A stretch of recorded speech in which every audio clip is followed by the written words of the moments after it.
The zeitgeist movement defined. Realizing a new train of thought. Part 2. Social pathology. Defining public health. We are all responsible for all. Dostoevsky. Overview. What is the true measure of success for a society? What is it that makes us happy, healthy, stable, and in balance with the world around us? Is not our success really our ability to understand and adapt to the realities of our world for the best outcome possible for any given circumstance? What if we were to find that the very nature of our social system was actually reducing our quality of life in the long term? As will be argued in this essay, modern social structures, values, and practices have deviated away from, or are largely ignorant of, what true societal health means. What our social institutions today give priority to or discount by design, coupled with the goals and motivations associated with personal success, which are all too often clearly decoupled from what true life support and advancement means, is a subject given little thoughtful consideration in the world today. In fact, most prosperity and integrity measures for the human condition are now haphazardly equated to mere economic baselines such as GDP, PPI, or employment figures. Sadly, these measures tell us virtually nothing about true human well-being and prosperity. The term public health is a medical classification, essentially defined as the approach to medicine that is concerned with the health of the community as a whole. While often narrowly used in relationship to transmittable disease and broad social conditions, the context here will extend into all aspects of our lives, including not only physiological health but mental health as well. If the value of a social system is measured by the health of its citizenry over time, assessing and comparing conditions and consequences through simple trend analysis and factor accounting should give insight into what can be changed or improved on the social level. The central context here is how the social condition itself, the socioeconomic system, is affecting human health on the whole. In the words of physician Rudolf Virchow, medicine is a social science and politics nothing but medicine on a large scale. Virchow recognized that any public health issue is invariably related to society as a whole. Its structure, characteristics, and value reinforcements have a profound influence on the health and behavior of a society, and arguments regarding the merit of new social ideas inevitably come down to a rational assessment of quality through comparison. Since each respective component of public health has its own characteristics and causality, we can also work to consider alternative approaches to a given problem resolution or improvement that might not be currently in practice, but clearly should be. An analysis of current public health components to understand what is happening over time and in different circumstances, coupled with a per-case evaluation of each issue with an inferential consideration of what could fix or improve these results on the largest possible scale, is the basis of the train of thought expressed here. It is the conviction of TZM that the existing social model is a cause of social pathology, with a perpetuation of imbalance that is unnecessarily generating both physiological and psychological disorders across the population, not to mention systemically limiting human potential and problem resolution in many ways.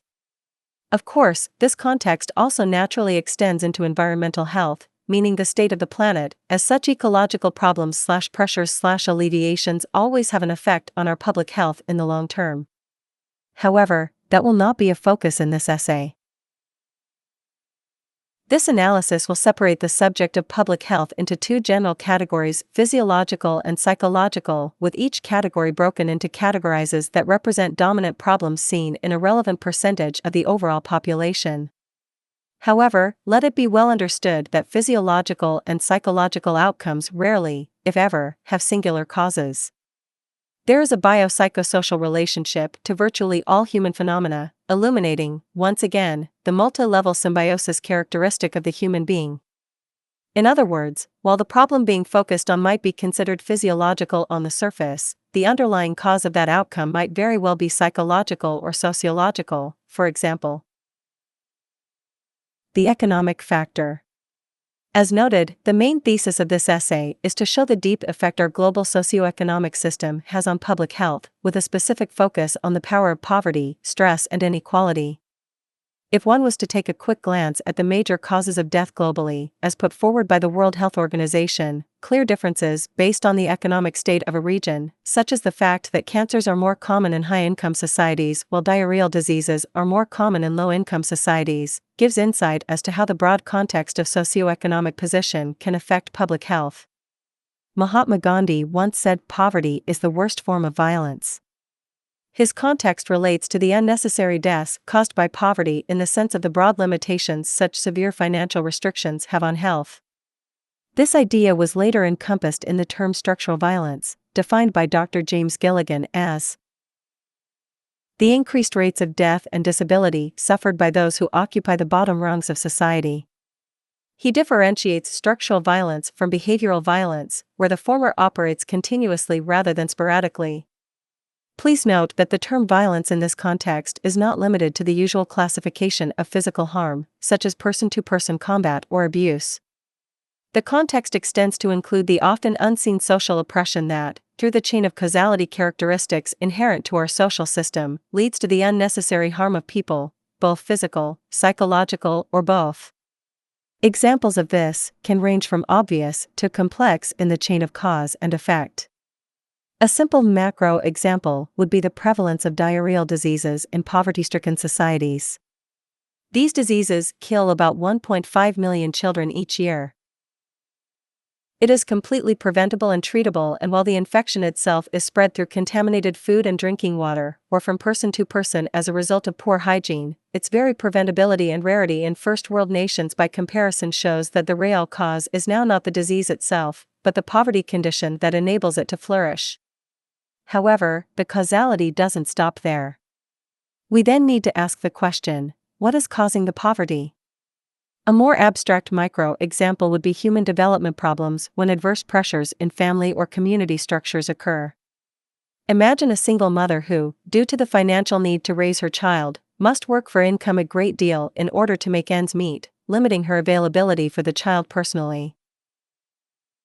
The pressures not only reduce needed support and guidance for the child's development, she also develops tendencies for depression and anxiety due to the ongoing stress of debt, bills and the like, and frustration-driven abuse begins to materialize in the family.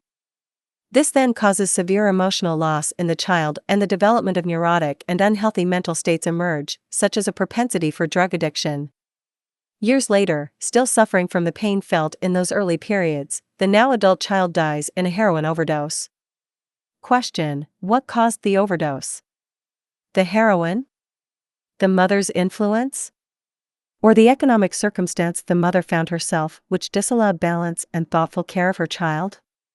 Clearly, there is no utopia for the human condition, and to think we can adjust the socioeconomic system to thwart all such structurally related issues, macro and micro, 100% of the time, is absurd.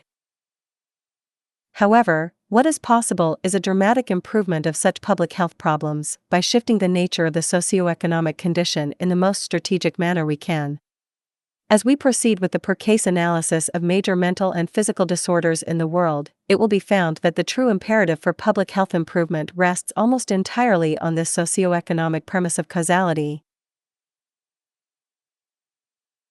According to Gernot Kohler and Norman Alcock in their 1976 work An Empirical Table of Structural Violence, a dramatic 18 million deaths were found to occur each year due to structural violence, and that study was over 30 years ago. Since that time, the global gap between rich and poor has more than doubled, suggesting now that the death toll is even much higher today. In effect, structural violence is the most deadly killer on the planet. The following chart shows rates of death of a specific demographic, revealing the more broad correlation of low income and increased mortality. Above, G. D. Smith, J. D. Neaton, D. Wentworth, R. Stamler and J. Stamler, Socioeconomic Differentials in Mortality Risk Among Men Screened for the Multiple Risk Factor Intervention Trial, I. White Men, American Journal of Public Health, 1996, 86, 486-96. Physiological health. The core physiological problems of the human population today include major mortality-producing epidemics such as cancer, heart disease, stroke, etc. Relatively minor problems that not only reduce quality of life, but also often precede those major illnesses include high blood pressure, obesity, and other issues that, while less critical by comparison, are still usually a part of the process that can lead to major illnesses and death over time. Again, it is important to remember that the causality of these physical diseases is not strictly physical in the narrow sense of the word, as modern study has found deep psychosocial stress relationships to seemingly detached physiological issues. According to the World Health Organization, the most common shared major causes of death in low, middle, and high-income countries are heart disease, lower respiratory infections, stroke, and cancer. While each of these illnesses, and many more, can be found related to the causal points that follow, for simplicity's sake, heart disease will be a focus here. Case study: heart disease. While the treatment of heart disease has led to a recent mild global decline in heart attacks and deaths overall, the diagnosis of heart disease has not subsided and by some regional studies is on the rise, or on pace to increasing substantially. Coronary heart disease is still considered by the WHO as the leading cause of death globally, and it has been found that while there are genetic factors in play, 90% of those dying have risk factors influenced by lifestyle, and overall, the disease is widely considered preventable if lifestyle adjustments are made. In short, well-established relationships to high-fat diets, smoking, alcohol, obesity, high cholesterol, diabetes, and other risk factors allow us to extend the causality of heart disease, and when we follow the influences, the most profound broad influence found has to do not only with absolute income, but relative socioeconomic status. The WHO makes it generally clear that on the global scale, lower socioeconomic status breeds more heart disease and naturally more of the risk factors that lead to it. This, on one side, depicts a direct economic relationship to the occurrence of disease. There is no evidence to show that genetic differences between regional groups could be responsible for these variations, and it is obvious to see how a lack of purchasing power leads people into lifestyles that include many such risk factors. A 2009 study in the American Journal of Epidemiology called Lifecore Socioeconomic Position and Incidence of Coronary Heart Disease found that the longer a person remains in poverty, the more likely he or she is to develop heart disease. People who were economically disadvantaged throughout life were more likely to smoke, be obese, and have poor diets, and the like. In an earlier study by epidemiologist Dr. Ralph R. Frerichs, focusing specifically on the socioeconomic divide in the city of Los Angeles, California, found that the death rate from heart disease was 40% higher for poor men overall than for wealthier ones. Given our original thesis to consider a link from the social system itself to the prevalence of disease and their associated risk factors, we need to consider the direct relationship of stress and purchasing power. Beginning with the latter, which is more simple, clearly poor health habits occur in lower income environments due to the lack of funds for better nutrition, medical attention, and education. For example, many of the high-fat, high-sodium risk factor foods leading to heart disease tend to be the most inexpensive food found in stores. It is worth noting that our socioeconomic model produces goods based upon the purchasing power of targeted demographics. The decision to produce poor-quality food goods is made for the interest of profit, and since the vast majority of the planet is relatively poor, it is no surprise that in order to meet that market, quality must be reduced to allow for competitive buying. In other words, there is a market for each social class, and naturally the lower the class, the lower the quality. This reality is an example of a direct social system link to causality for heart disease. While education about the difference between quality food products could help the decision process of a poor person to eat better, the financial restrictions inherent to their condition could easily make that decision difficult if not impossible, as, again, such goods are more expensive on average. In an age where food production and human nutrition is a well-understood scientific phenomenon as far as what works and what doesn't, what is healthy and what isn't on the whole, we have to wonder why the abundance of deliberately unhealthy foods and detrimental industrial methods exist at all. The reasoning is that human health is not the pursuit of industrial food production and never has been due to the isolated interest to generate income. More on this incentive disorder inherent to the market economy in later essays. The stress factor. Let's now consider the role of stress. stress has more of an effect on heart disease than previously thought, and this isn't just referring to the statistical fact that lower-income peoples tend to have a propensity to cope by smoking and/or drinking, manifesting high blood pressure, and hence disregard their bodies and well-being due to the ongoing struggle for income and survival.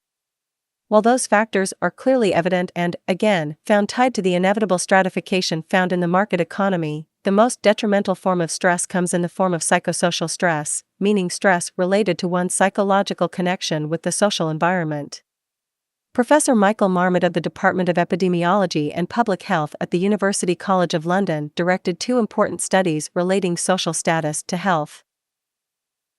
Using the British civil service system as the subject group, they found that the gradient of health quality in industrialized societies is not simply just a matter of poor health for the financially disadvantaged and good health for everyone else. They found that there was also a social distribution of disease as you went from the top of the socioeconomic ladder to the bottom, and the types of diseases people would get would change on average. For example, the lowest rungs of the hierarchy had a fourfold increase of heart disease-based mortality compared to the highest rungs. Even in a country with universal healthcare, the worse a person's financial status and position in the hierarchy, the worse their health is going to be on average. The reason is essentially psychological, as it has been found that the more stratified a given society, the worse public health is in general, specifically for the lower classes. This pattern has been corroborated by many other studies over the years, including a deep collection of research organized by Richard Wilkinson and Kate Pickett.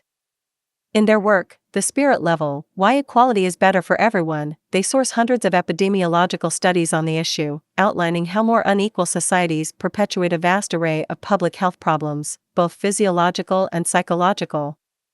Heart disease aside, some cancers, chronic lung disease, gastrointestinal disease, back pain, obesity, high blood pressure, low life expectancy, and many other problems are also now found to be linked to socioeconomic status in the broad view, not just singular risk factors. There is a social gradient in health quality across society, and where we are placed in relation to other people has a powerful psychosocial effect. Those above us have better health on average, while those below us have worse health on average.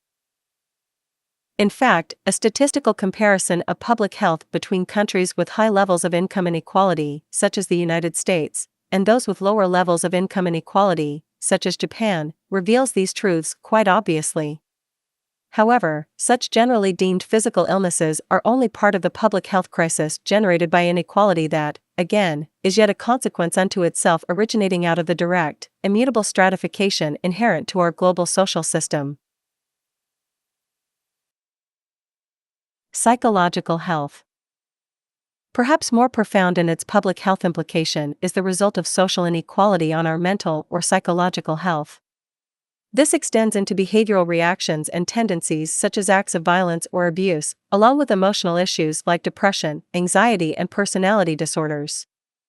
A general trend assessment of depression and anxiety in developed countries, countries that many intuitively would think would have more joy and ease due to the material wealth available, reveals a much different reality. A British study examining depression among people in their 20s found that it was twice as common in 1970 than it was in 1958. An American study of about 63,700 college students found that 5 times as many young adults are dealing with higher levels of anxiety than in the late 1930s. A 2011 study presented at the American Psychological Association showed that mental illness was more common among college students than it was a decade ago.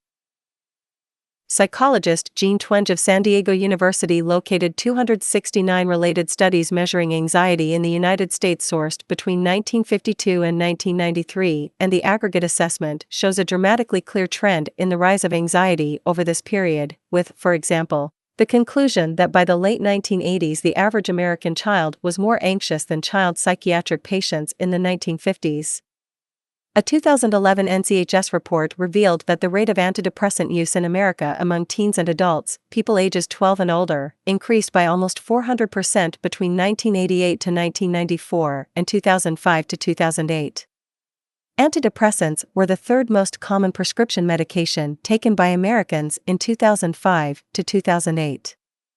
While a genetic component for depression may have relevance, the trend rate clearly shows an environmental causality as the driving force. In the words of Richard Wilkinson, although people with mental illness sometimes have changes in the levels of certain chemicals in the brain, nobody has shown that these are causes of depression, rather than changes caused by depression. Although some genetic vulnerability may underlie some mental illness, this can't by itself explain the huge rises in illness in recent decades. Our genes cannot change that fast. It appears our relative social status has a profound effect on our mental well-being, and this tendency can also be found in what could be declared as the evolutionary psychology of similar primates as well.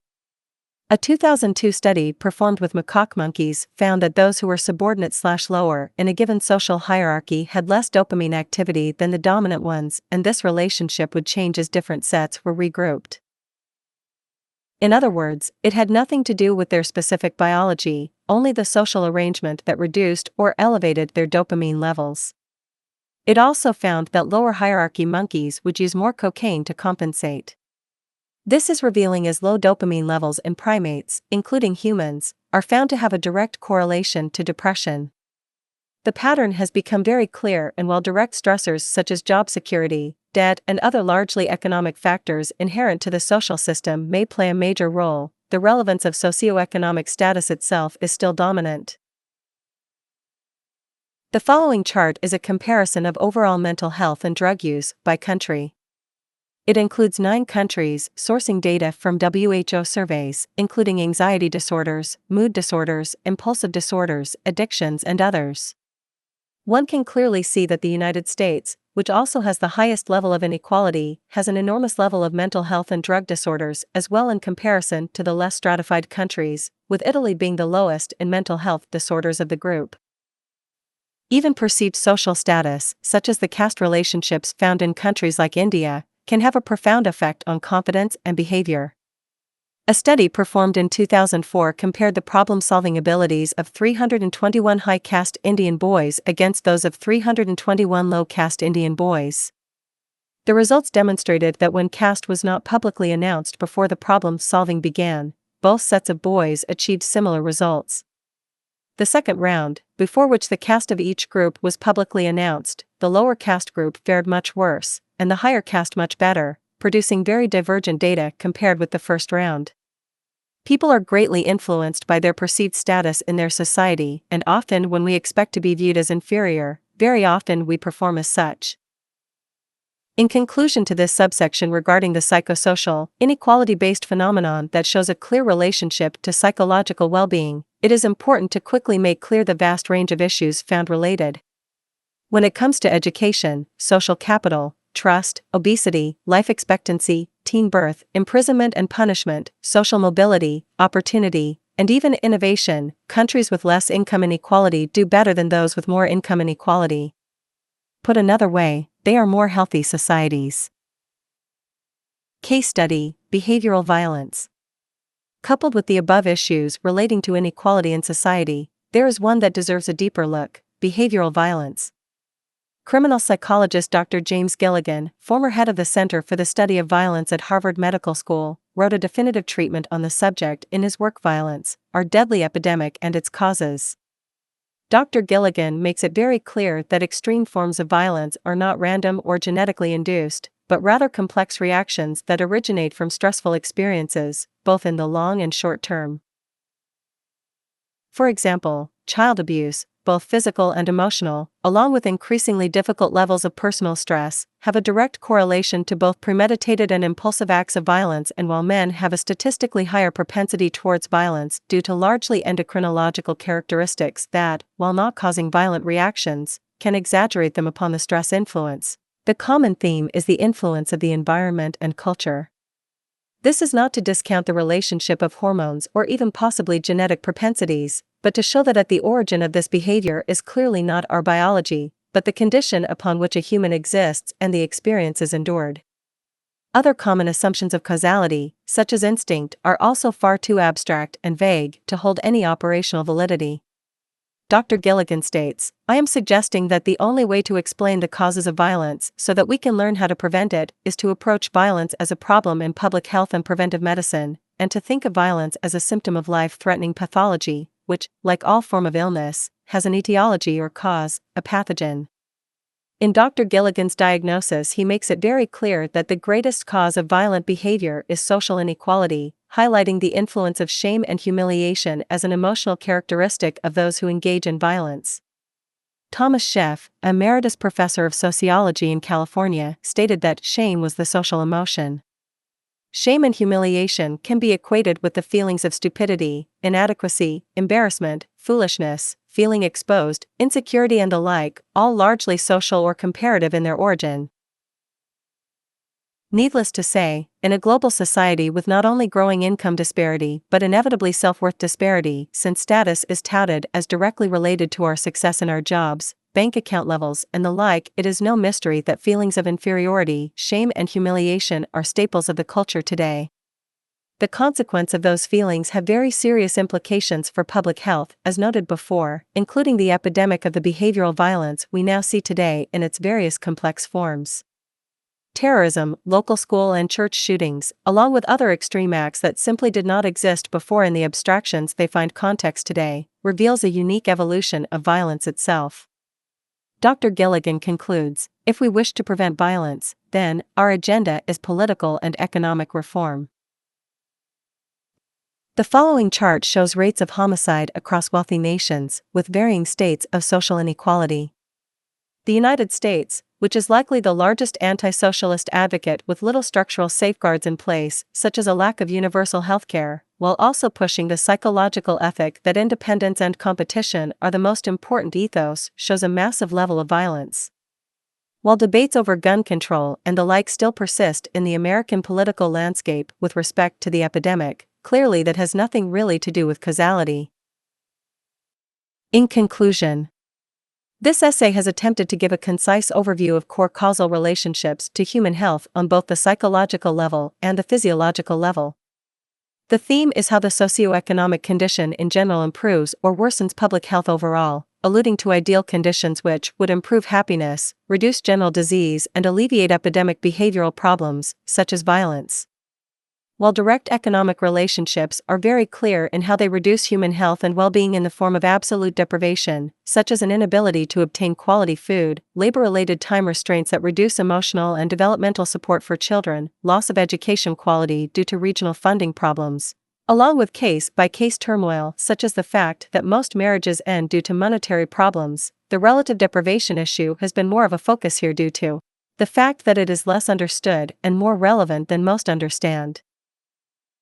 Put into the structural, socioeconomic context, these realities firmly challenges the ethos that competition, class, and other capitalist notions of incentive and progress are drivers of social progress and health.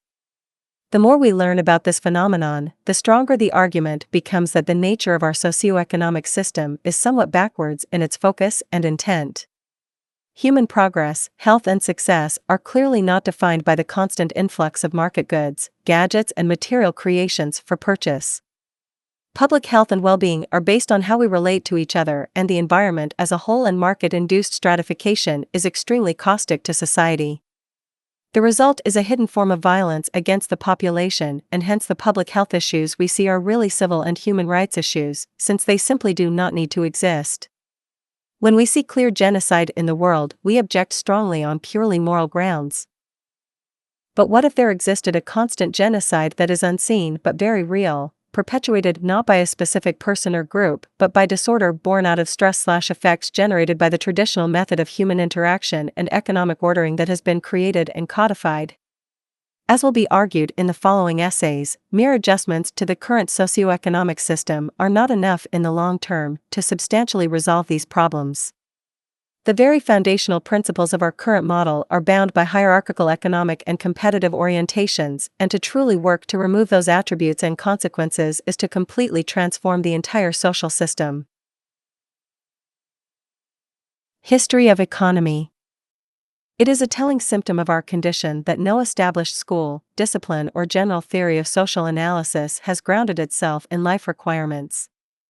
Instead, some social construct is invariably adopted as the ultimate reference body set of ideas: the state, the market, a class, technological development, or some other factor than the life ground itself.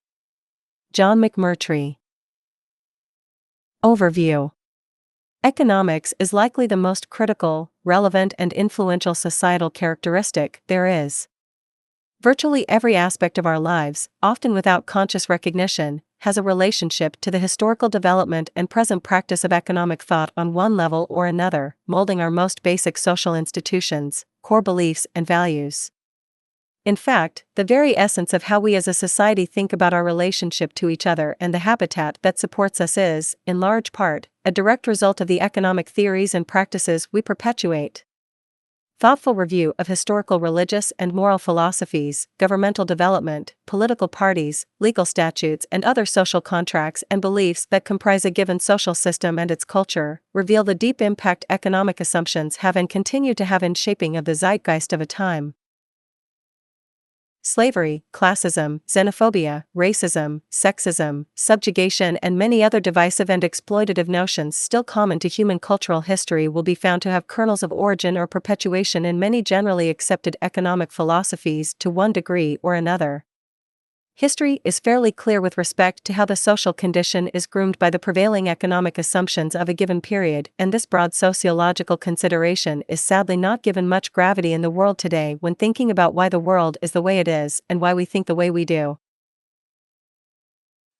As a preliminary point, a point which will re-emerge later in this essay, there has commonly been a duality noted in most modern economic thought where the capitalist free market, meaning the free actions of independent producers, labor and traders, working in aggregate to buy, sell and employ, is to be contrasted to that of the state, meaning a unified system of delegated power that has the capacity to set legal policy and economic mandates that can inhibit the actions of the free market through interference. Most economic debates today revolved around this duality on one level or another, with the laissez-faire interests, or those who wish to have a completely non-regulated market economy, constantly at war with the statists, or those who think some kind of centralized government control and decision-making over economic planning and policy is best. The zeitgeist movement takes neither side, even though many who hear TZM's proposals have a knee-jerk reaction to assume the latter association, statism. As with many traditionalized belief systems, polarized perspectives and defenses are common, and the idea that there is no other possible frame of reference with respect to how an economic system can be developed and administered is to close oneself off dogmatically to many relevant and emerging considerations. The following brief treatment is about the historical development of economics. We will trace the general history of economic thought from roughly the 17th century onward, highlighting the core influences that gave birth to the modern, free market capitalist system. However, as will be expanded upon more so in Part 3, a different perspective will also be alluded to. We will call this the mechanistic view. The mechanistic perspective of economic factoring takes a different look at the causal, scientific realities of human existence and our habitat and builds a model of economic theory from the standpoint of strategic reason, not historical tradition. The bottom line is that modern economic thought is really not modern at all, and the vast majority of assumptions still held as given, such as property, money, classism, theories of value, capital, and other concepts that run through virtually all contextually relevant historical arguments, are really outdated in their underlying premises. Rapid development in the industrial, informational, and human sciences, which have gone largely ignored by the established economic tradition, are posing critical reconsiderations and new relationships which simply do not exist in the traditional models. With respect to the ever-mutating schools of thought that have brought the economic debate to where it rests today, the academic, often formulaic traditionalized evolution of established economic theory and practice appears to have developed a self-referring frame of reference. In other words, the most common mainstream economic considerations discussed/accepted today, those most propagated in the prestigious academic schools and governmental conferences, will be found to derive their importance from the mere fact that they have been considered important for so long. As a metaphor, it is similar to viewing the engine of an automobile and assuming the overall structure of that engine is immutable and only variation among existing component parts is possible, as opposed to the radical idea of redesigning the entire engine structure from the ground up, perhaps based upon new technology and information that serves the utility more efficiently and successfully. Modern economic thought and practice is an old engine with generations of eminent experts working to administer old components' parts, refusing to accept the possibility that the entire engine is outdated and perhaps increasingly detrimental. They continue to publish arguments, theories, and equations that reinforce the false importance of that old frame of reference, ignoring new advents in science, technology, and public health that contradict their traditionalism. It is no different than the long history of other established ideas, such as abject human slavery, where the society at large really didn't question the practice, and considered such established structures, imposed and codified, as natural to the human condition. Underlying themes. Taking an historical perspective, Europe of the Middle Ages is generally a decent ideological starting point, as the most central ideas characteristic of modern capitalism, which later spread across the world, appear to have taken hold during this period. It is from the 17th century onward that we find most of the influential philosophers highly regarded today in traditional history books of economics. While historians have found that the basic gestures of property and the act of trading for profit go back to the 2nd millennium BC, its core developmental foundation and institutionalization appears to rest around the late feudal/early mercantilist periods. Rather than discuss the various differences between the socio-economic systems that preceded modern capitalism, it is more worthwhile to note the general similarities. In this broad context, the capitalist system appears to be a manifest evolution of what are mostly deeply ingrained historical assumptions of human nature and human social relations. Firstly, it will be noticed throughout this evolution that a class divide has been recognized and employed to one degree or another. People have generally been divided into two groups: those that produce for minimal reward and those who gain from that production. From ancient Egyptian slavery, to the peasant farmer toiling in subsistence for his lord in medieval feudalism, to the codified oppression of the market merchants by the state monopolies of mercantilism, the theme of inequality has been very clear and consistent. A second feature held in common to these dominant Western socioeconomic philosophies is that of a basic disregard, or perhaps ignorance, of critical relationships between the human species and its governing, supportive habitat. While certain exceptions can be found with indigenous tribes such as with pre-colonial, Native American societies, Western economic thought has been almost devoid of such considerations, absent the more recent and mounting ecological problems which have forced some public/government response and a very general interest in reform. A third and final broad feature to note is the general dismissal of the social recognition of a person's well-being on the level of human need and hence public health. Advancements in the human sciences, which occurred largely after the core doctrines of economic thought were traditionally codified, have found that human wants and human needs are not the same, and the deprivation of the latter can create many negative consequences not only for the individual but for the society itself. Antisocial, criminal, and violent behavior, for example, have been found source to many forms of social deprivation rooted in the socioeconomic tradition.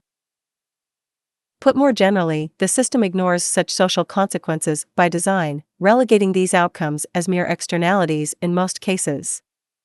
This reality was further compounded in the 18th century, where the socially Darwinistic undertone of the labor for reward premise increasingly reduced the human being to an object that was to be defined and qualified by his or her contribution to the system of labor.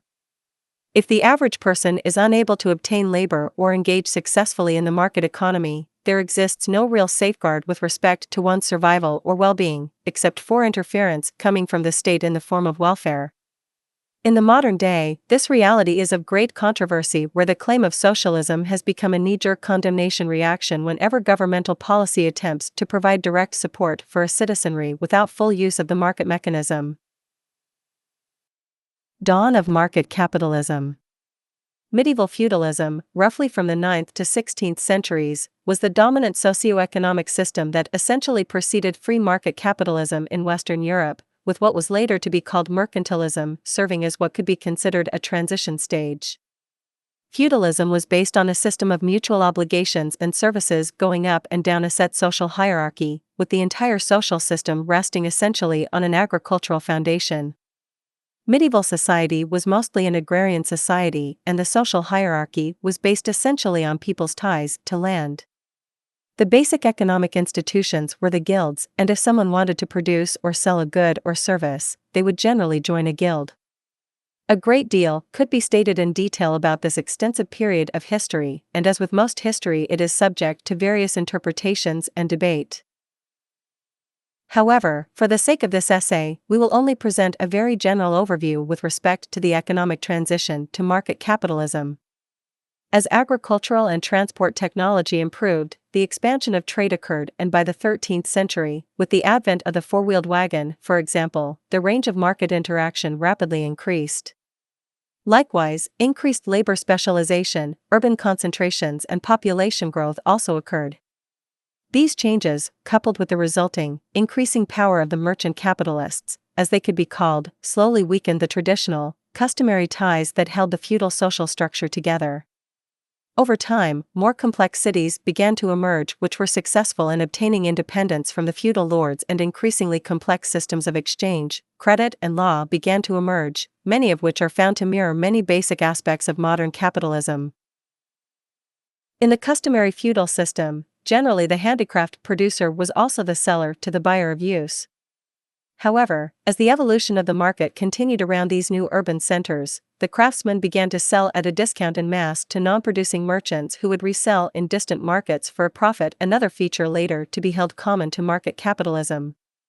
By the 16th century, the handicraft industry common to feudalism had been transformed into a crude mirror of what we know today, with the outsourcing of labor, singular ownership of production, along with many finding themselves more and more in the position of being employed rather than producing themselves.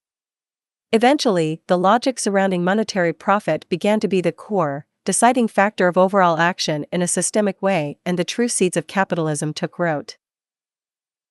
Mercantilism, which essentially dominated Western European economic policy from the 16th to the late 18th centuries, was characterized by state-driven trade monopolies to ensure a positive balance of trade, coupled with many other extensive regulations for production, wages, and commerce emerging over time, further increasing the power of the state. Collusion between the state and these emerging industries were common, and many wars occurred due to these practices, since it was based on trade restrictions between nations that often took the effect of economic warfare. Adam Smith, who will be discussed later in this essay, wrote an extensive criticism of mercantilism in his classic 1776 text, An Inquiry into the Nature and Causes of the Wealth of Nations.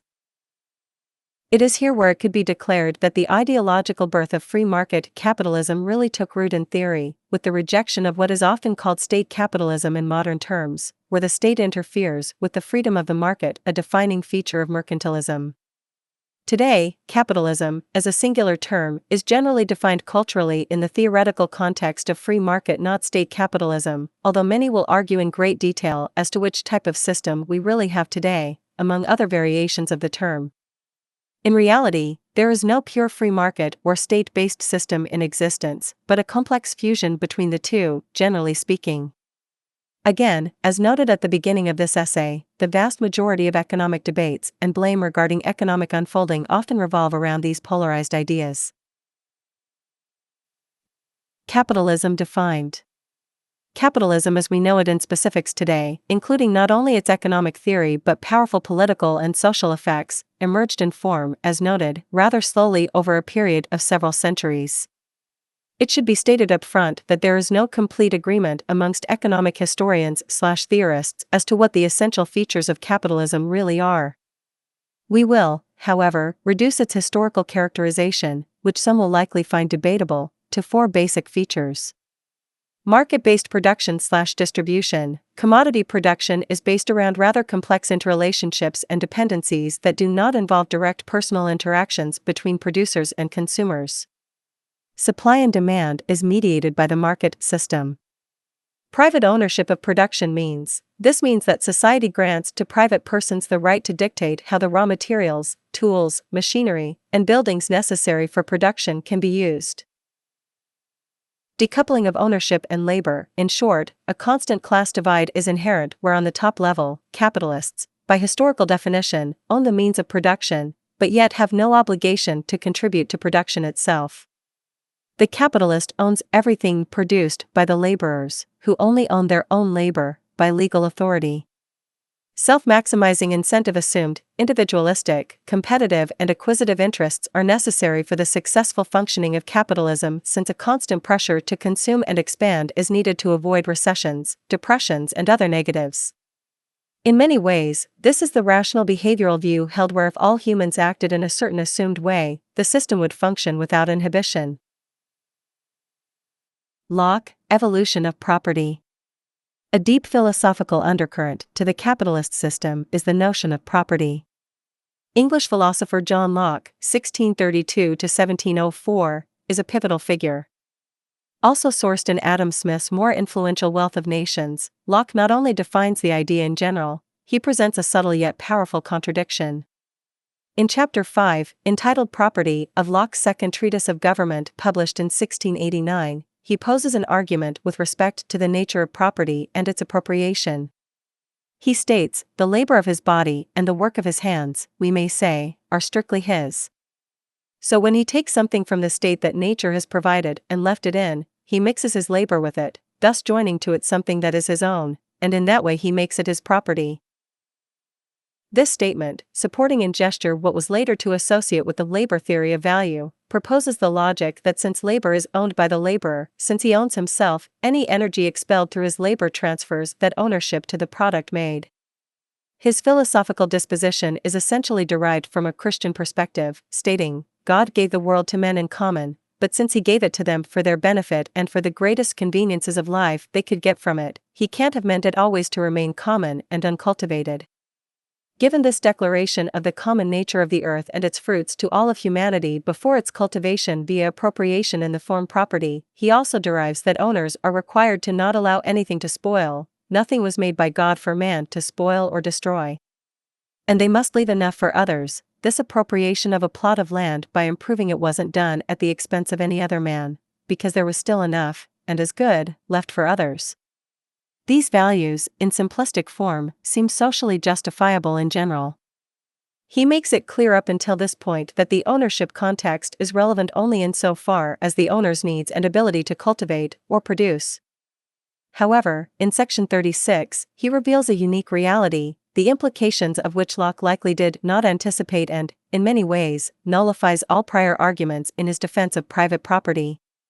He states, the one thing that blocks this is the invention of money, and men's tacit agreement to put a value on it. This made it possible, with men's consent, to have larger possessions and to have a right to them.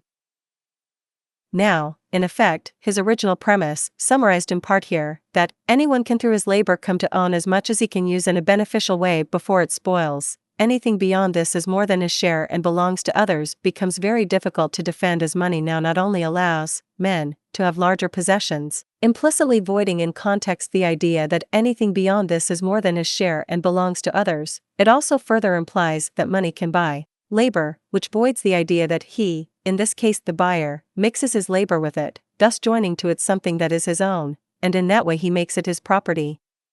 Finally, the proviso nothing was made by God for man to spoil or destroy is nullified with a new association that money, being gold or silver at that time, simply cannot spoil. That is how money came into use as a durable thing that men could keep without its spoiling, and that by mutual consent men would take in exchange for the truly useful but perishable supports of life. It is here where we find, at least in the medium of literary discourse, the true seat of capitalist ownership justification, where the use of money, treated as an abstract commodity in and of itself, in effect, an assumed embodiment of labor, allowed an evolution of thought and practice to emerge which increasingly shifted the focus from relevant production, Locke's cultivation, to mere ownership mechanics and the pursuit of profit. Adam Smith. Adam Smith, 1723 to 1790, is often credited as one of the most influential economic philosophers in modern history. His work, while naturally based on the philosophical writings of many before him, is often considered a starting point for economic thought in the context of modern capitalism. Reaching maturity at the dawn of the Industrial Revolution, Smith lived at a time where it could be argued that the inherent features of the capitalist mode of production were becoming ever more striking, given the introduction of concentrated, centralized production factories and markets. As noted, in 1776 Smith published his now world-famous An Inquiry into the Nature and Causes of the Wealth of Nations. Among many relevant observations, he appears to be the first to recognize the three principal categories of income at the time: A. Profits, B. Rents, and C. Wages, and how they related to the main social classes of the period: A. Capitalists, B. Landlords, and C. Laborers. It is worth noting that the role of landlord/rent, which is seldom discussed today in modern economic treatments, was a common point of focus then since the pre-industrial systems were still largely agrarian, highlighting the landlords, which later dissolved into the classification of simply owners in future market theories. Smith's most noted contribution to the philosophy of capitalism was his general advocacy that even though individuals might act in a narrow, selfish manner on their personal behalf or on the behalf of the class or group to which they are a part, and even though conflict, both individual or class-based, seemed to be the result of these actions, there was what he called an invisible hand that secured a positive social outcome from singular, selfish, non-social intents. This concept was presented both in his works, The Theory of Moral Sentiments and The Wealth of Nations. He stated in the latter, as every individual, therefore, endeavors as much as he can both to employ his capital in the support of domestic industry, and so to direct that industry that its produce may be of the greatest value, every individual necessarily labors to render the annual revenue of the society as great as he can. He generally, indeed, neither intends to promote the public interest, nor knows how much he is promoting it. He intends only his own gain, and he is in this, as in many other cases, led by an invisible hand to promote an end which was no part of his intention.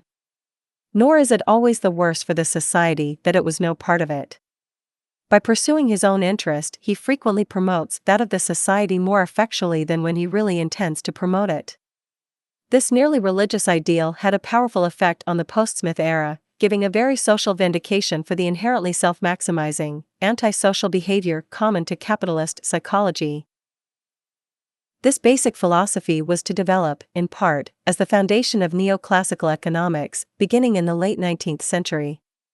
Smith, knowing quite well the class conflicts inherent to capitalism, goes on to discuss the nature of how some men gain superiority over the greater part of their brethren, reinforcing what was to increasingly be considered a law of nature regarding human power and subjugation by further theorists. His view of property was in harmony with John Locke, elaborating on how society itself is manifest around it. He stated civil government, so far as it is instituted for the security of property, is in reality instituted for the defense of the rich against the poor, or of those who have some property against those who have none at all. Property, as an institution, also requires a means to justify respective value. To this end, various theories of value have been and continue to be postulated. Often sourced in origin back to Aristotle's Politics, Smith's contribution is still widely referenced as a pivotal influence. In effect, Smith builds upon Locke's mixing labor premise of production/ownership and extends from there, creating a labor theory of value. He states labor was the first price, the original purchase money that was paid for all things. It was not by gold or by silver, but by labor, that all the wealth of the world was originally purchased, and its value, to those who possess it, and who want to exchange it for some new productions, is precisely equal to the quantity of labor which it can enable them to purchase or command. Many chapters of Book I of Wealth of Nations work to explain the nature of prices/values respective to his denoted income/class categories of wages, rents, and profits. However, it will be found that his logic is rather circular in specifics, as the price assessments are found to originate merely from other price assessments in a chain with no real starting point, other than the loose distinction of applied labor, which has, of course, no intrinsic, static monetary qualification. This problem of ambiguity in both the dominant labor and utility theories of value common to capitalist market theory will be addressed in detail later in this essay. Overall, Smith's economic theory supported laissez-faire capitalism as the highest mode of socio-economic operation, stating that it was a system of natural liberty and every man, as long as he does not violate the laws of justice, is left perfectly free to pursue his own interest his own way, and to bring both his industry and capital into competition with those of any other man, or order of men. This later concept, as will be argued in the essay, Value System Disorder, is a rather naive assumption of human behavior and, in effect, a contradiction in terms. Malthus and Ricardo. Thomas Malthus, 1766–1834, and David Ricardo, 1772–1823, were two well-acknowledged, leading theorists of political economy of the early 19th century. They were friendly rivals by some comparison, but from the broad view of history they shared virtually the same perspective, closely tied to Adam Smith's. The late Industrial Revolution in Europe and America was a period of extensive conflict between laborers and capitalist owners. Numerous revolts and strikes in response to abhorrent and abusive working conditions for not only men, but also women and children, were common. This gave rapid rise to the now common labor unions, and a general battle between workers and owners has continued ever since. To emphasize the extent of this class warfare, in England, the Combination Act of 1799 was imposed, which basically outlawed any combination of workers to group together for power in order to, in effect, exert influence or inhibit the interests of their employers. Historian Paul Mantoux, writing of this period, commented on the absolute and uncontrolled power of the capitalist.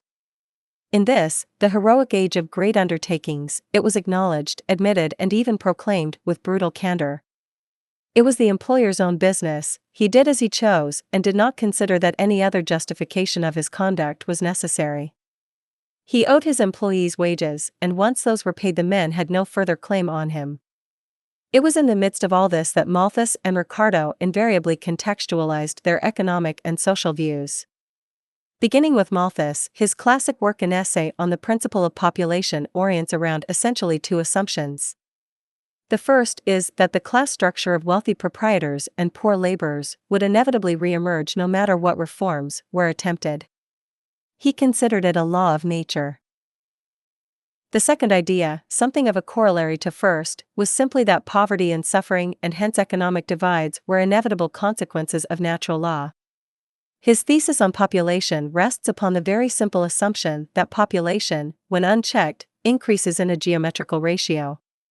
Subsistence increases only in an arithmetical ratio. Therefore, if the standard of living of everyone in society were increased, the vast majority would respond by increasing the amount of children they have. In turn, population outpacing subsistence would very soon push the population back to poverty. It was only through moral restraint, a social quality that he implies to belong to the more upstanding upper class, that this problem is checked by behavior. Evidently, the difference between the wealthy and the poor was the high moral character of the former and the base morality of the latter. Again, as noted prior in this essay, the intuitive cultural condition has had a great deal to do with the prevailing premises of thought that have guided economic operations into the modern day. While many today might dismiss Malthus and these clearly outdated ideas, the seeds were deeply planted in the economic doctrines, values, and class relationships that occurred during and after his time. In fact, those of a more conservative mindset still commonly cite variations of his population theory when dealing with economically less developed countries. Malthus, along with Locke and Smith, also held deeply Christian convictions in their frames of reference, whether directly extracted from scripture or based on personal interpretation. Malthus frames his moral restraint with the implication that a true Christian would righteously denounce such base vices and also accept the inevitable misery necessary to keep population from outstripping resource subsistence. Likewise, just as there is enormous debate today with respect to laws pertaining to the notion and use of welfare or public aid programs to help the poor, Malthus, naturally, was a big proponent of the abolition of what were then called the poor laws, as was David Ricardo. Moving on to Ricardo, he essentially accepted Malthus' population theory and conclusions regarding the nature and causes of poverty, but disagreed with certain economic theories, such as elements of Malthus' theory of value, theory of gluts, and certain class assumptions. Since most of these disagreements in detail are superfluous to this broad discussion at hand, and arguably outdated in general, Ricardo's most notable contributions to economic thought will be the point of focus. In 1821, Ricardo finished the third edition of his influential Principles of Political Economy and Taxation. In the preface, he states his interest: the produce of the earth, all that is derived from its surface, by the united application of labor, machinery, and capital, is divided among three classes of the community, namely, the proprietor of the land, the owner of the stock of capital necessary for its cultivation, and the laborers, by whose industry it is cultivated. To determine the laws which regulate this distribution is the principal problem in political economy. While critical of certain aspects of Adam Smith's labor theory of value, he still supported the basic distinction, stating, possessing utility, commodities derive their exchangeable value from two sources, from their scarcity, and from the quantity of labor required to obtain them. In common with Smith, he elaborates, if the quantity of labor realized in commodities regulates their exchangeable value, every increase of the quantity of labor must augment the value of that commodity on which it is exercised, as every diminution must lower it. Consequently, Ricardo viewed society and the class divisions of his time from the labor perspective, and it logically went that the interests of workers and capitalists were opposed. If wages should rise, he often stated, then profits would necessarily fall. Yet, even though this disharmony alludes to an underlying interest of each class to work to gain advantage over the other for their benefit, often resulting in general imbalance in large part due to the power of the capitalist owners to control labor and set policy, coupled with the advent of mechanization, machine application, which systematically reduced the need for human labor in applied sectors, he alludes to the conviction that the theory of capitalism, if correctly applied, should always create full employment in the long run. On the specific issue of machine application displacing human labor for the advantage of the manufacturer, he states, the manufacturer, who can have recourse to a machine which shall lower the costs of production on his commodity, would enjoy peculiar advantages if he could continue to charge the same price for his goods, but he would be obliged to lower the price of his commodities, or capital would flow to his trade till his profits had sunk to the general level. Thus then is the public benefited by machinery. However, as with other aspects of his writing, contradiction is common. While maintaining the basic idea that the general public would benefit from the introduction of labor-displacing machinery under the assumption that market prices would cleanly decline and those displaced would always smoothly relocate, in the third edition of his Principles, Ricardo starts chapter 31 by stating, ever since I first turned my attention to questions of political economy, I have been of the opinion that an application of machinery to any branch of production as should have the effect of saving labor was a general good, but that the substitution of machinery for human labor is often very injurious to the interests of the class of laborers. He later requalifies the argument by stating the statements which I have made will not, I hope, lead to the inference that machinery should not be encouraged. To elucidate the principle, I have been supposing that improved machinery is suddenly discovered and extensively used, but the truth is that these discoveries are gradual, and rather operate in determining the employment of the capital which is saved and accumulated, than in diverting capital from its actual employment. His general dismissal of the issue of humans being displaced by machines, later to be called technological unemployment, will also be found in common with many other economists that followed him, including John Maynard Keynes, 1883–1946, who stated, in line with Ricardo's general assumption of adjustment, we are being afflicted with a new disease of which some readers may not yet have heard the name, but of which they will hear a great deal in the years to come, namely, technological unemployment. This means unemployment due to our discovery of means of economizing the use of labor outrunning the pace at which we can find new uses for labor. But this is only a temporary phase of maladjustment. All this means in the long run that mankind is solving its economic problem. The subject is brought up here as an accent of focus, because it will be revisited in Part 3 of this text, presenting a context of technological application apparently unrealized or disregarded by the major economic theorists of modern history who, again, are often locked into a narrow frame of reference. As a final point regarding Ricardo, he is also credited for his contribution to international free trade, specifically his theory of comparative advantage, along with perpetuation of the basic invisible hand ethos of Adam Smith. Ricardo states, under a system of perfectly free commerce, each country naturally devotes its capital and labor to such employments as are most beneficial to each. This pursuit of individual advantage is admirably connected with the universal good of the whole. By stimulating industry, by rewarding ingenuity, and by using most efficaciously the peculiar powers bestowed by nature, it distributes labor most effectively and most economically, while, by increasing the general mass of productions, it diffuses general benefit and binds together, by one common tie of interest and intercourse, the universal society of nations throughout the civilized world. Theories of value and behavior. Up until this point, the broad contributions of four major historical figures and inevitably the central characteristics inherent to the capitalist philosophy have been briefly discussed. It will be noticed that underlying these views rest assumptions of human behavior, social, class, relationships, coupled with a metaphysical market logic where everything will work out just fine if certain values and a generally selfish perspective is taken by the players of the market game, along with little restriction of the market itself. As a brief aside, nowhere in the writings of these thinkers, nor in the vast majority of works produced by later theorists in favor of free market capitalism, is the actual structure and process of production and distribution discussed. There is an explicit disconnect between industry and business, with the former related to the technical/scientific process of true economic unfolding, with the latter only pertaining to the codified market dynamics and pursuit of profit. As will be discussed more so in a moment, a central problem inherent to the capitalist mode of production is how advancements in the industrial approach, which can allow for increased problem resolution and the furthering of prosperity, have been blocked by the traditional, seemingly immutable tenets of the business approach. The latter has governed the actions of the former, to the disadvantage of the former's potential. This kind of disconnect or truncated frame of reference is also to be found in other areas of focus, such as the dominant theories of labor, value, and human behavior, which inevitably serve to justify the institution of capitalism. As noted prior, the labor theory of value, made popular in general by its implications via Locke, Smith, and Ricardo, is a generalized proposal stating that the value of a commodity is related to the labor needed to produce or obtain that commodity.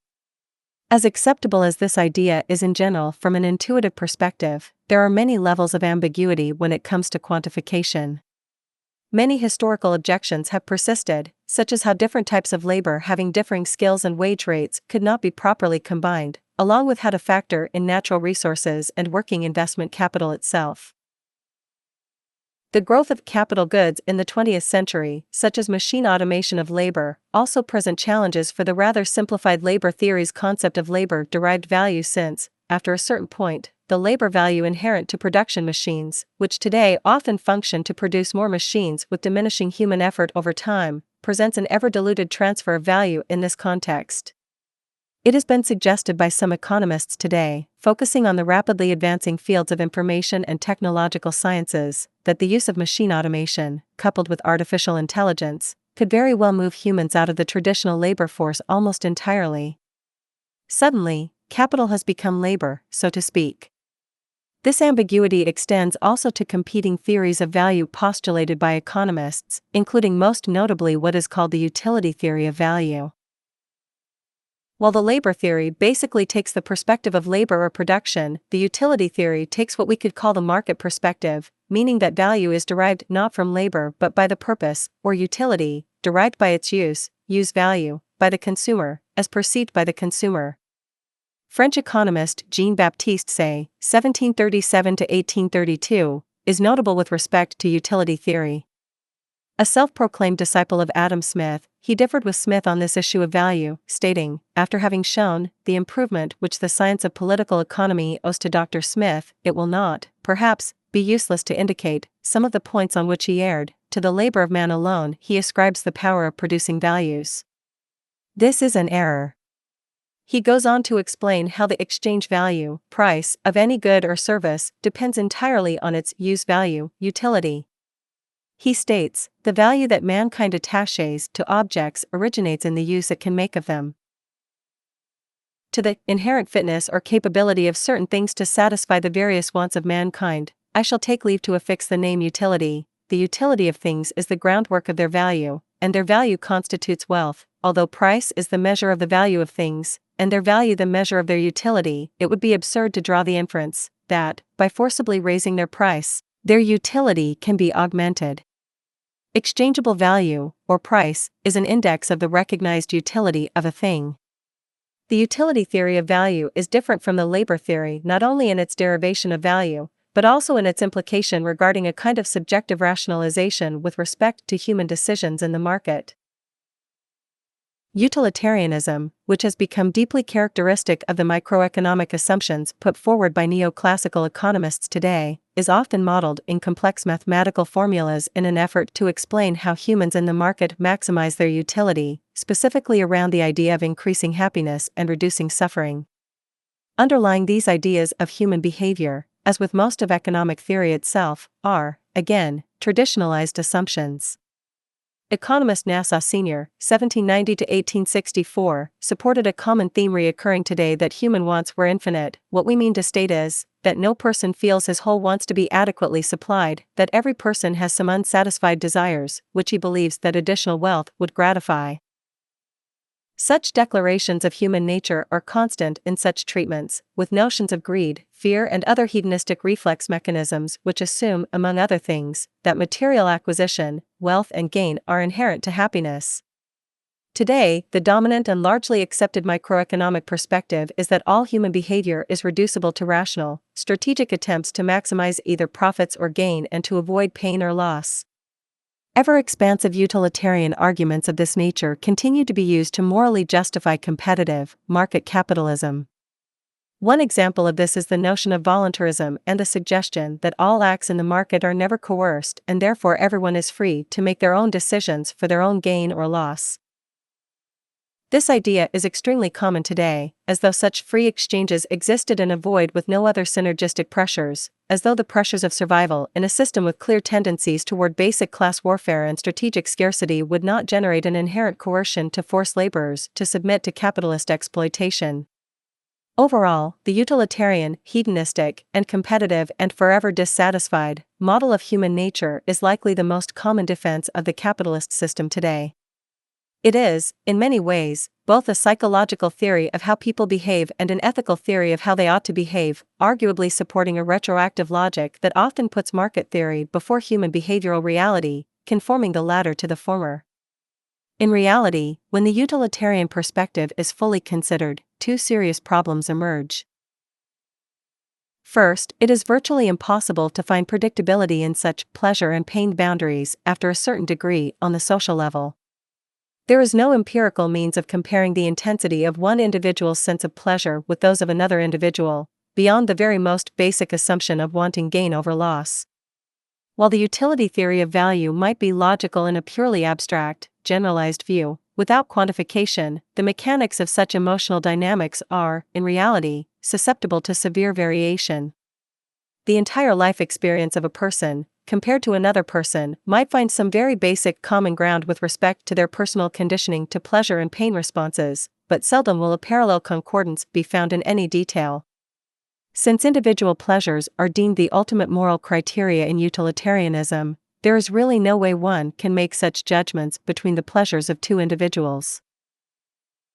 Economist Jeremy Bentham, often considered the father of utilitarianism, actually recognized this in passing, writing, "Prejudice apart, the game of push-pin is of equal value with the arts and sciences of music and poetry. If the game of push-pin furnish more pleasure, it is more valuable than either." The second problem is the short-sighted nature of the assumed emotional reaction. Human beings have historically expressed the rational interest to suffer in the present in order to gain, or hope to gain, in the future. Altruism, which has undergone extensive philosophical debate, might very well be rooted in forms of pleasure obtained by the selfless, painful, acts for the benefit of others. As will be discussed later, the pain/pleasure premise put forward by such arguments, reinforced by an impulsive reaction for gain, has become a socially rewarded pattern. This has generated a mentality where short-term gain is sought after often at the true expense of long-term suffering. Yet, in abstraction, utilitarianism also offers a bizarre kind of equalizer, since it can be identified with the perspective of mutual exchange and hence a way to always see capitalism as a system of social harmony, rather than of warfare. Coming back to the labor theory versus the utility theory of value, the former clearly shows conflict as the labor theory takes into account the cost efficiency sought by the capitalist, at the expense of wages for the laborers. The utility theory, on the other hand, removes these ideas overall and states that everyone is seeking the same thing and therefore, structure aside, everyone is equal. In other words, all exchanges become mutually beneficial to everyone in a narrow, absurdly abstract generalized logic. All human actions are reduced to this system of exchange and hence all political or social distinctions disappear in theory. The Socialist Uprising. Socialism, like capitalism, has no universally accepted definition in general public conversation, but is often technically defined as an economic system characterized by social ownership of the means of production and cooperative management of the economy. The root of socialist thought appears to go back to 18th century Europe, with a complex history of reformers working to challenge the emerging capitalist system. Gracchus Babeuf, 1760 to 1797, is a notable theorist in this area, with his Conspiracy of Equals, which attempted to topple the French government. He stated society must be made to operate in such a way that it eradicates once and for all the desire of a man to become richer, or wiser, or more powerful than others. French socialist anarchist Pierre-Joseph Proudhon, 1809 to 1865, is famous for declaring that property is theft in his pamphlet An Inquiry into the Principle of Right and of Government. By the early 19th century, socialist ideas were expanding rapidly, commonly in response to perceived moral and ethic problems inherent to capitalism, such as class imbalance and exploitation.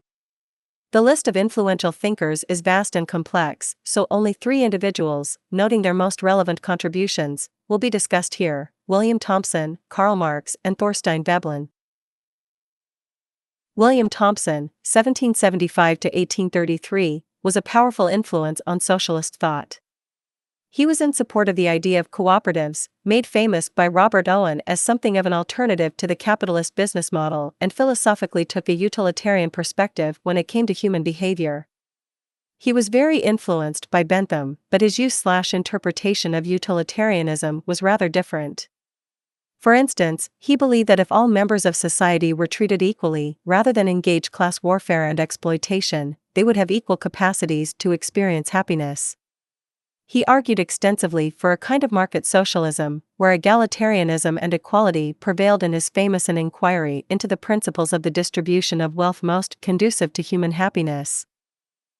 He made it clear that capitalism was a system of exploitation and insecurity, stating, "The tendency of the existing arrangement of things as to wealth is to enrich a few at the expense of the mass of producers, to make the poverty of the poor more hopeless." However, he went on to recognize that even if such a hybrid of capitalism and socialism did emerge, the underlying premise of competition was still a serious problem. He wrote at length about the problems inherent to the nature of market competition, outlining 5 issues that have been common rhetoric of socialist thought ever since. The first problem was that every laborer, artisan and trader viewed a competitor, a rival in every other, and each viewed a second competition, a second rivalship between his or her profession and the public. He went on to state it would be in the interest of all medical men that diseases should exist and prevail, or their trade would be decreased 10 or 100-fold. The second problem was the inherent oppression of women and distortion of the family, noting that the division of labor and overarching ethic of competitive selfishness further secured the drudgery of women in the household and gender inequality.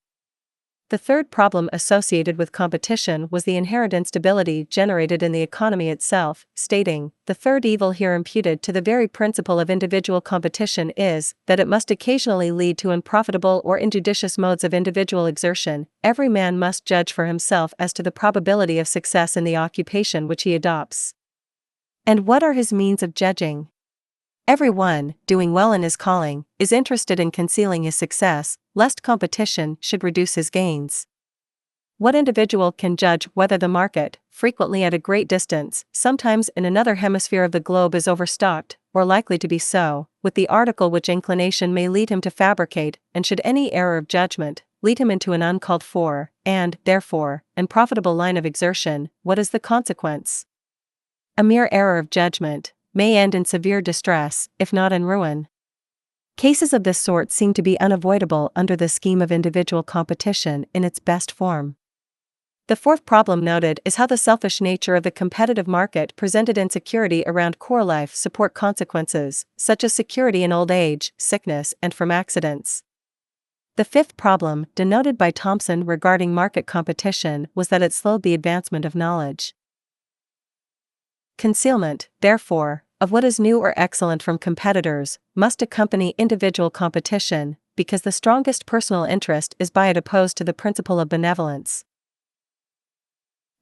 Karl Marx, 1818 to 1883, along with many others, was influenced by Thomson's work and is likely one of the most well-known economic philosophers today. With his name often used in a derogatory manner to gesture the perils of Soviet communism or totalitarianism, Marx is also likely the most misunderstood of all popularized economists. While most famous in the general public mind for presenting treatises on socialist communist ideas, Marx actually spent most of his time on the subject of capitalism and its operations. His contribution to understanding capitalism is more vast than many realize, with many common economic terms and phrases used today in conversations about capitalism actually finding their root in Marx's literary treatments. His perspective was largely historical, and featured particularly detailed scholarship about the evolution of economic thought. Due to the immense size of his work, only a few influential issues will be addressed here. One issue to denote was his awareness of how the capitalist characteristic of exchange was principled as the ultimate basis for social relationships. He stated in his Grundriss, indeed, insofar as the commodity or labor is conceived of only as exchange value, and the relation in which the various commodities are brought into connection with one another is conceived of as the exchange of these exchange values, then the individuals are simply and only conceived of as exchangers. As far as the formal character is concerned, there is absolutely no distinction between them. As subjects of exchange, their relation is therefore that of equality. Although individual A feels a need for the commodity of individual B, he does not appropriate it by force, nor vice versa, but rather they recognize one another reciprocally as proprietors. No one seizes hold of another's by force. Each divests himself of his property voluntarily. Again, as noted prior with respect to the reoccurring theme of human relations and class assumptions, or denials, Marx emphasized what could be argued as three core delusions: the delusion of freedom, equality, and social harmony, as reduced to an extremely narrow association around the idea of mutually beneficial exchange, which was to be the only real economic relationship by which the whole of society is to be assessed. It is in the character of the money relation as far as it is developed in its purity to this point, and without regard to more highly developed relations of production, that all inherent contradictions of bourgeois society appear extinguished in money relations as conceived in a simple form, and bourgeois democracy, even more than bourgeois economists, takes refuge in this aspect, in order to construct apologetic for the existing economic relations. His work Capital, a critique of political economy, Marx extensively analyzes many factors of the capitalist system, namely the nature of commodities themselves, the dynamics between value, use value, exchange value, labor theory and utility, along with a deep investigation of what capital means, how the system evolved and ultimately the nature of roles within the model. An important theme to denote is his view regarding surplus value, which, in gesture of Ricardo's labor theory of value, is the assumed value appropriated by the capitalist in the form of profit, which is in excess of the value, cost, inherent to labor/production itself. He stated with respect to dismissing this surplus origin in exchange, turn and twist then as we may, the fact remains unaltered. If equivalents are exchanged, no surplus value results, and if non-equivalents are exchanged, still no surplus value results. Circulation, or the exchange of commodities, begets no value. He then argues, in short, differentiating between labor and labor power, with the latter consisting of both a use value and an exchange value, that a worker is only compensated for meeting his needs for subsistence, which is represented in his wages, while everything past that value is a surplus, which theoretically translates into the profit made by the capitalist, finalized by the price markup in market exchange. This point, which he further extends in context and dynamics inherent to the circulation/application of different forms of capital, capital defined still as a means of production, but in this case mostly in its monetary form, poses the conclusion that an exploitation of the workers was inherent to the creation of surplus value or profit. In other words, by implication, this was a form of basic inequality built into the capitalist system, and as long as one small group of owners controlled the surplus value created by the working class, there will always be rich and poor, wealth and poverty. Marx further extends this idea to a reassessment of property, which was essentially now the legal foundation of capital itself, explicitly allowing for the coercive expropriation of surplus labor, that part of labor which generates the surplus value, stating, at first the rights of property seem to us to be based on a man's own labor. At least, some such assumption was necessary since only commodity owners with equal rights confronted each other, and the sole means by which a man could become possessed of the commodities of others was by alienating, giving up, his own commodities, and these could be replaced by labor alone. Now, however, property turns out to be the right, on the part of the capitalist, to appropriate the unpaid labor, surplus labor, of others or its product, and to be the impossibility on the part of the laborer of appropriating his own product. The separation of property from labor has become the necessary consequence of a law that apparently originated in their identity. Marx develops these kinds of arguments extensively in his writing, including the idea that working-class labor cannot be voluntary in this system, only coercive, since the ultimate decision to apply labor for a wage was in the hands of the capitalist. He stated, "The worker therefore only feels himself outside his work, and in his work feels outside himself. He is at home when he is not working, and when he is working, he is not at home. His labor is therefore not voluntary but coerced, it is forced labor. It is therefore not the satisfaction of a need, it is merely a means to satisfy needs external to it." In the end, it was this complex, multifaceted degradation, exploitation and dehumanization of the average worker that bothered him so and pushed him toward reform. He even invented a phrase, the law of the increasing misery, to describe how the general working population's happiness was inverse to the accumulation of wealth for the capitalist class. In the end, Marx was convinced that pressures inherent to the system would push the working class to revolt against the capitalist class, allowing for a new socialist mode of production where, in part, the working class operated for their own benefit. Thorstein Veblen, 1857–1929, will be the final so-called socialist whose influential ideas regarding the development and flaws of capitalism will be explored here. Like Marx, he had the advantage of time with respect to the digestion of economic history. Veblen taught economics at a number of universities during his time, prolifically producing literature on various social issues. Veblen was very critical of the neoclassical economic assumptions, specifically regarding the applied utilitarian ideas of human nature, seeing the idea that all human economic behavior was to be reduced to a hedonistic interplay of self-maximization and preservation as absurdly simplistic. He took what we could call an evolutionary view of human history, with change defined by the social institutions that took hold or were surpassed. He stated with respect to the current, what he deemed materialistic, state of the time, like all human culture, this material civilization is a scheme of institutions, institutional fabric and institutional growth. The growth of culture is a cumulative sequence of habituation, and the ways and means of it are the habitual response of human nature to exigencies that vary incontinently, cumulatively, but with something of a consistent sequence in the cumulative variations that so go forward incontinently, because each new move creates a new situation which induces a further new variation in the habitual manner of response, cumulatively, because each new situation is a variation of what has gone before it, and embodies as causal factors all that has been affected by what went before, consistently, because the underlying traits of human nature, propensities, aptitudes, and what not, by force of which the response takes place, and on the ground of which the habituation takes effect, remain substantially unchanged. Veblen challenged the basic foundation of the capitalist mode of production by questioning many of the factors that had been essentially given or deemed empirical by the centuries of economic debate. The now ingrained institutions of wages, rents, property, interest, labor were disturbed in their supposed simplicity by a view that none of them could be held as intellectually viable outside of the purely categorical association with extreme limits of application.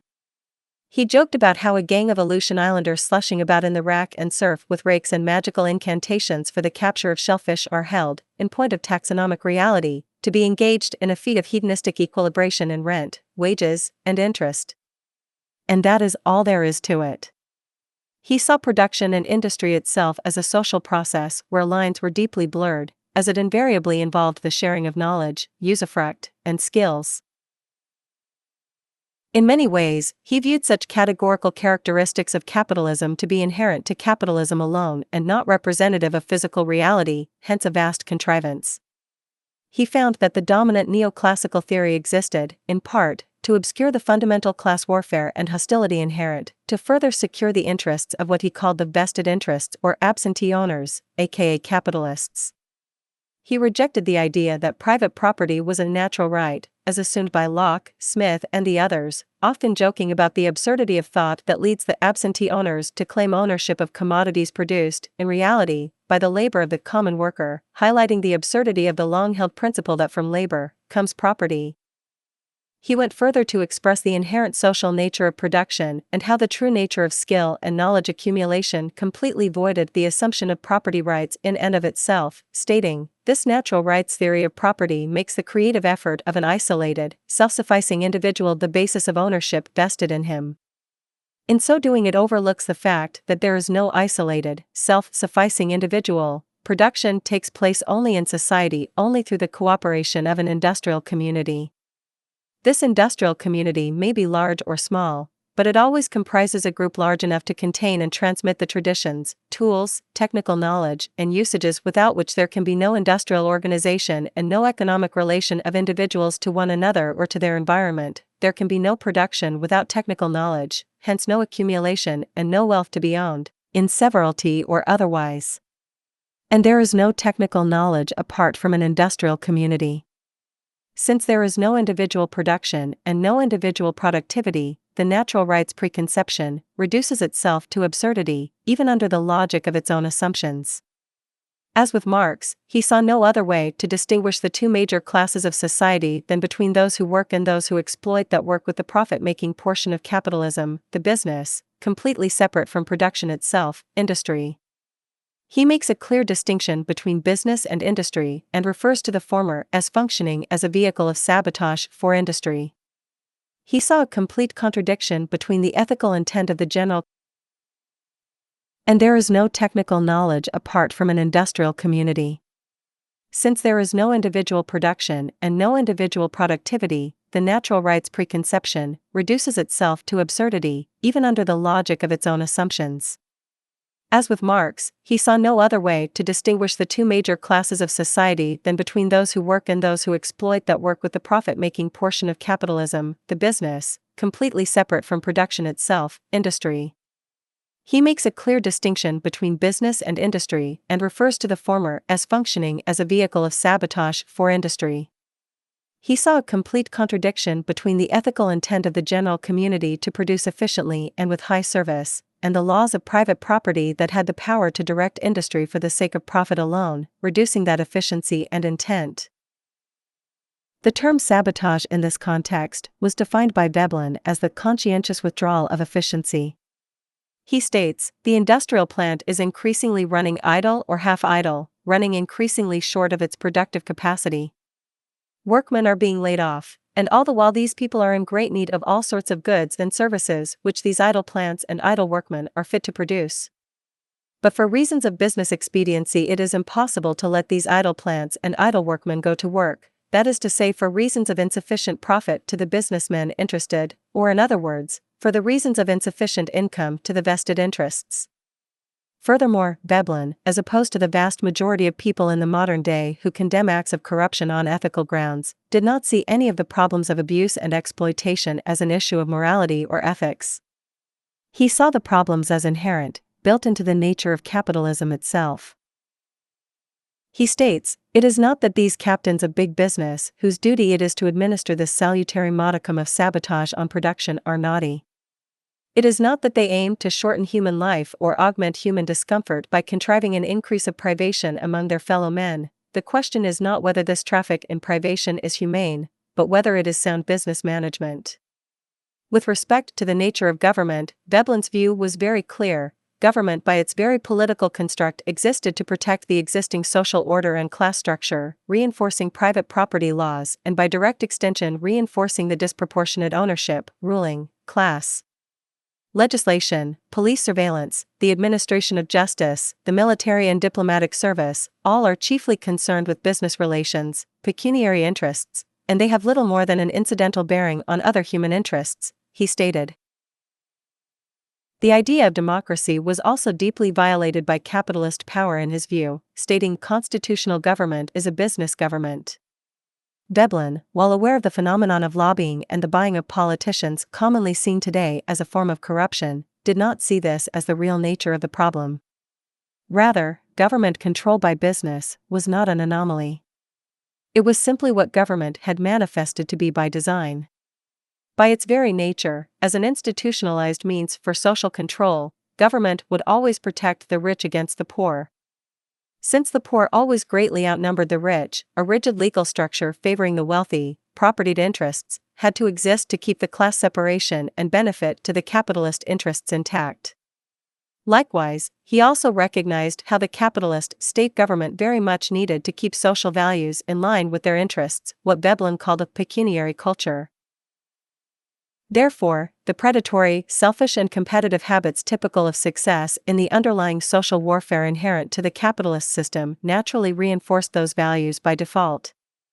To be giving and vulnerable was of little use to success in this context, as the ruthless and strategically competitive were icons of social reward.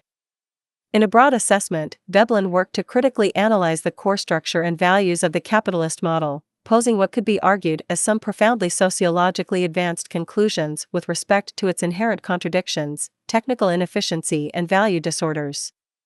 His work is very much encouraged for review by all interested in the history of economic thought, specifically for those skeptical of the premise of the free market. In conclusion, capitalism as social pathology. The history of economic thought is, in many ways, the history of human social relationships, with the pattern of certain mere assumptions gaining prominence to the effect of being considered sacrosanct and immutable over time. This element of traditionalism, culminating from values and belief systems of earlier periods, has been a core theme in this short review of economic history. The central point being that the attributes taken as given to the dominant theories of economy today are actually not based on direct physical support, such as would be needed to find validation via the method of science, but rather based on the mere perpetuation of an established ideological framework which has evolved to intricately self-refer to its internal logic, justifying its own existence by its own standards. Today, it is not what embodies the capitalist ideology in specifics that is most problematic, but rather what it omits by extension. Just as early religions saw the world as flat and had to adjust their rhetoric once it was proven round by science, the tradition of market economics is faced with similar trials. Considering the simplicity of the agrarian and eventually primitive approaches to industrial production, there was little awareness or needed concern about its possible negative consequences over time on not only the habitat, ecological, level, but also on the human level, public health. Likewise, the market system, with its very old assumptions regarding possibility, also ignores, or even fights, the powerful breakthroughs in science and technology that express capacities to solve problems and create elevated prosperity. In fact, as will be explored in the essay Market Efficiency versus Technical Efficiency, such progressive actions and harmonious recognitions regarding the habitat and human well-being reveals that market capitalism literally cannot facilitate these solutions, since its very mechanics disallow or work against such possibilities by default. Generally speaking, the resolution of problems and hence increasing of efficiency is, in many ways, anathema to the market's operation. Solving problems in general means no more ability to gain income from the servicing of those problems. New efficiencies almost always mean a reduction of labor and energy needs, and while that may seem positive with respect to true earthly efficiency, it also often means a loss of jobs and reduction of monetary circulation upon its application. It is here where the capitalist model begins to take the role of a social pathogen, not only with respect to what it ignores, disallows or fights against by design, but also with respect to what it reinforces and perpetuates. If we go back to Locke's statement about how the nature of money, given its tacit consent by the community, was to essentially serve as a commodity in and of itself, it is easy to see how this once mere medium of exchange has evolved into its present sociological form, where the entire basis of the market serves, in fact, not with the intent to create and assist with human survival, health and prosperity, but to now merely facilitate the act of profit and profit alone. Adam Smith never would have fathomed that in the present day, the most lucrative, rewarded fields would be not the production of life-supporting/improving goods, but rather the act of moving money around, hence the work of financial institutions such as banks, Wall Street and investment firms that literally create nothing, but hold immense wealth and influence. Today, the only real value theory in place is what could be called the money sequence of value. Money has taken on a life of its own with respect to the reinforced psychology moving it. It has no direct purpose and intent but to work to manifest more money out of less money, investment.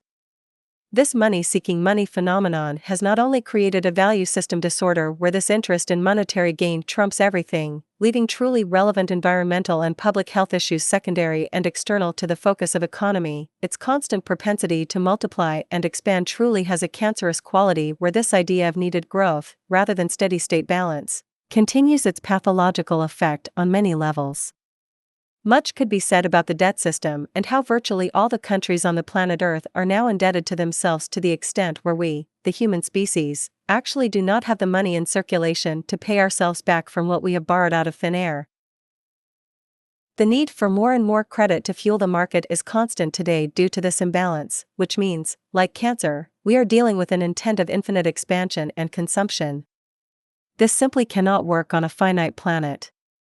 Furthermore, the scarcity-driven, competitive ethos inherent to the model continues to perpetuate divisive class warfare that keeps not only the world at war with itself via empire imperialism and protectionism, but also within the general population.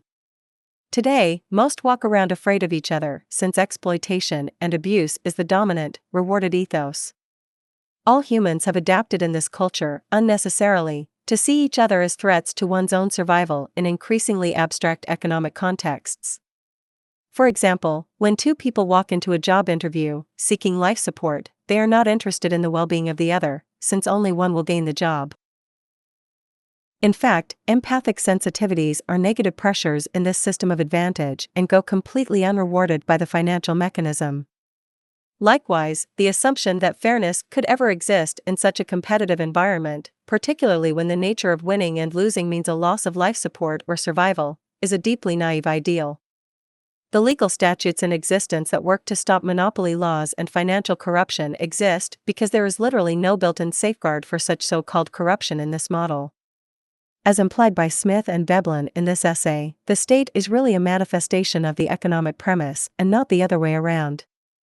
The use of state power for legislation to ensure the security and prosperity of one class over another is not a distortion of the capitalist system, it is a core feature of the free market competitive ethic.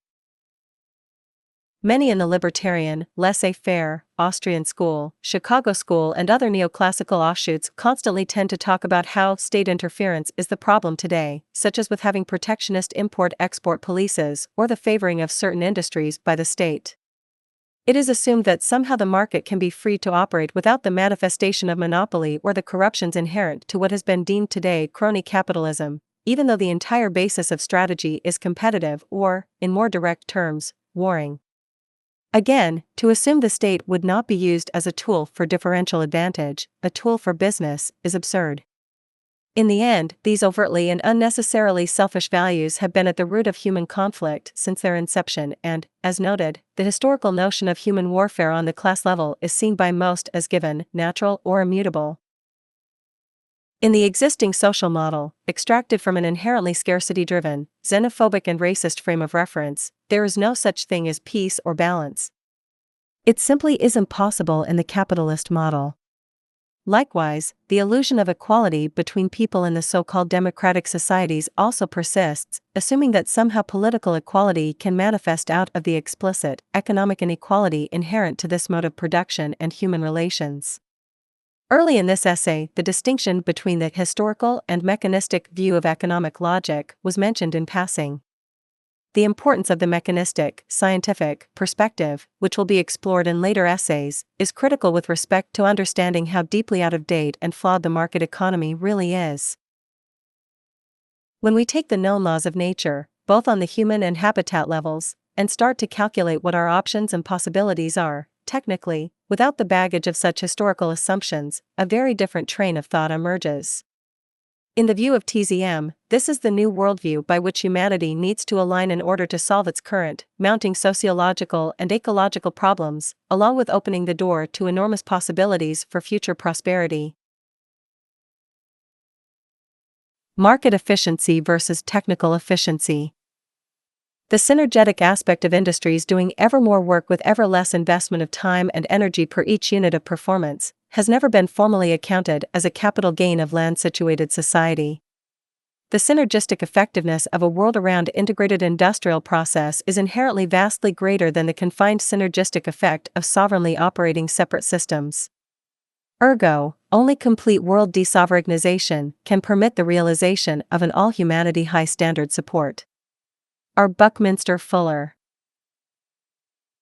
Overview.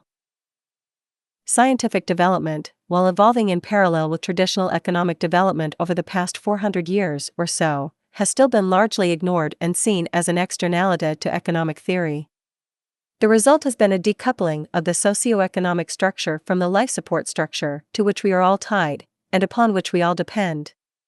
In most cases today, apart from certain technical assumptions with respect to how a system not based on market dynamics and the price mechanism could function, the most common argument in support of market capitalism is that it is a system of freedom or liberty. The extent to which this is true very much depends on one's interpretation, even though such generalized terms are often ubiquitous in the rhetoric of proponents of the model.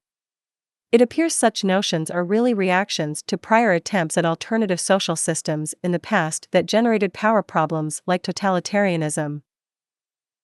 Hence, ever since, based on this fear, any model conceived outside of the capitalist framework is often impulsively relegated to the supposed historical tendency towards tyranny and then dismissed. Be that as it may, this underlying gesture of freedom, whatever its implication in subjective use, has generated a neurosis or confusion with respect to what it means for a species such as ours to survive and prosper in the habitat, a habitat clearly governed by natural laws. What we find is that on the level of our habitat relationship we are simply not free, and to have an overarching value orientation of supposed freedom, which is then applied toward how we should operate our global economy, has become increasingly dangerous to human sustainability on the planet Earth. The difficulty of social relationships aside, humans, regardless of their traditional social customs, are strictly bound by the natural, governing laws of the earth, and to stray from alignment with these is to invariably inhibit our sustainability, prosperity, and public health. It should be remembered that the core assumptions of our current socio-economic system developed during periods with substantially less scientific awareness of both our habitat and ourselves. Many of the negative consequences now common to modern societies simply didn't exist in the past, and it is now this clash of systems that is further destabilizing our world in many ways. It will be argued here that the integrity of any economic model is actually best measured by how well aligned it is with the known, governing laws of nature. This natural law concept is not presented here as anything esoteric or metaphysical, but as fundamentally observable. While it is true that the laws of nature are constantly refined and altered in our understandings over time, certain causal realities have stood, and continue to stand, as definitively true. There is no debate that the human organism has specific needs for survival, such as the need for nutrition, water, and air. There is no debate with respect to the fundamental ecological processes that secure the environmental stability of our habitat that must go undisturbed in their symbiotic synergistic relationships. There is also no debate, as complex as it is, that the human psyche has, on average, basic predictable reactions when it comes to environmental stressors, and hence how reactions of violence, depression, abuse, and other detrimental behavioral issues can manifest as a result. This scientific, causal, or technical perspective of economic relationships reduces all relevant factors to a frame of reference and train of thought relating to our current understanding of the physical world and its natural, tangible dynamics. This logic takes the science of human study, hence, again, the shared nature of human needs and public health, and combines it with the proven rules of our habitat, to which we are synergistically and symbiotically connected. Put together, a ground-up, rational model of economic operation can be generalized with very little need, in fact, for the centuries of traditionalized economic theory. This isn't to say those historical arguments do not possess value with respect to understanding cultural evolution, but rather to say that if a truly scientific worldview is taken with respect to what works or doesn't work in the strategy of efficiency demanded by the chess game of human survival, there is very little need for such historical reference in abstraction. This view sits at the core of TZM's reformist logic and will be reviewed again in Part 3 of this text. The bottom line is that these points of near-immutable scientific awareness are almost completely without recognition in the economic model dominant today. In fact, it will be argued that the two systems are not only decoupled, they are diametrically opposed in many ways, alluding to the reality that the competitive market economy is actually not fixable as a whole, and hence a new system based directly on these natural law realities needs to be constructed from the ground up. This essay will examine and contrast a series of economic considerations from both the perspective of the market system, market logic, and this noted mechanistic or technical logic. It will express how efficiency takes on two very different meanings in each perspective, arguing that market efficiency works only to be efficient with respect to itself, using man-made rule sets related mostly to classical economic dynamics that facilitate profit and growth, while technical efficiency, referencing the known laws of nature, seeks the most optimized manner of industrial unfolding possible to preserve the habitat, reduce waste, and ultimately ensure public health, based on emerging scientific understandings. Cyclical consumption and economic growth. Market capitalism in basic operation can be generalized as an interaction between owners, laborers, and consumers. Consumer demand generates the need to produce via the owners, capitalists, who then employ laborers to perform the act of production. This cycle essentially originates with demand, and hence the real engine of the market is the interest, ability, and act of everyone buying in the marketplace. All recessions/depressions are a result, on one level or another, of a loss of sales. Therefore, the most critical necessity for keeping people employed and hence keeping the economy in a state of stability or growth is constant, cyclical consumption. Economic growth, which is generally defined as an increase in the capacity of an economy to produce goods and services, compared from one period of time to another, is a constant interest of any national economy today and, consequently, the global economy in general. Many macroeconomic tactics are often used during times of recession to facilitate more loans, production, and consumption in order to keep an economy functioning at or ideally beyond its current level. The business cycle, a period of oscillating expansion and contraction, has long been recognized as a characteristic of the market economy due to the nature of market discipline, or correction, which, according to theorists, is partly a natural ebb and flow of business successes and failures. In short, the rate, increase or decrease, of consumption is what generates the business cycle's periods of growth or contraction, with macroeconomic monetary regulation generally increasing and decreasing ease of liquidity, often via interest rates, in order to manage the expansions and contractions. While modern, monetary macroeconomic policy is not the subject of this essay, it is worth pointing out here, as an aside, that mutual respect toward both the expansion and contraction periods of the business cycle has not existed historically. Periods of monetary expansion, often via cheaper credit, that usually correlate to periods of economic expansion, as more money is being put to use, are hailed by the citizenry as national successes for society, while all contractions are seen as policy failures. Therefore, there has always been an interest by the political establishments, who want to look good, and major, influential market institutions, protecting corporate profits, to preserve periods of expansion for as long as possible and fight all forms of contraction.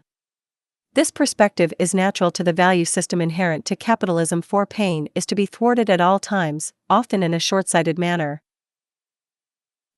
No company willingly wants to downsize, nor does any political party willingly want to look bad, even though traditional economic theory tells us that these periods of contraction are natural and should be allowed.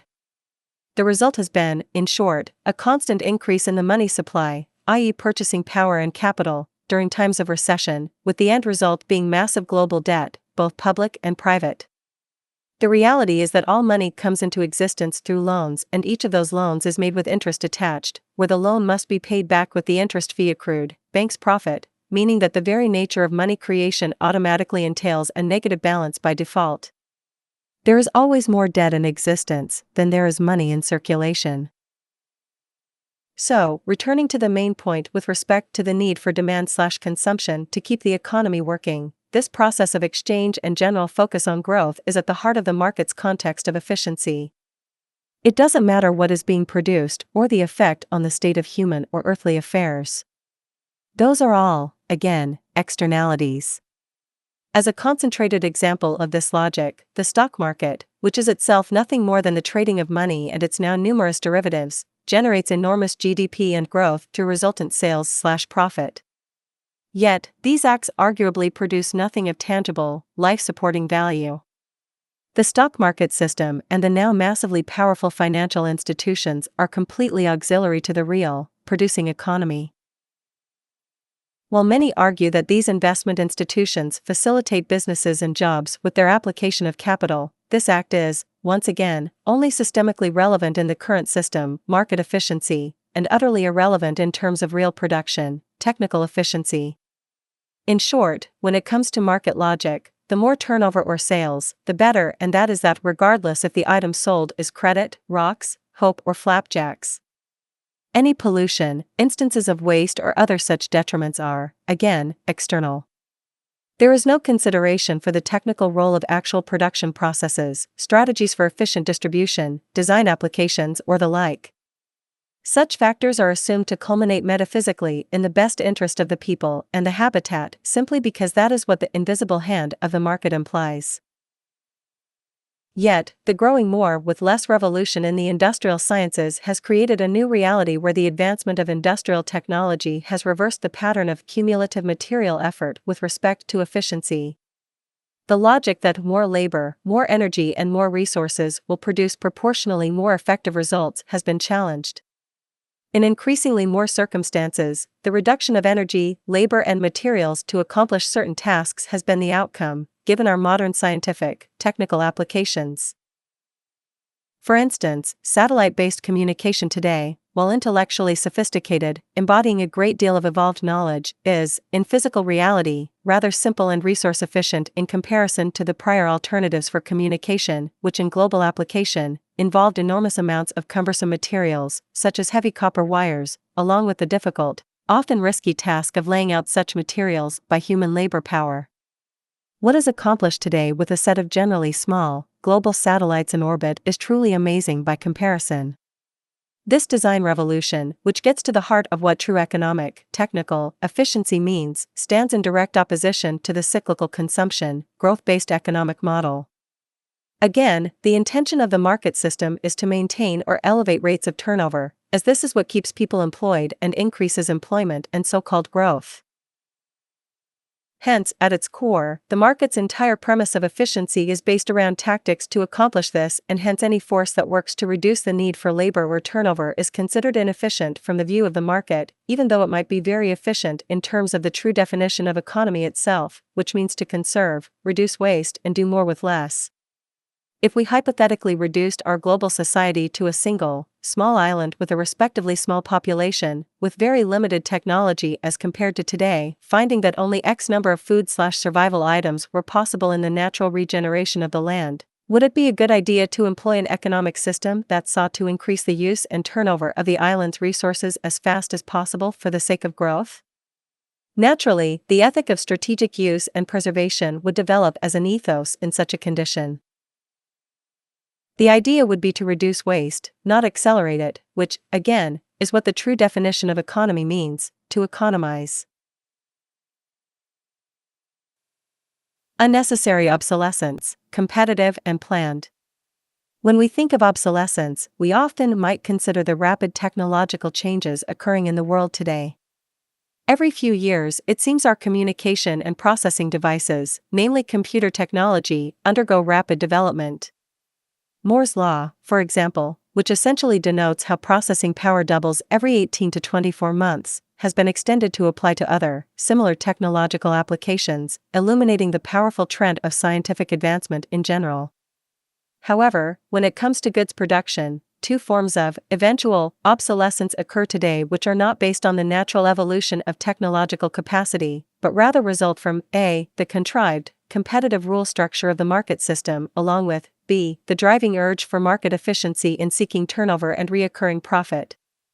The first, a, could be called competitive or intrinsic obsolescence. This is obsolescence resulting from the consequential nature of a competitive economy, as each producing entity works to maintain differential advantage over another by reducing expenses in production in order to keep the price competitively low for consumer purchase. This mechanism is traditionally termed cost efficiency, and the result is products that are relatively inferior the moment they are made. This competitive need permeates every step of production, with, in effect, a reduction of technical efficiency along the way by using cheaper materials, means, and designs. Imagine, hypothetically, if we took into account all of the material requirements for, say, the creation of a car, seeking to maximize its efficiency, durability, and quality in the most strategically optimized way, based on the materials themselves, not the cost of those materials. The life cycle of the car would then be determined only by its natural wear and tear, with a very deliberate design focus on upgrading attributes of the car when they have become obsolete or damaged by natural use circumstances. The result would be a production designed to last, hence reducing waste and invariably increasing efficacy of utility. It is safe to assume that many in the world today believe this is what actually happens in the design and production of goods, but that simply isn't the reality. It is mathematically impossible for any competing company to produce the strategically best good, technically, in a market economy, as the cost efficiency mechanism guarantees a less than optimal production.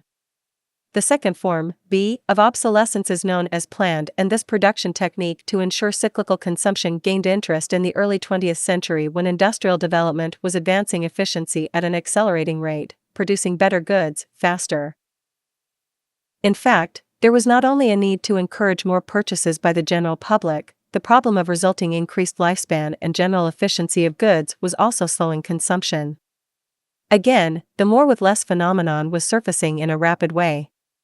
Rather than allow for a good's lifespan to be determined by its natural capacity, with the logical natural law intention for it to exist as long as possible, given limited resources on a finite planet and a natural interest to save energy, both material and human, corporations decided it was instead best to create their own lifespan for goods, deliberately inhibiting efficiency for the sake of repeat purchases. In the 1930s, some even wanted to make it mandatory for all industries, legally, where life cycles were decided not by the natural state of technological ability but by the mere ongoing need for labor and increased consumption. In fact, the most notable historical example of this period was the Phoebus light bulb cartel of the 1930s where, in a time where light bulbs were able to last up to about 25,000 hours, the cartel forced each company to restrict light bulb life to less than 1,000 hours to assure repeat purchases. Today, every major manufacturer strategizes to limit good life cycles based on marketing models for cyclical consumption, and the result is not only the reprehensible waste of finite resources, but a constant waste of human labor and energy as well. Outside the dynamics of the market economy, it is extremely difficult to argue against the need for optimum design of goods. Sadly, the nature of market efficiency disallows such technical efficiency by default. Property versus access. The tradition of personal property has become a staple of modern culture with little financial incentive in the long run to utilize a system of sharing or access. While a few examples of community sharing of commodities do exist in the modern day, the general ethic of ownership and the inherent value/investment characteristics of property itself make such approaches more costly in the long run by the user than to engage in direct purchase. From the standpoint of market efficiency, this is a good thing, as the more direct purchases of goods, the better. Generally speaking, if 100 people wish to drive a car, having 100 people purchase those cars is more efficient for the market than if 100 people shared 20 cars in a system of strategically designed access, enabling utilization based on actual use time. If we analyze patterns of actual use of any given good on average, many types of products are found to be used intermittently. Transport vehicles, recreational equipment, project equipment, and various other genres of goods are commonly accessed at relatively distant intervals, making the task of ownership not only somewhat of an inconvenience given the need to store these items, but also clearly inefficient in the context of true economic integrity, which seeks a reduction of waste at all times. Every year, countless books are borrowed virtually for free from libraries around the world and returned, not only saving an enormous amount of material resources over time, but also facilitating knowledge access to those who might otherwise have no means to obtain it. Yet, this practice is a rare exception in the market efficiency-driven world today, as clearly it is to the disadvantage of the market to have anything available without direct purchase on a per-person basis. However, let's hypothetically extend this idea of the sharing of knowledge to the enabled access of material goods. From the standpoint of market efficiency, it would be extremely inhibiting. While profit would still be generated in the capitalist model by the loaning of items to people on the basis of their need, it would be enormously disproportionate when compared to the profit/consumption rates of a society based on separate, personal ownership of each good. Yet, on the other hand, the technical efficiency would be profound. not only would fewer resources need to be utilized, along with less labor power, since less of each good would need to be created to meet the use time of citizens, the availability of such goods could very well extend to many who otherwise would not have the ability to afford the purchase to begin with, only the rental fee, still assuming a market system. In this regard, the technical efficiency has two levels, environmental and social. From the environmental standpoint, a dramatic reduction of resource use. From the social standpoint, all things being equal, an increase in the access availability of such goods could also occur. So, from the standpoint of technical efficiency, at the deep expense of market efficiency, a shared access rather than universal property-oriented society would be exceptionally more sustainable and beneficial. Of course, such a practice would naturally challenge some deep value identifications common to the propertied culture today. Competition versus collaboration. The question of society pursuing a competitive or collaborative culture has been a running debate for centuries, with assumptions of human nature common to the defense of competition. Today, economists mostly discuss competition as an incentive necessary to continue innovation, along with the generally implied assumption that there simply isn't enough to go around on this planet and hence everyone has no choice but to fight on some level, with inevitable losers. Such assumptions noted, the themed context here of market versus technical efficiency shall be explored with respect to the competitive benefits and/or consequences. There are two core angles to consider. The first is, A. How competition affects industrial production itself. The second is, B. How it actually affects innovation or creative development. If we examine the layout of industrial production today, we see a complex global system of interaction, moving resources, components and goods constantly from one location to another for various production or distribution purposes. Business, in its pursuit of profit and cost efficiency, invariably seeks out inexpensive labor, equipment and facilities at all times to remain competitive in the market. This can take the form of local immigrant labor at minimum wage, a sweatshop production facility overseas, a relatively cheap processing factory across the country, etc. The bottom line is that from the standpoint of market efficiency, the cost-to-profit ratio is all that matters, even if the actual act of this global processing is using disproportionately wasteful amounts of fuel, transport resources, labor power and the like. The notion of proximal efficiency, meaning in this case the efficiency derived from the distance between industrial production/distribution points, is not considered, and the practice of globalization today engages in a vast amount of wasteful resource movement around the world based almost entirely on the interest of saving money, not optimal, technical efficiency. This ignoring of the importance of proximal efficiency in industrial action, whether domestic or international, is the source of some very wasteful realities. Today, industrial production is almost entirely international, especially in the technological age. The degree to which this is needed, from a technical perspective, is slight, at best. While agricultural production has historically been regional given the propensity of certain regions to produce certain types of goods, or perhaps facilitate a more conducive environment for other such cultivations, these issues are very few in proportion to the vast majority of industrial goods production, discounting as well various technological possibilities today to overcome such regional requirements. Localization, meaning the deliberate reduction of distance between and around all facets of production and distribution, is the most technically efficient manner for a community to operate, taking into account the obvious exceptions, such as how, for example, mineral extraction clearly must begin at its point of origin in the earth, etc. It is simple to see, especially with respect to modern technical applications which currently go unused, how the vast majority of life-sustaining goods can be generated in close proximity overall to where they are to be utilized. As will be described in further detail in Part 3 of this text, there is a technically efficient train of thought with respect to the utilization of proximity when it comes to extraction, production, distribution and recycling/waste disposal. The end result would be enormous levels of resource and human energy preservation of a capacity that, in fact, could be reallocated if need be to further advancing projects, rather than squandered as mere waste via the market model today. As a final note on this subject of how competition limits the technical efficiency of industrial production, increasing waste, the reality of good multiplicity is another issue. While all production by competing companies is typically oriented around historical statistics regarding what their market share is and how many goods they can sell on average per region, the very fact of multiple corporations working in the same genre of good production, producing nearly identical products with only mild variation, only adds to the sources of unnecessary waste.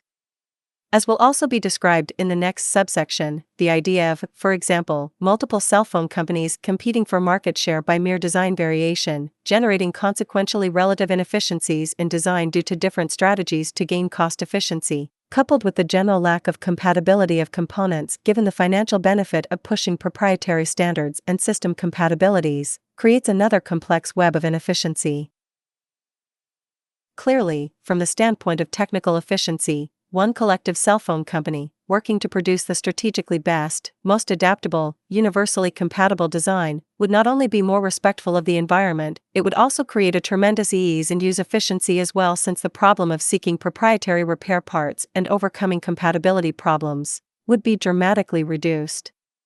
It is often argued, however, that the pursuit of competition and the product variations that arise in the quest for market share by competing businesses is a way to introduce new ideas to the public. However, such a method could also be achieved by systems of direct, mass feedback from the public with respect to what is needed, coupled with an emergent awareness campaign about what is now possible given the empirical evolution of technological advancement. The second issue here, as noted, has to do with how competition affects innovation or creative development itself. While the assumption still persists today that differential reward for one's contribution motivates other people to seek that reward, which is also a common justification of the existence of classes, modern sociological study finds a number of conflicting views. The idea that humans are motivated inherently by a need to beat others by, for example, gaining material financial rewards in excess of others, is without credible vindication outside of the intuitive view drawn from the existing, highly competitive, scarcity-driven market condition in which humanity finds itself today, by design. However, once again, the sociological debate can be set aside as the context here is how competition relates to market and technical efficiency directly. In short, the competitive system seeks secrecy when it comes to business ideas, often universally against the open flow of knowledge.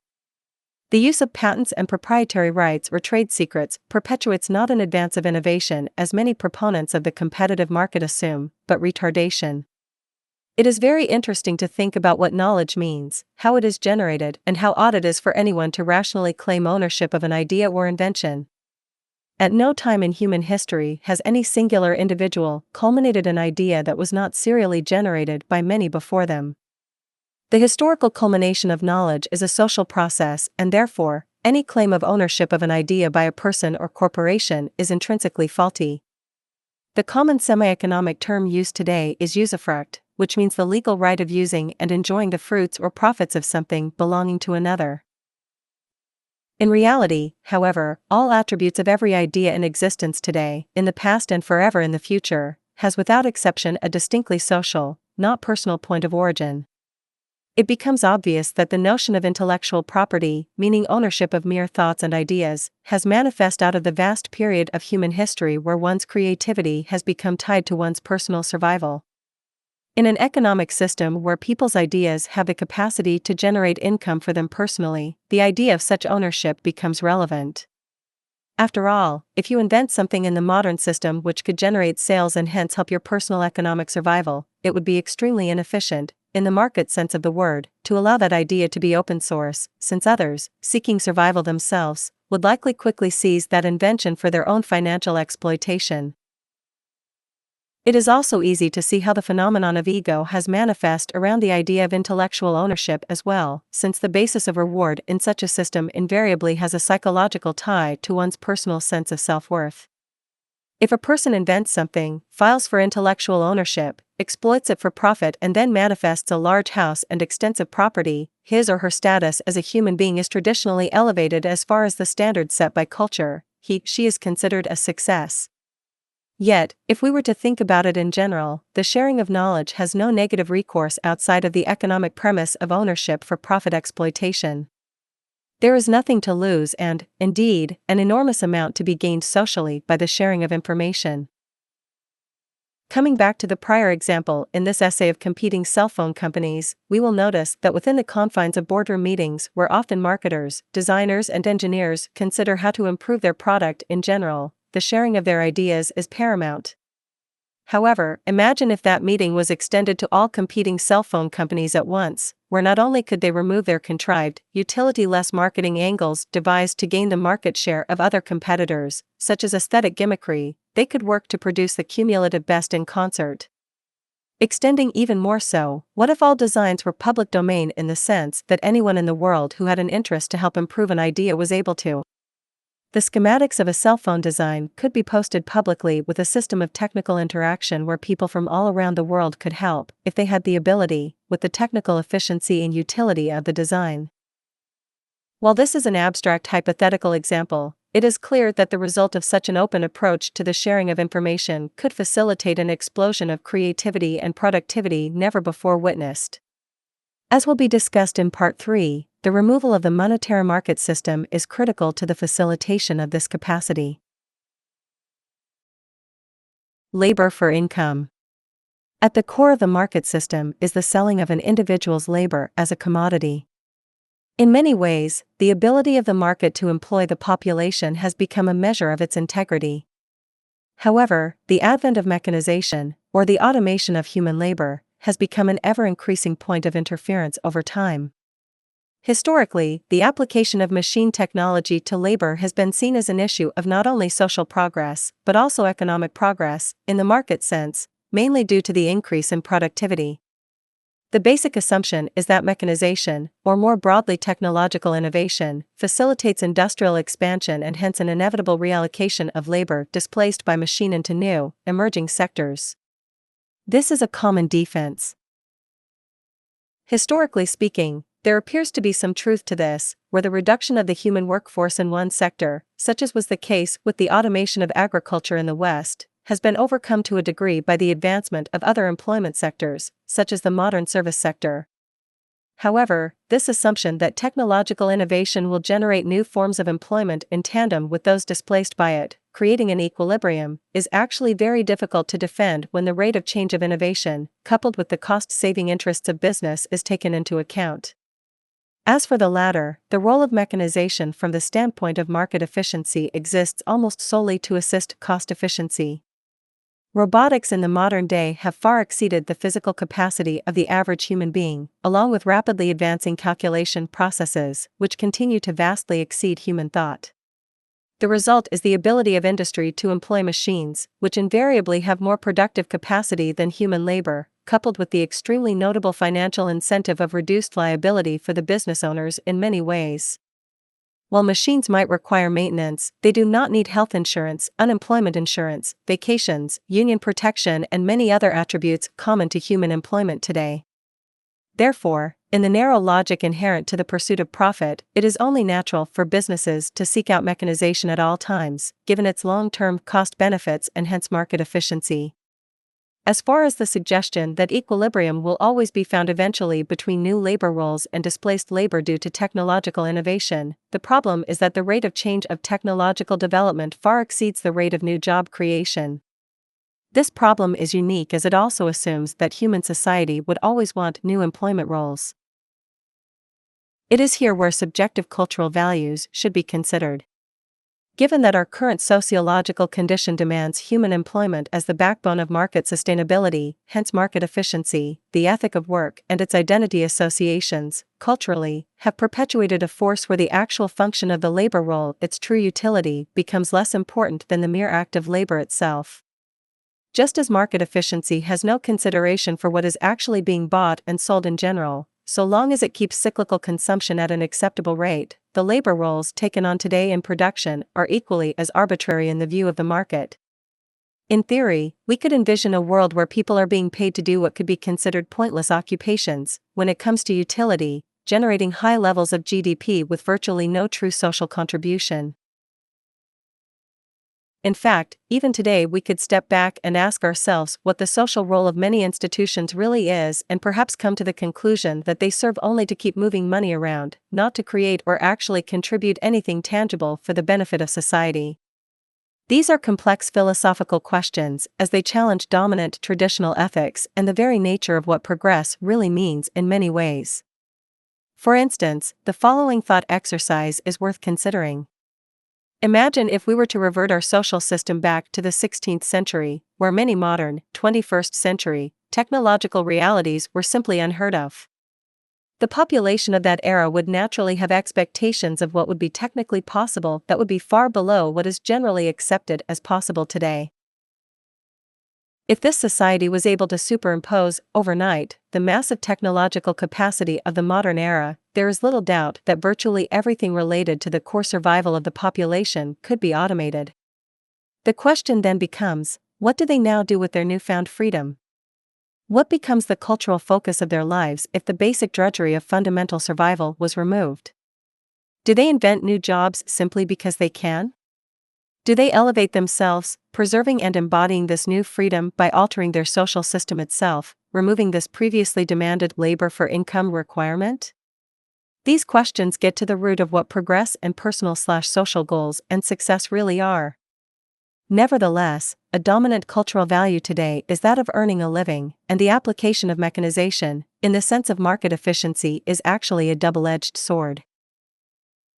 While cost efficiency is inherent to mechanization and hence the general improvement of profit by reducing costs for the business owners, the displacement of human workers, known today as technological unemployment, actually works against market efficiency to the extent that those unemployed workers are now unable to contribute to the needed cyclical consumption that powers the economy, since they have lost their purchasing power as consumers. This contradiction within the capitalist model is unique.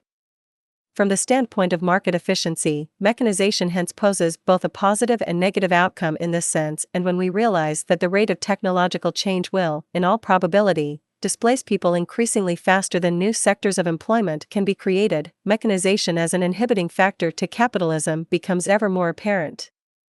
It is, in total, decreasing market efficiency in this circumstance.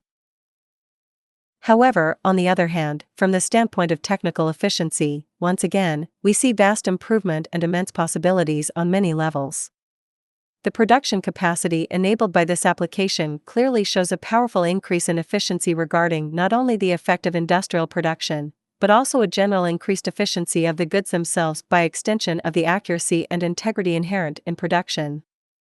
Also, an implication of this new level of production efficiency is that meeting the needs of the global population was never more possible. It is easy to see that without the interference of market logic on this new technical capacity, which invariably inhibits its full potential, what could be relatively deemed an abundance of most life-sustaining goods could be facilitated for the global population. Scarcity versus abundance. Supply and demand is a common market relationship which expresses, in part, how the value of a resource or good is proportional to how much of it is in existence or accessible. For example, diamonds are considered quantitatively more rare and hence of higher value than water, which can be found in a general abundance on the planet. Likewise, certain human creations, if created in short supply, are also subject to this dynamic, even if the perception of rarity is culturally subjective, such as with a single canvas painting by a renowned artist which might fetch many, many times its actual resource value in a sale. From the standpoint of market efficiency, general scarcity is a good thing overall. While extreme scarcity is, indeed, destabilizing both for an industry or an economy as a whole, shortages, the most optimized state within which the market system can exist is in a sort of balanced scarcity pressure, hence the assurance of sales producing demand. Again, the life requirements of humans are not recognized in this equation.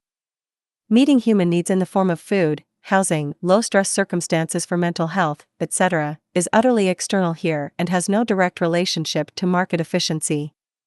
Meeting human needs in a direct sense would, again, be inefficient to the market's logic as it would remove the scarcity pressure that fuels cyclical consumption.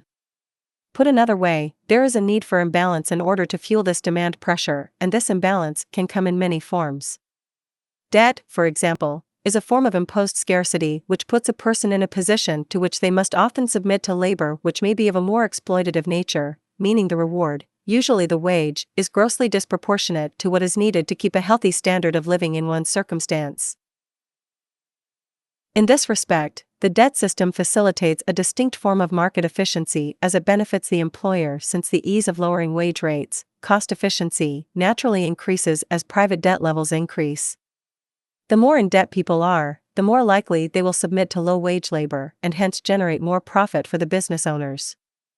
In fact, the same logic can be applied to the use of legally unregulated sweatshop labor in the Third World, which is frequently exploited by Western companies. Excessive work hours coupled with notoriously low wages are common, yet these people have literally no choice but to submit as there are no other options for survival in their region, often due to debt resulting from austerity measures. In fact, the regulation of the money supply in total is based on a general scarcity since, as noted before, all money today is made out of debt and this debt money is sold into the market as a commodity through loans, with the markup of interest attached to generate a profit for the banks. Yet, this interest profit, which is money itself, is not created in the money supply itself. For instance, if an individual takes out a loan for $100 and pays 5% interest on the loan, that individual is required to pay back $105. But, in an economy where all money comes into existence through loans, which is the reality, only the principal, $100, exists in the money supply with the interest income, $5, uncreated. Therefore, there is always more debt in existence than there is money to pay for it. Furthermore, since the poor are responsible for taking more loans in general for their homes/cars/ etc. than the wealthy, who maintain a financial surplus, this overall debt pressure tends to fall on the lower classes, compounding the inherently insurmountable problem of being in debt and hence with limited options. In this model, bankruptcy, for example, is not a result of some poor business judgments, it is an inevitable consequence, like a game of musical chairs. So, coming back to the central point, the reality of scarcity in the current economic system is a source of great efficiency in the market sense for if people had their basic needs met, or if they were able to meet those needs without the external pressure of irresolvable debt which keeps the imbalances. Cyclical consumption, profit and growth would suffer.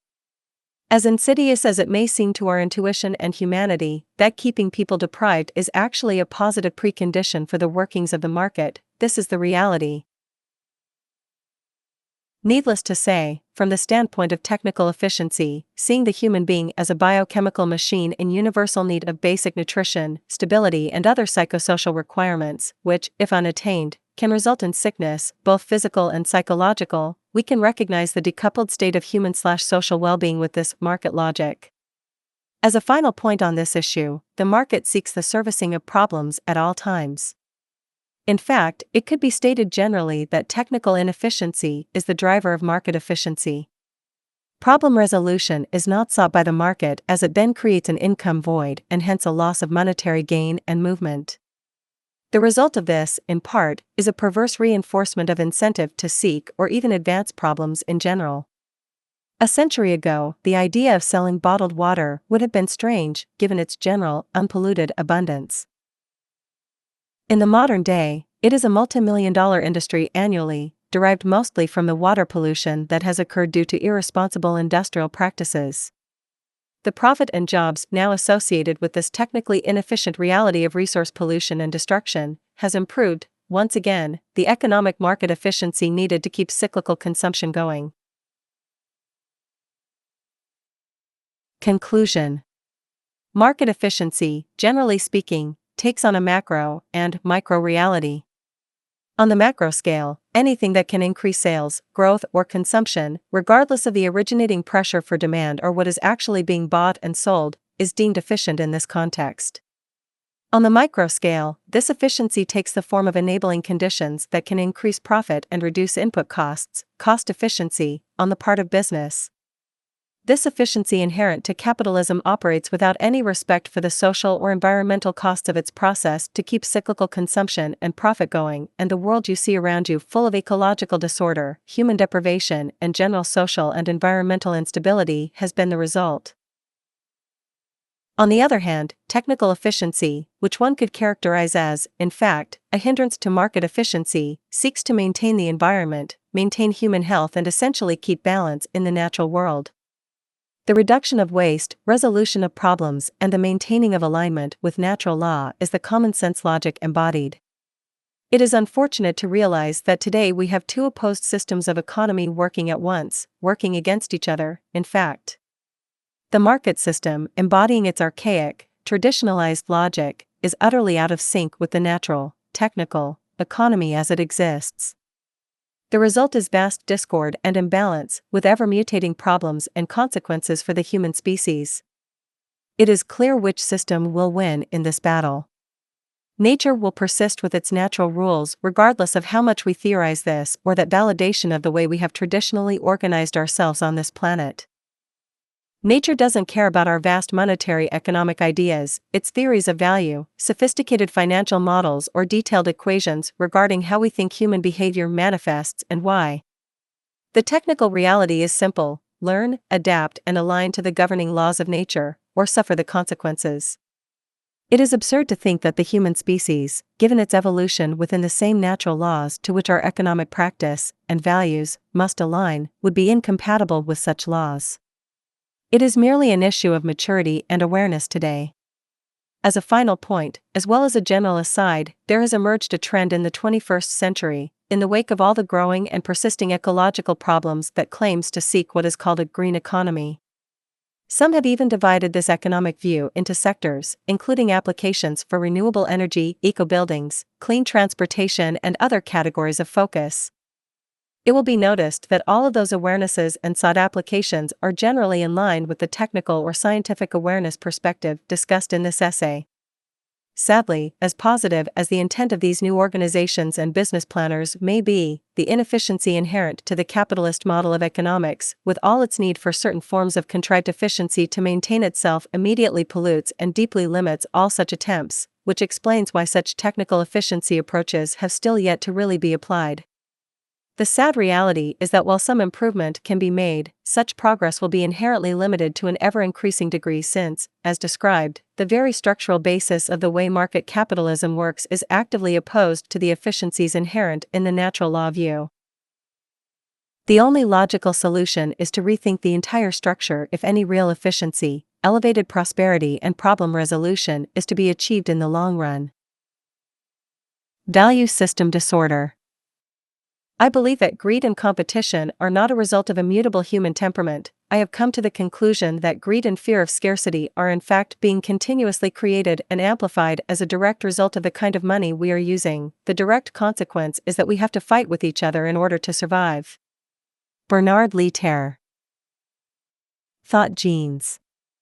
Given the relatively slow rate of change of the human being with respect to biological evolution, the vast societal changes that have occurred over the past 4,000 years of recorded history have occurred due to the evolution of knowledge, hence cultural evolution. If we were to search for a mechanism for cultural evolution, the notion of the meme is useful to consider. Defined as an idea, behavior, style, or usage that spreads from person to person within a culture, memes are considered to be sociological or cultural analogues to genes, which are functional, biological units controlling the transmission and expression of one or more traits. While genes basically transmit biological data from person to person through heredity, memes transmit cultural data, ideas, from person to person via human communication in all forms. When we recognize, for example, the power of technological advancement over time and how it has dramatically changed our lifestyles and values and will continue to do so, we can view this overall, emergent phenomenon as an evolution of ideas, with information replicating and mutating, altering the culture as time moves forward. Given this, we could gesturally view the human mental state and its propensities for action as a form of program. Just as genes encode a set of instructions which, in concert with other genes and the environment, produce sequential results, the processing of memes by the intellectual capacity of human beings, in concert, create patterns of behavior in a similar way. While free will is certainly a complex debate to be had with respect to what actually triggers and manifests human decisions, it is fundamentally clear that people's ideas are limited by their input, education. If a person is given little knowledge about the world, their decision process will be equally as limited. Likewise, just as genes can mutate in ways that are detrimental to their host, such as the phenomenon of cancer, so can memes with respect to ideological/sociological transmissions, generating mental frameworks that serve as detriments to the host or society. It is here where the term disorder is introduced. A disorder is defined as a derangement or abnormality of function. Therefore, when it comes to social operation, a disorder would imply institutionalized ideological frameworks that are out of alignment with the larger governing system. In other words, they are inaccurate with respect to the context in which they attempt to exist, often creating imbalance and detrimental destabilization. Of course, history is full of initially destabilizing, transitioning ideas, and this ongoing intellectual evolution is clearly natural and necessary to the human condition, as there is no such thing as an absolute understanding. However, the differentiation to be made here is the fact that when ideas persist for a long enough period, they often create emotional connections on the personal, identity level and institutional establishments on the cultural level, which tend to perpetuate a kind of circular reinforcement, generally resisting change and adaptation. Recognizing our intellectual evolution as a process with no end and being open to new information to help better align ourselves for sustainable practices is clearly a core ethic needed both on the personal and social level if we expect to keep adapting for the better in the context of cultural evolution. Sadly, there are powerful cultural forces that work against this interest in the world today. Structures, both ideological and encoded in the current social infrastructure, actively work against this critical necessity of cultural adaptation. An analogy would be the starvation of our biological cells by removing oxygen from the environment. Only in this case we are restricting our vulnerability to learn and adapt, with knowledge being the oxygen by which we as a species are able to solve problems and continue progress. This disorder is, as will be described, inherent to the market capitalist tradition. It is not only the actual decisions being made against the interest of adaptation, knowingly or not, that perpetuate detrimental effects on many levels, it is also the value system, the employment of identity and a normalized sense of custom, which bears a powerfully problematic force. This is compounded even more so when the purpose served, or appears to be served, by such intense directly ties to our survival and existence. There is nothing more personal to us than how we identify ourselves, and the economic system we encompass is invariably a defining feature of our mentalities and worldview. If there is something wrong with this system, then it implies there is something wrong with ourselves, given that we are the ones who perpetuate it. Value system disorder. Just like cancer is, in part, an immune system disorder, sociological traditions which persist with ever-increasing problem generation for society could be called a value system disorder. This disorder has to do with a kind of structured psychology where certain assumptions have been given credence over time based merely on their cultural persistence, coupled with an inherent reinforcement of itself in operation. The larger the social context of the disorder, often the more difficult its resolution, not to mention the difficulty of its mere recognition itself. On the scale of a social system, it becomes very difficult as the society as a whole is constantly being conditioned into the dynamics of its own framework, often creating powerful self-preservation reactions whenever its integrity is challenged. These, what could be called closed intellectual feedback mechanisms, are what comprise the vast majority of arguments in defense of our current socioeconomic system, just as they have in generations prior. In fact, it appears to be a general sociological trend since, again, people's very identity is invariably associated with the dominant belief systems and institutions they are born into. In the words of John McMurtry, Professor Emeritus of Philosophy at the University of Guelph, Canada, in the last dark age, one can search the inquiries of this era's preserved thinkers from Augustine to Occam, and fail to discover a single page of criticism of the established social framework, however rationally insupportable feudal bondage, absolute paternalism, divine right of kings and the rest may be. In the current final order, is it so different? Can we see in any media or even university press a paragraph of clear unmasking of a global regime that condemns a third of all children to malnutrition with more food than enough available? In such a social order, thought becomes indistinguishable from propaganda. Only one doctrine is speakable, and a priest caste of its experts prescribes the necessities and obligations to all. Social consciousness is incarcerated within the role of a kind of ceremonial logic, operating entirely within the received framework of an exhaustively prescribed regulatory apparatus protecting the privileges of the privileged. Methodical censorship triumphs in the guise of scholarly rigor, and the only room left for searching thought becomes the game of competing rationalizations. Such reactions are also common with respect to established practices in specific fields. For instance, Ignaz P. Semmelweis, 1818 to 1865, a Hungarian physician who discovered that puerperal fever could be drastically cut by the use of simple hand-washing standards in obstetrical clinics, essentially foreshadowing the now fully accepted germ theory of disease, was shunned, rejected and ridiculed by his finding. It wasn't until long after his death, his now very basic realization was respected. Today, some use the phrase, the Semmelweis reflex, as a metaphor for the reflex-like tendency to reject new evidence or new knowledge because it contradicts established norms, beliefs, or paradigms. Overall, once a given set of ideas is entrusted by a large enough number of people, it becomes an institution, and once that institution is made dominant in some way, such as existing for a certain period of time, that institution could then be considered an establishment. Institutional establishments are simply social traditions given the illusion of permanence, and the longer they persist, often the stronger the defense of their right to exist by the majority of culture. If we examine the institutional establishments we take for granted today, from macro-system attributes such as the financial system, the legal system, the political system and major religious systems, to micro-system attributes such as materialism, marriage, celebrity, etc., we must remind ourselves that none of these ideas are actually real in the physical sense. These are temporal meme structures we have created to serve our purposes given conditions at certain points in time, and no matter how much we emotionally attach to such issues, no matter how large an institution may become, no matter how many people may believe in such institutions, they are still impositions of thought and transient by nature. So, coming back to the context here of the value system disorder, market capitalism, while arguably being deeply decoupled from physical reality and a root source of the vast majority of the social woes in the world today, keeps itself in place through a set of culturally reinforced values and power establishments upon which the society is ultimately conditioned and generally inclined to defend. This is made increasingly powerful in its persuasion since the dominant value system disorder at hand today is born out of assumptions relating to critical human survival itself. Characteristics of pathology. In order to critically evaluate an existing framework of thought, a basic, mutually accepted benchmark needs to be generated.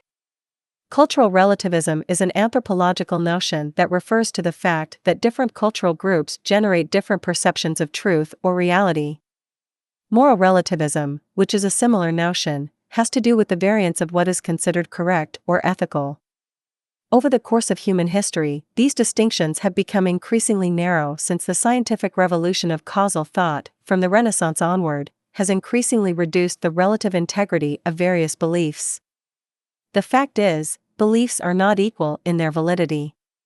Some are truer than others, and hence some are more dysfunctional than others in the context of real life. The scientific method of arriving at conclusions is the ultimate benchmark upon which the integrity of human values can be measured, and this modern reality demystifies the common relativism defense of subjective human belief. It is not about right and wrong, but what works or doesn't work. The integrity of our values and beliefs is only as good as how aligned they are with the natural world. This is the common ground that we all share. This concept ties in directly with sustainability in the broad context of human survival itself, as a sustainable social system naturally must have sustainable values to facilitate and perpetuate the structure. Unfortunately, the evolutionary baggage of our cultural history has maintained value structures that are so powerful, yet so clearly decoupled from reality, which our personal and societal assumptions of happiness, success, and progress itself continue to be deeply perverted and exist in discordance with the governing laws of our habitat and human nature. The human being indeed has a common nature, and while nothing appears 100% universal across the species, certain pressures and stressors can generate, on average, serious public health problems. Likewise, if our values support behaviors that are not in accordance with our physical sustainability on the planet Earth, then naturally we can expect ever-increasing problems on that environmental level as well. The dominant value system, which the capitalist socio-economic model perpetuates, is arguably deeply pathological to the human condition, as the mechanisms related to survival and general reward compound emotional attachments and forms of self-preservation which are essentially rooted in a kind of primitive desperation and fear. The fundamental ethos is that of an antisocial, scarcity-driven pressure, which forces all players of the game to be generally exploitative and antagonistic, both of others and the habitat. It also has built-in pressures to avoid socially easing interests due to a resulting loss of profit, furthering this stress-induced emotional disparity. The result is a vicious cycle of general abuse, narrow-minded selfishness, and social and environmental disregard. Of course, historically, these caustic characteristics are usually defended as simply the way it is, as though our evolutionary psychology must be stuck in this state. In fact, if the touted psychological doctrines of traditional market theory hold true, neoclassical utilitarianism, regarding our apparent limits with respect to a workable social structure, then imbalance, environmental destruction, oppression, violence, tyranny, personality disorders, warfare, exploitation, selfish greed, vain materialism, competition, and other such divisive, inhumane, and destabilizing realities are simply unalterable, and therefore the whole of society should do nothing but work around such inevitabilities with whatever controls we can put in place to manage these realities of the human condition. It is as though the human being is deemed to have a severe, incurable mental disorder, a firm retardation that simply cannot be overcome, so everything in society must be altered around it in an attempt to deal with it. Yet, the more we live as human beings, the more history we are able to see of ourselves over generational time, the more we are able to compare the behaviors of different cultures across the world and across history, the more clear it becomes that our human capacity is being inhibited directly by an archaic reward and survival structure which continues to reinforce primitive, desperate values, and while such values might have served a positive evolutionary role in the past, the present and foreshadowed future arguably lays these behavioral patterns bare as detrimental and unsustainable, as this overall text has expressed at length. Self-preservation paralysis. While each of us generally wishes to survive and do so in a healthy state, naturally prepared to defend that survival when need be, self-preservation in the current socioeconomic condition unnecessarily extends this tendency in ways that severely inhibit social progress and problem resolution. In fact, it could be said that this short-term preservation occurs often at the cost of long-term integrity. The most obvious example of this has to do with the fundamental nature of seeking and maintaining income, the lifeblood of the market system and, by extension, human survival. Once a business succeeds in gaining market share, typically supporting employees along with the owners, the business naturally gravitates to an interest to preserve that income-generating market share at all costs.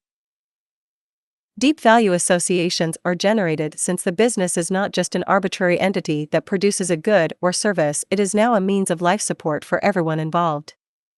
The result is a constant, socially debilitating battle, not only with the competitors who also seek the same consumer market, but with innovation and change itself.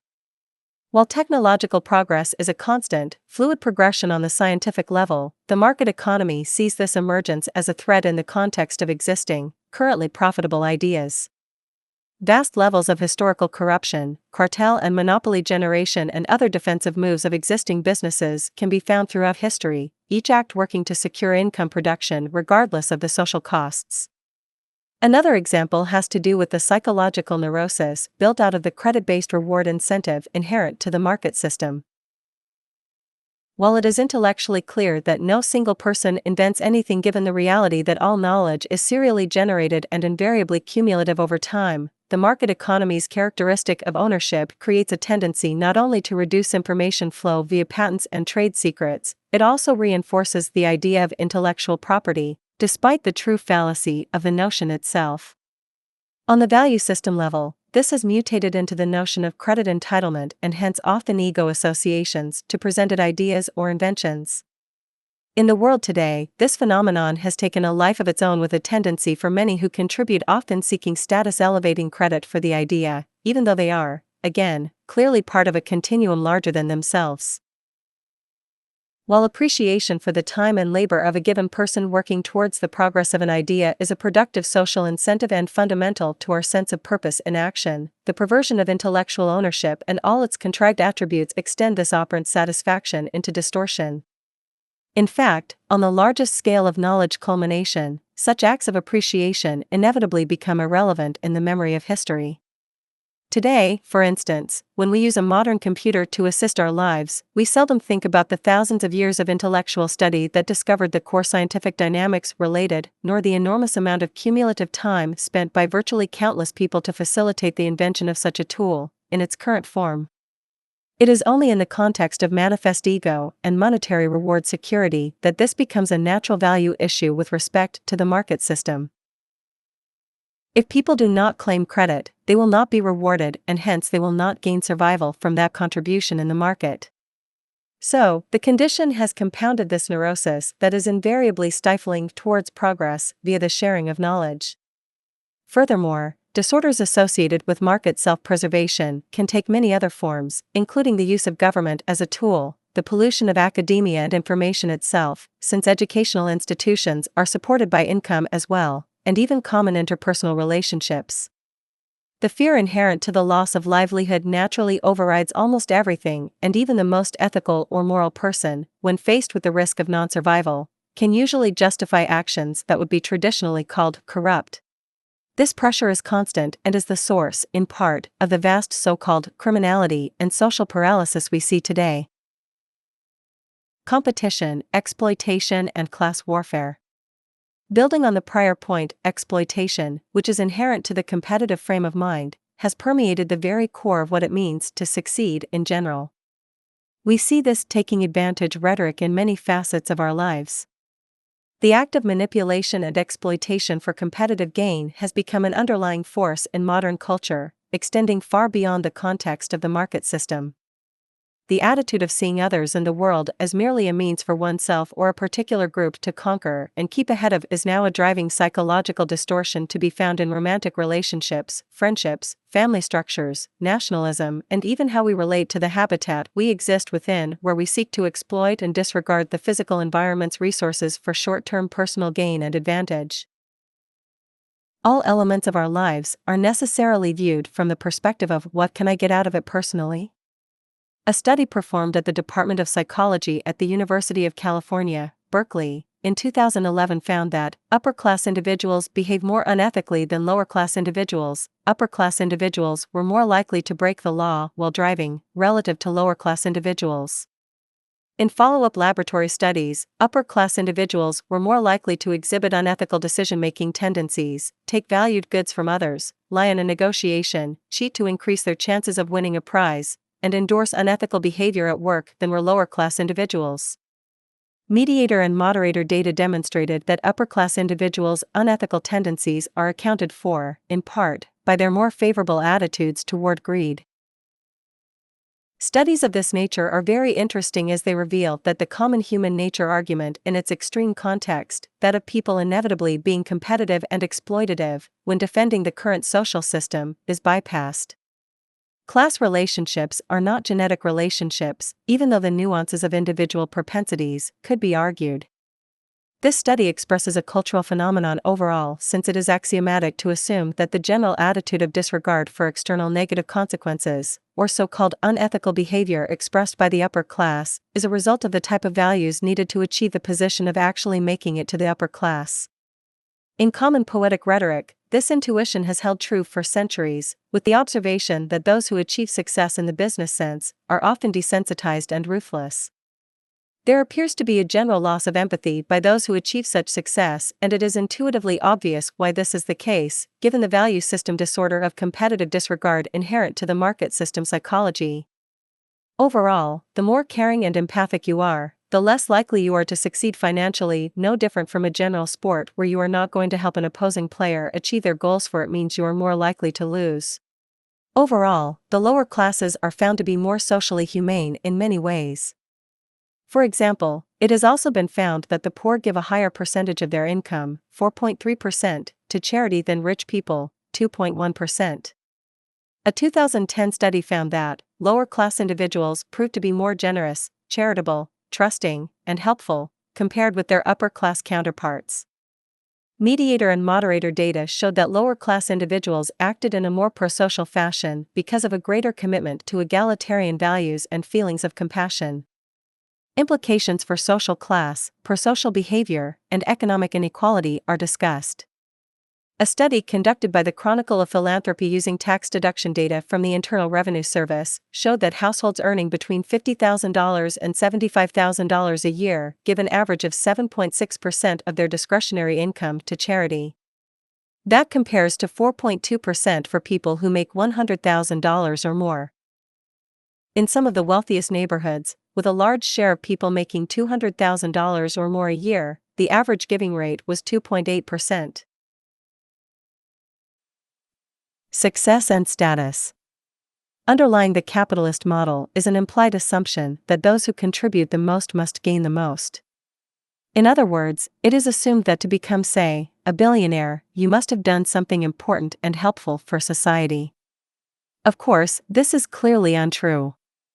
The vast majority of extremely wealthy people originate their wealth out of mechanisms that are not socially contributive on any direct, creative level when broken down and analyzed.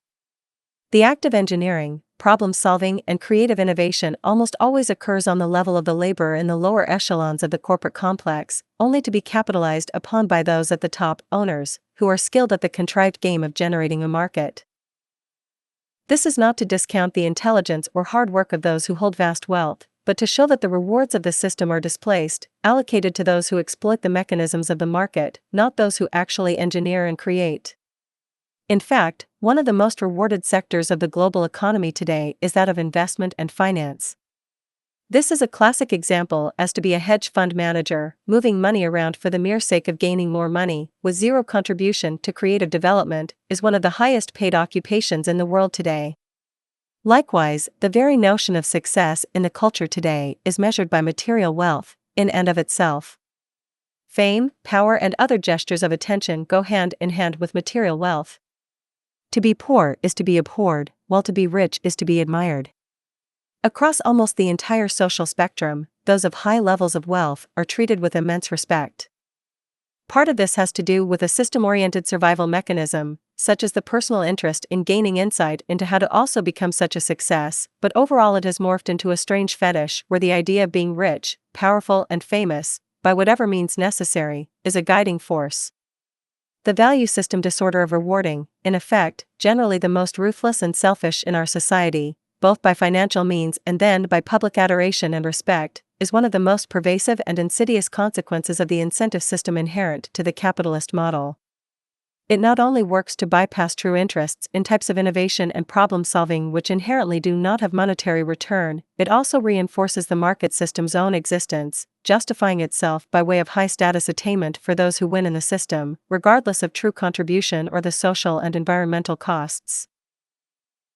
Sociologist Thorstein Veblen wrote extensively on this issue, referring to this value virtue as predatory. As the predatory culture reaches a fuller development, there comes a distinction between employments. The honorable man must not only show capacity for predatory exploit, but he must also avoid entanglement with occupations that do not involve exploit. The tame employments, those that involve no obvious destruction of life and no spectacular coercion of refractory antagonists, fall into disrepute and are relegated to those members of the community who are defective in the predatory capacity, that is to say, those who are lacking massiveness, agility, or ferocity. Therefore the able-bodied barbarian of the predatory culture, who is mindful of his good name, puts in his time in the manly arts of war and devotes his talents to devising ways and means of disturbing the peace. That way lies honor. William Thompson, in his An Inquiry into the Principles of the Distribution of Wealth Most Conducive to Human Happiness, restates the reality of this associative influence. Our next position is that excessive wealth excites the admiration and the imitation, and in this way diffuses the practice of the vices of the rich amongst the rest of the community, or produces in them other vices arising out of their relative situation to the excessively rich. On this point, nothing is more obvious than the universal operation of the most common principle of our nature, that of association.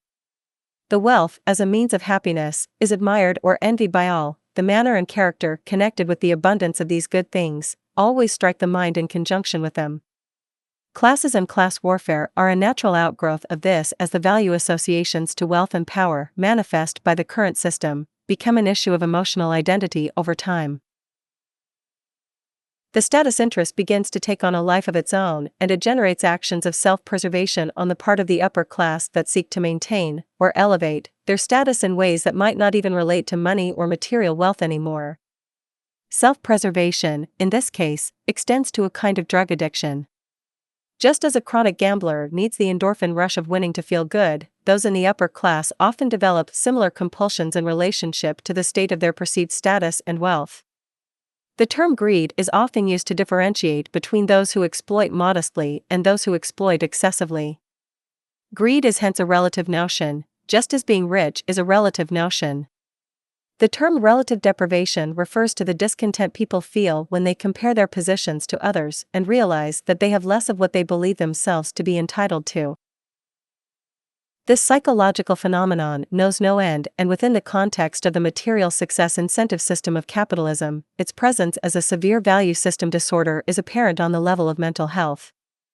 While maintaining a needs-meeting, quality standard of living is important for physical and mental health, anything beyond that balance in the context of social comparison has the capacity to create severe neurosis and social distortion. Not only is there no winning in the end when it comes to the subjective perception of status and wealth, it often serves to decouple those figures from the majority of the human experience, generating alienation and dehumanization in many ways. This empathic loss has no positive outcome on the social level. The predatory reward values inherent to the market system virtually guarantee endless conflict and abuse. Of course, the myth is that this neurosis of seeking more and more status and wealth is the core driver of social progress and innovation. While there might be some basic truth to this intuitive assumption, the intent, again, is not social contribution but advantage and financial gain. It is like saying being chased by a pack of hungry wolves ready to eat you is good for your health since it is keeping you running. While certain accomplishments are clearly occurring, the guiding force, intent, again has little to do with those accomplishments, and the detrimental byproducts and larger order paralysis inherent nullifies in comparison the idea that the values of competition, material greed, and vain status is a legitimate source of societal progress. In fact, epidemiologist Richard Wilkinson has extrapolated a comparison of wealthy nations oriented by the income disparity present in each population. It was found that those nations with the least income disparity actually were more innovative, and when we consider that the competitive value drive has a large role with respect to how severe the gap between the rich and poor is, it is axiomatic to consider that the values of egalitarianism and collaboration have more creative power than the traditional economic incentive rhetoric would claim. As a final point in this subsection, the subject of materialism and status can be extended to the similar issue of vanity as well. While a mild deviation from our point, the vanity-based culture we have today finds a direct relationship to these drives for status and measures of success rooted in the psychological value incentives inherent to the capitalist system.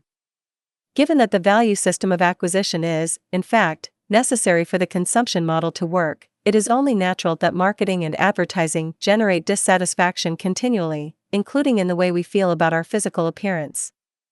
In fact, a study was conducted some years ago on the island of Fiji, in which Western television was introduced to a culture that had never experienced the medium before. By the end of the observation period, the effect of materialistic values and vanity took a powerful toll. A relevant percentage of young women, for example, who prior had embraced the style of healthy weight and full features, became obsessed with being thin. Eating disorders, which were virtually unheard of in this culture, began to spread, and women specifically were transformed. Ideological polarization and blame. When the subject of what has gone wrong with the world today is broached, given the poverty, ecological imbalance, inhumanity, general economic destabilization and the like, a polarized debate often ensues. Dualities such as the right or the left or liberal or conservative are common, implying that in the range of human comprehension and preference, there is a rigid guiding line that embodies all known possibilities. Paired with this is also the older, yet still common duality of collectivism versus free market. In short, this duality assumes that all options of economic preference must adhere to the idea that society should either be based on the supposed democratic will of all the people in the form of free trade, or that a small group of people should be in control and tell everyone else what to do. Due to the dark history of totalitarianism that plagued the 20th century, a fear-based value orientation, which rejects anything that even remotely hints at the appearance of collectivism, is extremely common today, with the related word socialism often used in a derogatory way. As noted prior in this essay, people's sense of possibility is directly related to their knowledge, what they have learned. If traditional educational and social institutions present all socioeconomic variation within the confines of such boxed frames of reference, people will likely mirror this assumption, meme, and perpetuate it in thought and practice. If you are not ABC, then you must be XYZ. This is the common thought meme. Even the political establishment of the United States exists in this paradigm, for if you are not a Republican, you must be a Democrat, etc. In other words, there is a direct inhibition of possibility and, in this context, it often manifests a value structure that builds emotional attachments to false dualities. These values are extreme barriers to progress today on many levels. In fact, as an aside, if the intention of a ruling class were to limit any interference from the lower classes, they would protectively work to limit people's sense of possibility. For example, the supposed problem of state intervention of the free market, a constant theme of capitalist apologists, essentially says that since various policies and practices of the government limit free trade in some way, this is the source of the problem generating market inefficiency. This blame game actually goes back and forth between those who claim it is the market that is the problem and those who claim it is the state's interference with the market.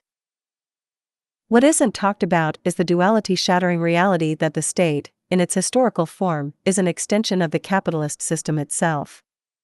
The government did not create the system. The system created the government, or more accurately, they evolved as one apparatus. All socioeconomic systems root themselves in the basis of industrial unfolding and basic survival. Just as feudalism, being based on an agrarian society, oriented its class structure in relationships to the livelihood-producing land, so do the so-called democracies in the world today. Therefore, the very idea the state government is detached or without the influence of capitalism is a purely abstract theory with no truth in reality. Capitalism essentially molded the governmental apparatus's nature and unfolding, not the other way around. So, when people argue that government regulation of the market is the root of the problem and that the market should be free without structural or legal inhibition, they are confused in their associative understanding. The entire legal system, which is the central tool of government, will always be infiltrated and used to assist in competitive tactics by business to maintain and increase advantage, since that is the very nature of the game. To expect anything else is to assume that there are actually moral limits to the act of competition. Yet, this is completely subjective. Such moral and ethical assumptions have no empirical basis, especially when the very nature of the socioeconomic system is oriented around power, exploitation and competition, all considered to be, in fact, ideal virtues of the good businessman, as noted before. If a profit-seeking institution can gain power in the government, which is the exact intent of corporate lobbying, and manipulate the governmental apparatus to favor their business or industry to gain advantage, then that is simply good business. It is only when the competitive attacks reach peak levels of unfairness that action is taken to preserve the illusion of balance. We see this with antitrust laws and the like. These laws are, in reality, not to protect free trade or the like, but to settle extreme acts of competitive intent inherent in the marketplace, with all sides jockeying for advantage by whatever means possible. Even the very constituents of all governments in the world today are invariably of the corporate business class. Hence, deep business values are clearly inherent in the mindsets of those in power. Thorstein Veblen wrote of this reality in the early 20th century. The responsible officials and their chief administrative officers, so much as may at all reasonably be called the government or the administration, are invariably and characteristically drawn from these beneficiary classes, nobles, gentlemen or businessmen, which all come to the same thing for the purpose in hand. The point of it all being that the common man does not come within these precincts and does not share in these councils that are assumed to guide the destiny of the nations. So, to argue that the free market is not free due to intervention is to misunderstand what the nature of free really means with respect to the system. The freedom is not the freedom of everyone to be able to fairly participate in the open market and all the utopian rhetoric we hear about today by apologists of the capitalist system. The real freedom is actually the freedom to dominate, suppress, and beat other businesses by whatever competitive means possible. In this, no level playing field is possible. In fact, if the government did not interfere by way of monopoly/antitrust laws or the bailing out of banks and the like, the entire market complex would have self-destructed a long time ago. In part, this inherent instability of the market is what economists like John Maynard Keynes basically understood, but arguably to a limited extent. Individuality and freedom. All too often people speak of freedom in a way that is more of an indescribable gesture than a tangible circumstance. We hear this rhetoric in the political and economic establishments constantly today, where associations of democracy are made to this freedom, both on the level of the traditional practice of voting and the movement of money itself via independent free trade.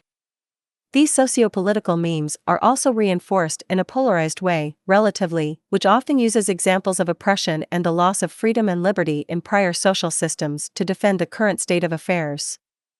The creative works of philosophers, artists, and writers who have been influential in furthering various ideological notions of this freedom, often at the expense of societal vulnerability, increasing this dogmatic polarization, has further compounded these values. In short, a great deal of fear and emotional power exists around the notion of social change and how it might affect our lives in the way of liberty and individuality. Yet, if we step back and think about what freedom means away from these cultural memes, we find that notions of freedom can be argued as relative given human history, along with standards of living and even personal expression itself. Therefore, in order to decide what freedom is and how to qualify it, we need to measure it from an a. historical perspective on one side and with respect to b. future possibility on the other. Historically, the fundamental concern is based on the fear of power and the abuse of power. Human history, in part, is certainly one of perpetual power struggles. Fueled by deeply divisive religious and philosophical beliefs and values, which manifested abject slavery, the subjugation of women, periodic genocide, prosecution for heresy, free speech, or what was and still is known as free thought, the divine right of kings and the like, it could be argued that human history in this context is a history of dangerous, unfounded superstitions made sacrosanct by primitive values/understanding in those periods of time, at the expense of human well-being and social balance. The fear and scarcity of these earlier periods appears to have amplified the worst of what we might consider human nature, often seeking power as a way to avoid the abuse of power in a vicious cycle. Yet, it is critically important to notice that we have been in a process of transition away from these archaic values and beliefs overall, with the global culture and its institutions slowly embracing scientific causality and its merit with respect to what is real and what isn't. With this, certain positive trends have become clear. We have moved from the divine, ultimate power of genetically determined kings and pharaohs into a system of very limited, yet general public participation via a so-called democratic process in most of the world. Human exploitation, subjugation and abject slavery has lost its common defenses of religious, racial or gender superiority and improved to the extent that the slavery today overall takes the less severe form of wage labor in the larger context of class associations as determined by one's place in the economic hierarchy. The market economy, in all its historical forms, has also been able to overcome the race-like caste predeterminations as well, since it does allow a level of limited social mobility in the community where income gained facilitates more general freedom. Such progressive realities need to be taken into account as capitalism, with all its flaws, has served to help improve certain things in the social condition. Yet, what hasn't changed is the underlying premise that is still elitist and bigoted in how it favors one group over another, both structurally and sociologically. Only in this case, the group favored has nothing much to do with gender, race or religion anymore, but to do with a kind of forceful expedience and competitive mentality that pushes itself to the top of the class hierarchy, at the inevitable expense of others. Capitalism, it could well be argued, is really a postmodern slavery system, with a new value orientation of competitive freedom holding it in place. This reinvented notion of freedom basically says that we are all free to compete with each other and take what we can. Yet, as noted before, such a state of open freedom, existing without abuse, oppression and structural advantage is clearly impossible. So, while proponents of capitalism may adduce the social improvements which have occurred since its advent as evidence of its social efficacy, we must acknowledge that its root form is not in the interest of human freedom, but an echo of social bigotry which has been polluting culture for thousands of years, rooted in a general psychology of elitism and scarcity. Today, true freedom is directly related to the amount of money a person has. Those below the poverty line have severe limitations on personal freedom as compared to the wealthy. Likewise, while proponents of the free market often talk about coercion in the context of state power, the reality of economic coercion is ignored. Traditional economic theorists constantly use rhetoric that suggests that everything is an issue of choice in the market, and if a person wishes to take a job or not, it is their choice. Yet, those in poverty, which is the majority, face a severe reduction of choice. The pressures of their limited economic capacity creates a powerful state of coercion by which they not only must take labor roles they might not appreciate to survive, they are often subject to vast exploitation in the form of low wage rates due to that same desperation. In fact, general poverty, in this context, is a very positive condition for the capitalist class, for it ensures cost efficiency in the form of cheaper labor. So again, while we may have seen some societal improvement over time, this improvement is really just a variation of a common theme of general elitism, exploitation, and bigotry. The long history of assumed resource scarcity and limits on production have also compounded this idea, in the Malthusian sense, where the idea of everyone finding some level of economic equality was deemed simply impossible. Yet, modern science and the exponential development of technical application, along with a deeper awareness of our human condition, has opened the door to future possibilities for social improvement and, in fact, a further elevation of freedom in ways never before seen. This awareness presents a problem, since the possibility of achieving this new level is deeply inhibited by the values and establishments set forth by the traditional capitalist social order. In other words, the market system simply cannot facilitate these improvements because the nature of their culmination is against the very mechanisms of the system. For example, the efficiency made possible on the technical, scientific level today, if correctly applied, could provide a high standard of living for every human on Earth, coupled with the removing of dangerous and monotonous labor through the application of cybernetic mechanization. In the world today, the vast majority of people spend most of their life working in occupation and sleeping. Many of these occupations are not enjoyed and are arguably irrelevant with respect to true personal or social contribution and development. So, if we wish to think about what freedom means on a basic level, it means being able to direct your life in the way you wish, within reason.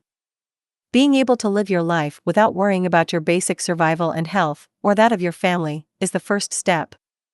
Likewise, the labor for income system is one of the most unfree institutions that could exist today, not only with respect to the inherent economic coercion, but also with respect to the corporate structure itself, which is quite literally a top-down, hierarchical dictatorship. Sadly, even with these possibilities present and real, the value system disorder built from the capitalist model and its rather paranoid fear of anything outside of it, has and will continue to fight these possibilities for more elevated states of freedom. In fact, the very idea of providing basic social support in the form of welfare or the like is attacked, in part, on the basis of its avoidance of facilitating the open market, the very market that, in reality, likely created the impoverished state of those who need such assistance. As a final note on the subject of freedom, capitalist theory, both historical and modern, is devoid of any relationship to the Earth's resources and its governing ecological laws. Apart from the most primitive awareness of scarcity, which is a marker of the common supply and demand value theory, the scientific nature of the world is absent in this model, it is external.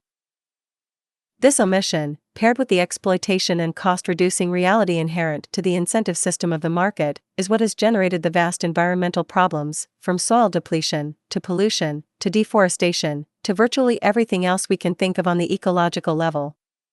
In analyzing the early development of this philosophy, we can logically speculate about how this came to be. Given the largely agrarian base of production and the minimalism of early handicraft-type good production, our capacity at that time to negatively affect the environment was inherently limited. We simply did not pose as much of a threat since the vast edifice of industry as we know it today had not evolved. This development reveals that under the surface of capitalism is an old perspective, which is growing increasingly out of date, with ever-occurring repercussions resulting as our technological capacity increases our ability to affect the world. A parallel would be the institution of war. Competitive values and warfare were a tolerable reality when the damage done was limited to primitive muskets centuries ago. Today, we have nuclear weapons that can destroy everything. So, taking an evolutionary view, capitalism has been a practice and value orientation that did help progress in certain ways, but all trend evidence now shows that the inherent immaturity of the system will lead to ever-increasing problems if it persists. The marketization of life. As a final point of this essay, the trend of the ever-increasing marketization of life has created a deep distortion of values in the world. Since freedom has been culturally associated with democracy and democracy in the economic sense has been associated with the ability to buy and sell, the commodification of just about everything one can think of has been occurring. Traditional values and rhetoric of prior generations have often viewed the use of money in some ways as something of a cold necessity, with some elements of our lives considered sacred and not for sale. The act of prostitution, for example, in which people sell intimacy for money, is a situation where cultural values usually find alienation. In most countries, the act is illegal, even though there is little legal justification since sexual engagement itself is legal. It is only when the element of purchase comes into play is it deemed reprehensible. However, such sanctities that have been culturally perpetuated are becoming increasingly overturned by the market mindset. Today, whether legal or not, nearly anything can be bought or sold. You can buy the right to bypass carbon emissions regulations, you can upgrade your prison cell for a fee, buy the right to hunt endangered animals, and even buy your way into a prestigious university without meeting testing requirements. It becomes a strange state when some of the most normal, natural acts of human life become incentivized by money as well, such as how it is being used to encourage children to read, or encourage weight loss. Psychologically, what does it mean for a child when they are reinforced with money for their most basic actions? How will this affect their future sense of reward? These are important questions in a world for sale, with the guiding value principle that it is only when one makes money from an action, is that action worth doing. Such market values appear as a clear social distortion as the very essence of human initiative and existence is being transformed. While we might not take much extreme concern over seemingly trivial issues such as the fact one can purchase access to the carpool lane while driving solo, the larger manifestation of a culture built on the edifice of everything being for sale is the dehumanization of society as everyone and everything is reduced to a mere commodity for exploit. Today, as shocking as it is, there are actually more slaves in the world than any time in human history. Human trafficking has and continues to be a massive industry for profit, selling men, women and children into various roles. The U.S. Department of State has published it is estimated that as many as 27 million men, women, and children around the world are victims of what is now often described with the umbrella term human trafficking. The work that remains in combating this crime is the work of fulfilling the promise of freedom, freedom from slavery for those exploited and the freedom for survivors to carry on with their lives. In the end, while most people who believe in the free market capitalist system would ethically stand in outrage at these vast human abuses occurring in the world, usually making distinctions between moral and immoral forms of trade, the fact of the matter is that the commodification concept itself can draw no objective lines and such extreme realities are, in truth, simply a matter of degree with respect to application. From a purely philosophical standpoint, there is no technical difference between any form of market exploitation. The psychology inherent, the value system disorder, has and will continue to perpetuate a predatory disregard within the culture, and it is only when that structural mechanism is removed from our very approach to societal organization will the aforementioned issues find resolution. Structural classism, the state and war. Man is the only patriot. He sets himself apart in his own country, under his own flag, and sneers at the other nations, and keeps multitudinous uniformed assassins on hand at heavy expense to grab slices of other people's countries, and keep them from grabbing slices of his. And in the intervals between campaigns he washes the blood of his hands and works for the universal brotherhood of man with his mouth. Mark Twain. Overview. Human conflict has been a consistent characteristic of society since the beginning of recorded history. While justifications of this have ranged from assumptions of immutable human propensities towards aggression and territoriality, to the religious notion of polarized metaphysical powers that work, such as forces of good and evil, history has revealed that cases of conflict generally have a rational correlation to environmental circumstances and/or cultural conditions. From the immediate, fearful stress reaction of our fight or flight propensity, to the calm, calculated planning of strategic national warfare, there is always a reason for such conflict, and the general public's interest to reduce conflict naturally requires we fully assess causality as deeply as we can to consider tangible solutions. This essay will examine two general categories of warfare: imperial warfare and class warfare. While perhaps seemingly different, it will be argued that the root psychological mechanisms of these two categorizations are basically the same, along with how some of the actual mechanisms of battle are actually much more elusive or covert than many recognize. Overall, the central thesis is that the source of these seemingly immutable realities resides within the socioeconomic premise itself in the context of a certain reinforced psychology and hence sociological schemata, not rigid determinations in our genes or lack of some moral aptitude. Put another way, these present realities are not fueled by ideologically isolated groups such as, for example, a rogue country's government or some exceptionally greedy business mentality, but rather by the most fundamental, underlying values inherent to virtually everyone's lives in the current socioeconomic condition we perpetuate as culturally normal. The only difference is the degree to which these values are harnessed and for what purpose. Imperial War, Rise of the State. The Neolithic Revolution, some 12,000 years ago, marked a pivotal turning point for human society as it transitioned us from almost exclusively living off the land limited to the habitat's natural regeneration, to an accelerating trend of environmental control and resource manipulation.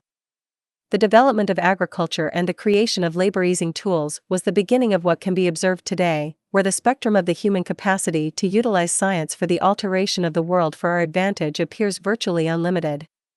However, this initially slow technological adaptation has set in motion certain patterns and changes which have arguably generated many of the problems we recognize as all too common today.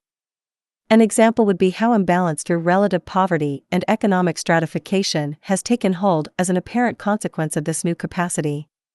In the words of neuroscientist and anthropologist Dr. Robert Sapolsky, hunter-gatherers had thousands of wild sources of food to subsist on. Agriculture changed all that, generating an overwhelming reliance on a few dozen food sources.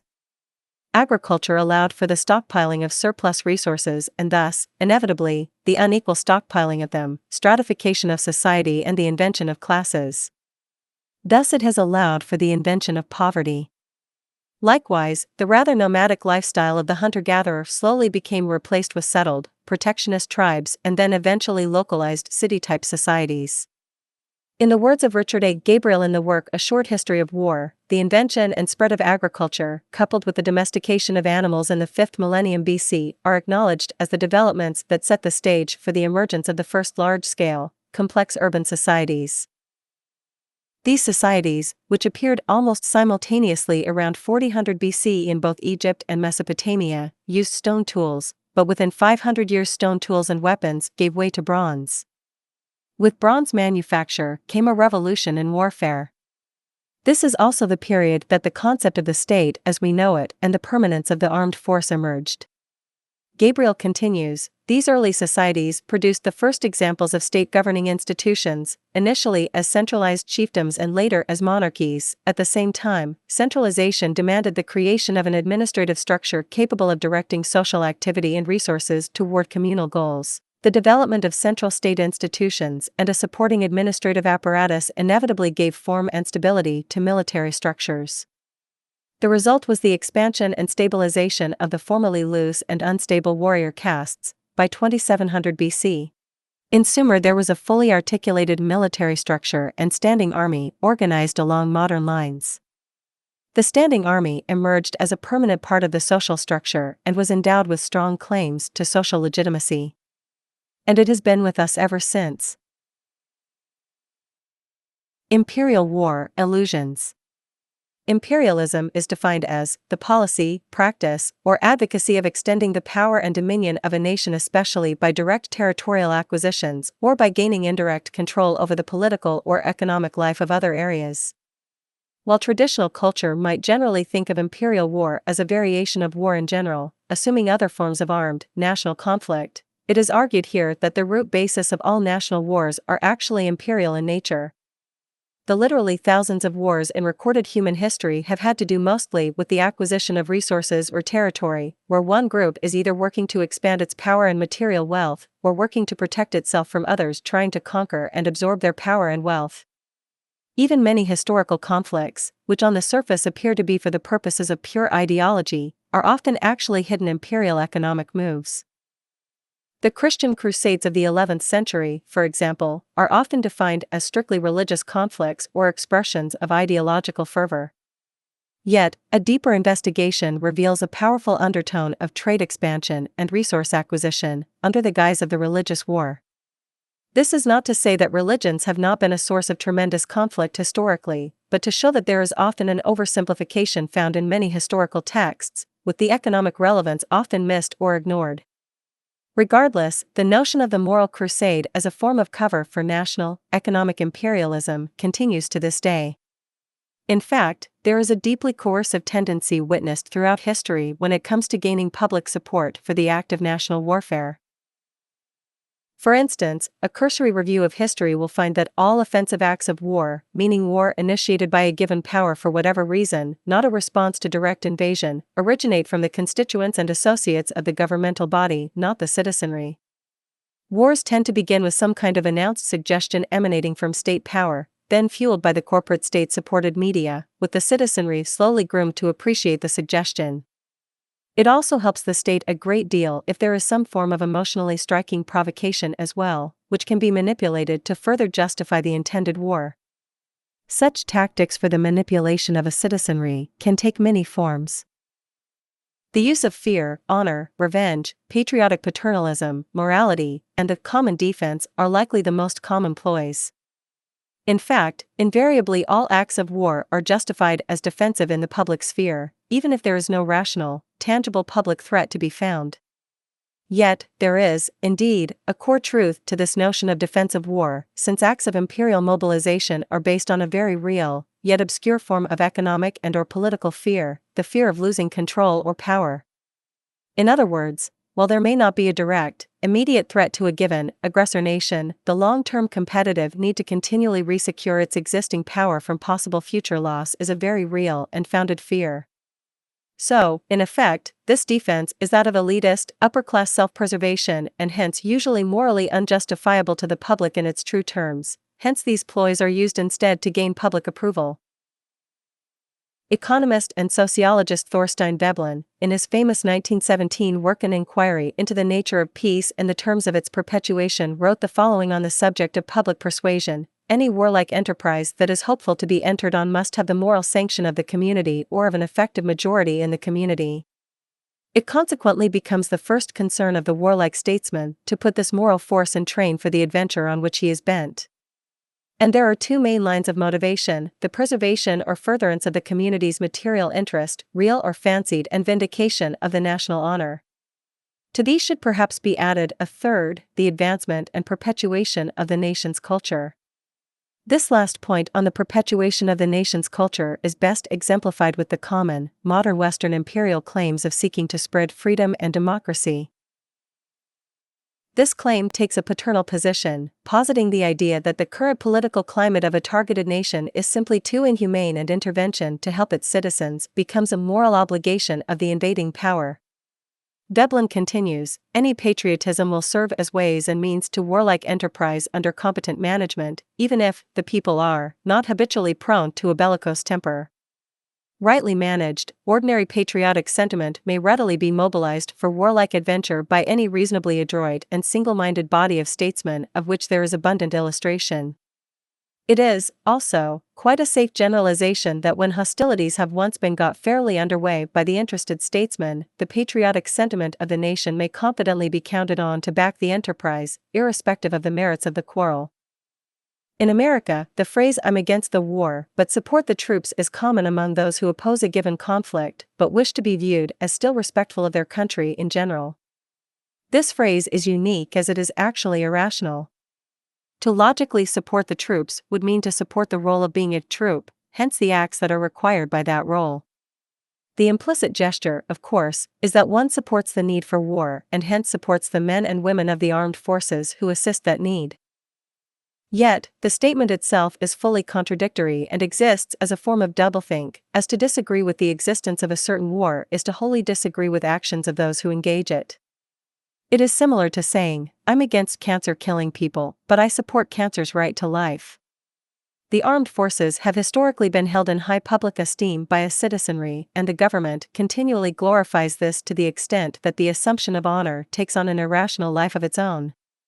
In fact, it is compounded psychologically by a built-in ceremonialism. Honor is formalized through awards, medals, parades, postures of respect, and other adornments which impress the public as to the supposed value of the actions of the soldiers, and hence the institution of war. This further reinforces the cultural taboo where to insult any element of the war apparatus is seen as showing disrespect for the sacrifice of the armed forces. From the standpoint of true protection and problem resolution, as would be the honorable case of a firefighter who saves a child from a burning building, this admiration is warranted. The selfless, altruistic position of putting one's life at risk for the benefit of another is naturally a noble act. However, in the context of historical warfare, the personal altruism of a soldier does not justify broad acts of national, imperial aggression, no matter how well-intentioned the soldiers may be. Furthermore, this fear-oriented power preservation by the established governmental apparatus also naturally generates a subwar against the domestic citizenry itself, almost always amplified in times of war. Those who challenge or oppose a given national conflict have historically been met with direct oppression and, by cultural extension, public resentment. The common yet ambiguous legal violations of treason and sedition are historical examples of this, along with the pattern of suspending the rights of citizens during times of war, sometimes even including free speech. Socially, the use of patriotism, as noted before, is also very common to the effect that those who do not support a war are often dismissed as not supporting the national citizenry by extension, creating alienation. More recently, those in opposition and perhaps engaging in protest actions have been considered terrorists by the state, a powerful incrimination with severe legal consequences if deemed true by the authorities. However, this subwar can be deconstructed into an even deeper mechanism, what could be called a kind of social control in support of imperial intent. In many countries today, either by obligation from birth or by persuasion to legally binding contracts, the pressure or motivation to join the military itself is manipulative on many levels. Advertising tactics such as money for college or personal accomplishment are common, arguably targeting the lower rungs of the economic hierarchy. The United States is on record for having at times spent billions a year, $4.7 billion in 2009, on global public relations and assist public image and recruitment. Imperial War, source. When the traditional, propagandized allusions in defense of the act of organized human murder and resource theft have been overridden, dismissing such shallow justifications as paternal patriotism, honor, and protectionism, we find that war today is actually an inherent characteristic of the propertied, scarcity-driven business system. It would be false to say that war is a product of capitalism in and of itself, since the practice of war predates capitalism extensively. However, when we deconstruct the premise itself, we see that war is, indeed, a central, immutable feature of capitalism, as it is simply a more sophisticated manifestation of these same, divisive, competitive, archaic values and practices. Just as a corporation competes with other corporations of the same genre for income survival, invariably seeking monopoly and cartel when it can, all governments on the planet are fundamentally premised on the same form of survival by extension. Using America as a case study, in 2011, the country gained about $2.3 trillion in federal income tax revenues alone. These revenues are important to the operation of what is, in effect, the business institution known as America, in the same way the annual earnings of Microsoft affect its ability to function. America is, in truth, a corporation in function and form, with all the registered businesses existing in its domestic legal web to be considered subsidiaries of this parent institution we traditionally call the U.S. government. Therefore, all actions of the U.S. government, along with all competing governments in the world, must naturally keep an acute business acumen in operation. However, what separates this parent corporation, America, from its subsidiary sectors, corporations, is the scale of its capacity to preserve itself and keep a competitive edge. Its necessity to preserve the core drivers of its economy is crucial, and a cursory glance at history regarding how the U.S. was able to gain and maintain its status of a global empire shows this business acumen clearly. The manifestation is really little different in principle than how a specific corporation seeks to gain a commercial monopoly. Only in this case the ideal of global monopoly, empire, is not restricted by legal mandate as is commonly claimed by the domestic legal restraint. It is forcefully executed in the theater of imperial war. In fact, interestingly enough, but not unexpectedly, the very act of this self-preservation through military might have itself become a powerfully lucrative business venture which often improves the economic state of the nation and hence profits to its corporate constituents. Today, we can extend these economic benefits to the massive military expenditures along with the reconstruction of war-torn areas by the conquering state's commercial subsidiaries, the slow prodding of a country's integrity through trade tariffs, sanctions and debt impositions for the sake of population subjugation for the benefit of transcontinental industries, and many other modern economic war conventions. This point was likely best expressed by one of America's most decorated army officers of the 20th century, Major General Smedley D. Butler. Butler was the author of a famous book released after World War I titled War is a Racket, and stated the following with respect to the business of war: war is a racket. It always has been. It is possibly the oldest, easily the most profitable, surely the most vicious. It is the only one international in scope. It is the only one in which the profits are reckoned in dollars and the losses in lives. He also wrote in 1935, "I spent 33 years and 4 months in active military service, and during that period I spent most of my time as a high-class muscleman for big business, for Wall Street and the bankers. In short, I was a racketeer, a gangster for capitalism. I helped make Mexico, and especially Tampico, safe for American oil interests in 1914. He also wrote in 1935, "I spent 33 years and 4 months in active military service, and during that period I spent most of my time as a high-class muscleman for big business, for Wall Street and the bankers. In short, I was a racketeer, a gangster for capitalism. I helped make Mexico, and especially Tampico, safe for American oil interests in 1914. I helped make Haiti and Cuba a decent place for the National City Bank boys to collect revenues in. I helped in the raping of half a dozen Central American republics for the benefit of Wall Street. I helped purify Nicaragua for the International Banking House of Brown Brothers in 1902 to 1912. I brought light to the Dominican Republic for the American sugar interests in 1916. I helped make Honduras right for the American fruit companies in 1903. In China in 1927, I helped see to it that Standard Oil went on its way unmolested. Looking back on it, I might have given Al Capone a few hints.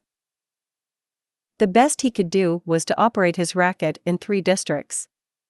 I operated on 3 continents."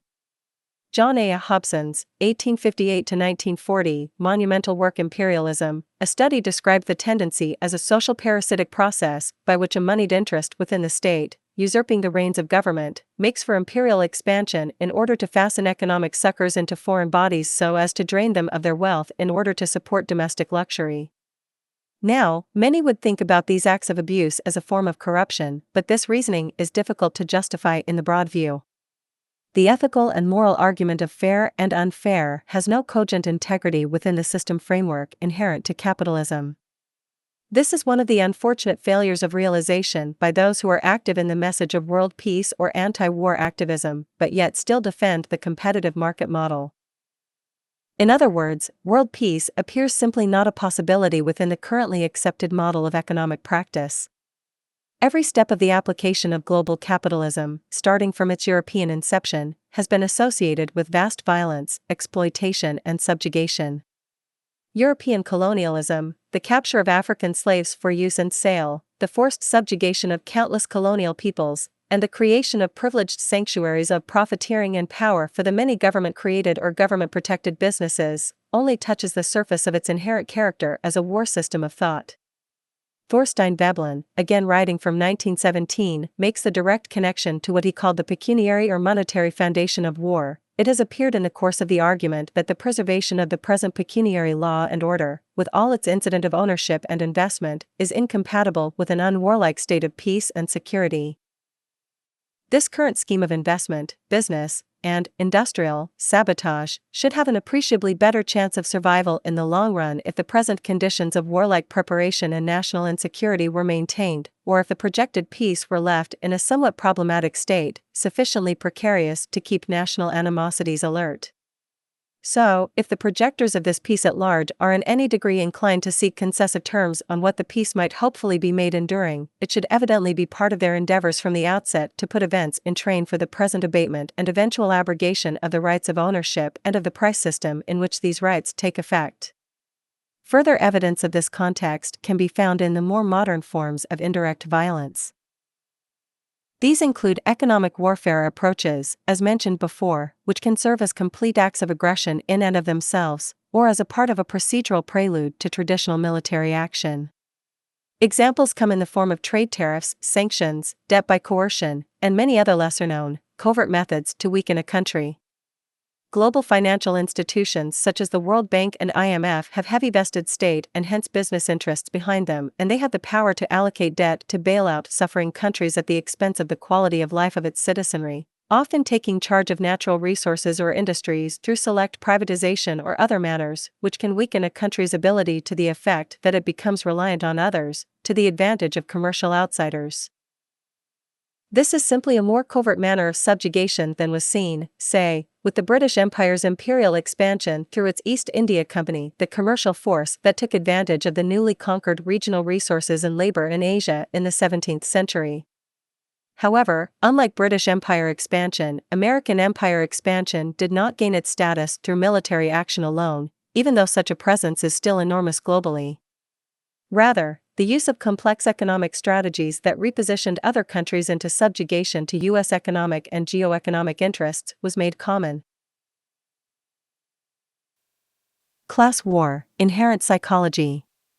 Moving on to the class war, this notion has been noted in historical literature for centuries, based partly on assumptions of human nature, partly on assumptions of a lack of capacity of the earth and production means to meet everyone's needs, and partly on the more relevant awareness that the system of market capitalism inevitably guarantees class division and imbalance due to its inherent mechanisms, both structurally and psychologically. Founding free market economist David Ricardo's statement that if wages should rise, then profits would necessarily fall is a simple acknowledgement of the structural assurance of class conflict as the wage relates to the lower working class and the profits the upper capitalist class, and as one gains, the other loses. Likewise, even Adam Smith, in his canonical The Wealth of Nations, clearly expresses the nature of power preservation on the behavioral, psychological level, stating, civil government, so far as it is instituted for the security of property, is in reality instituted for the defense of the rich against the poor, or of those who have some property against those who have none at all. However, the true use of government for the purposes of the upper or business class seems to be stubbornly ignored by Smith, Ricardo, and even many of today's economists, who seem unable or unwilling to take into account present-day events. Even the most committed, laissez-faire market economist still expresses the need for government and its legal apparatus to exist as something of a referee to keep the game fair. Terms such as crony capitalism are often used under the assumption that collusion between a governmental constituency and the seemingly detached corporate institutions is of an unethical or criminal nature. Yet again, as noted before, it is illogical to assume that the nature of government is anything else at its core than a vehicle to support the businesses that comprise the wealth of that country. The business apparatus really is the country in technical form, regardless of the surface claim that a democratic country is organized around the interests of the citizenry itself. In fact, it can be well argued that no government in recorded history has ever offered its citizens a legitimate place in governance or legislation, and within the context of modern capitalism, which is still a manifestation of centuries-old values and assumptions with a clear elitism in intent, it is interesting how this myth of democracy perpetuates itself today in the way that it does. To further this point, one of the architects of the U.S. Constitution of the United States, James Madison, expressed his concern very clearly regarding the need to oppress the political power of those in the lower classes. He stated, in England, at this day, if elections were open to all classes of people, the property of landed proprietors would be insecure. An agrarian law would soon take place. If these observations be just, our government ought to secure the permanent interests of the country against innovation. Landholders ought to have a share in the government, to support these invaluable interests, and to balance and check the other. They ought to be so constituted as to protect the minority of the opulent against the majority. The Senate, therefore, ought to be this body, and to answer these purposes, they ought to have permanency and stability. So, starting with this awareness that the very premise of global democracy is deeply inhibited by the capitalist incentive system to competitively maintain power on the level of the state to assist the upper class in preserving political and, by extension, financial power, a clearer picture of how deep this class war runs is obtained. Likely the most striking aspect of this is how such mechanisms of class division exist in our everyday lives but yet go unseen since they are structurally built into the financial, political, and legal apparatus itself. Class war, structural mechanisms. In the modern day, with 40% of the planet's wealth being owned by 1% of the world's population, we find that both in terms of system structure and incentive psychology, powerful mechanisms exist to maintain and even accelerate this grossly disproportionate global wealth imbalance. Needless to say, given the financial basis of everything in the world today, with great wealth comes great power. Hence, as described prior, this power enables a more robust strategy for competitive gain and self-preservation, and consequently it has hence extended into the very structure of the social system itself, assuring that the upper class has great ease in maintaining their vast wealth security, while the lower classes face enormous structural barriers to attaining any basic level of financial security. Some mechanisms of this class war oppression are fairly obvious. For instance, the debate over taxation, and how there has been an historical favoring of the corporate rich over the working poor, is one example. The argument of the establishment usually revolves around the idea that since the rich are also the ownership class and are partly responsible for the generation of general employment, they should be given more financial freedom. As an aside, it is easy to see that there is very little true merit in this one-sided argument since the financial oppression through public taxation is actually limiting the purchasing power of the general public, creating an arguably more powerful impediment to economic growth than the mere limiting of the coffers of the corporate employers. The only exception to this, which transcends the argument of the rich as job creators, is the advent of plutonymy, which will be addressed towards the end of this essay. Class-favoring taxation aside, for other more critical structural factors will be discussed: A. Debt, B. Interest, C. Inflation, and D. Income disparity. Debt is a misunderstood social practice in that most assume debt is an option in society today. In reality, the entire financial system is built out of debt, quite literally. All money is brought into existence through loans in the modern economy, coming from central and commercial banks who essentially create the money out of demand itself.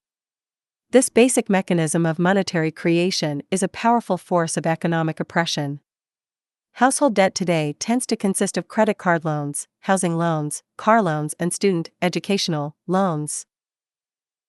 Those in the lower classes naturally hold higher levels of this consumer debt than the upper class since the very nature of being unable to pay outright for basic social staples, such as a car or a home, forces the need for banks loans.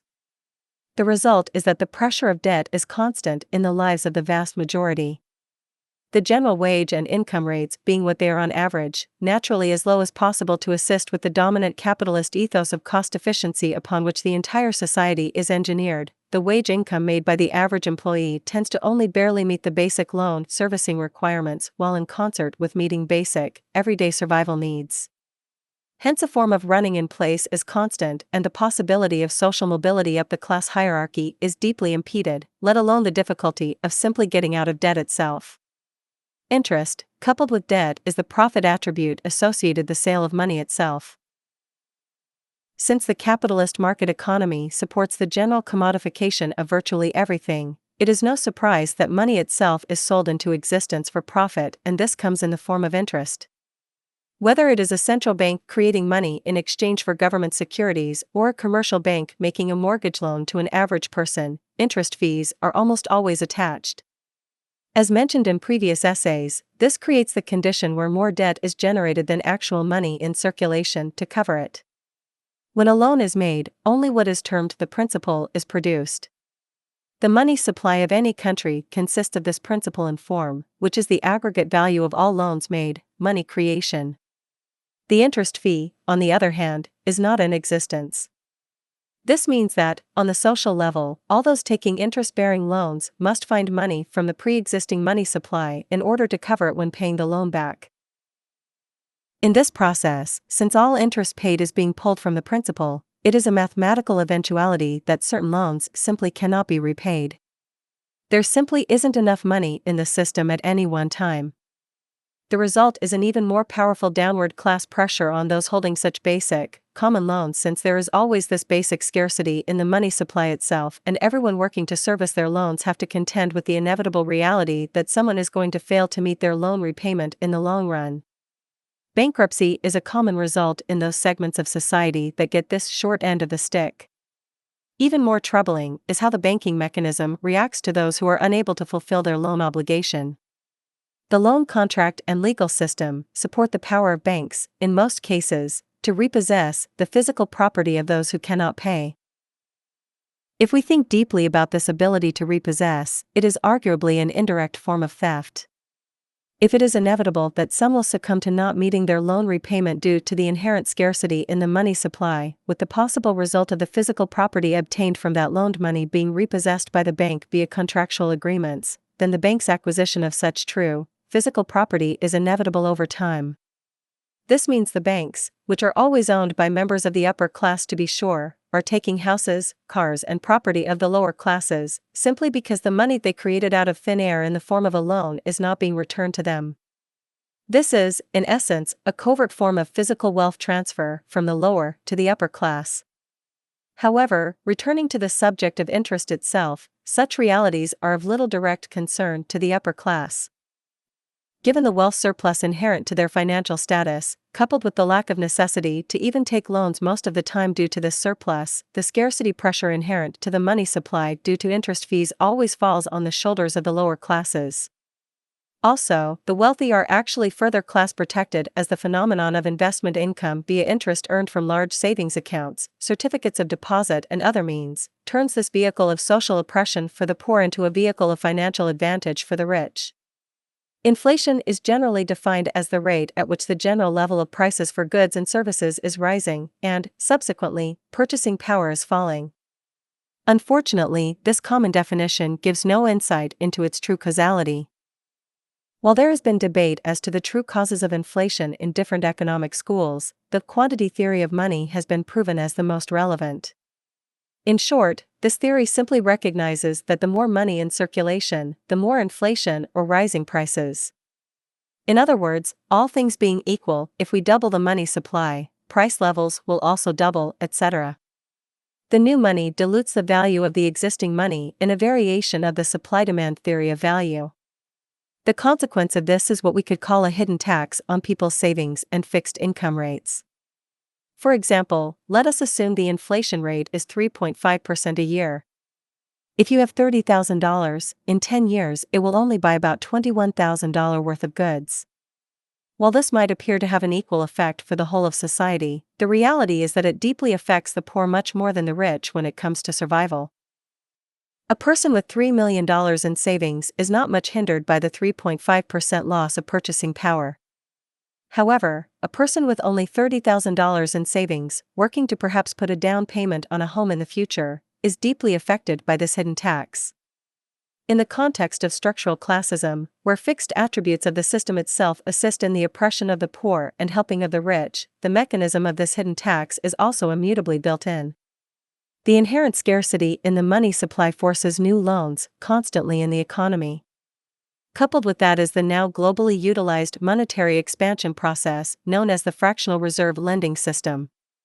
Contrary to popular belief, most loans are not given from a bank's existing deposits. They are invented in real time, limited only by a set percentage of their existing deposits. In short, due to this process over time, it is currently possible that for every $10,000 deposited, about $90,000 can be created from it through the process of ongoing loans and deposits across the entire banking system. This pyramiding of money, coupled with the interest pressure that creates scarcity in the money supply, reveals that the system is inherently inflationary. Income differences across society also have both a psychological and structural causality. Psychologically, they are driven, in part, by the basic profit and cost preservation incentive necessary to remain competitive and functional in the market.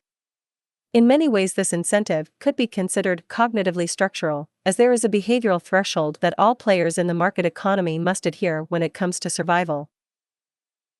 In turn, this interest of self-preservation, though cost efficiency and maximizing profits, while basic to the capitalist game at its core, shows a clear tendency to extend as an overall survival philosophy or human value system in general.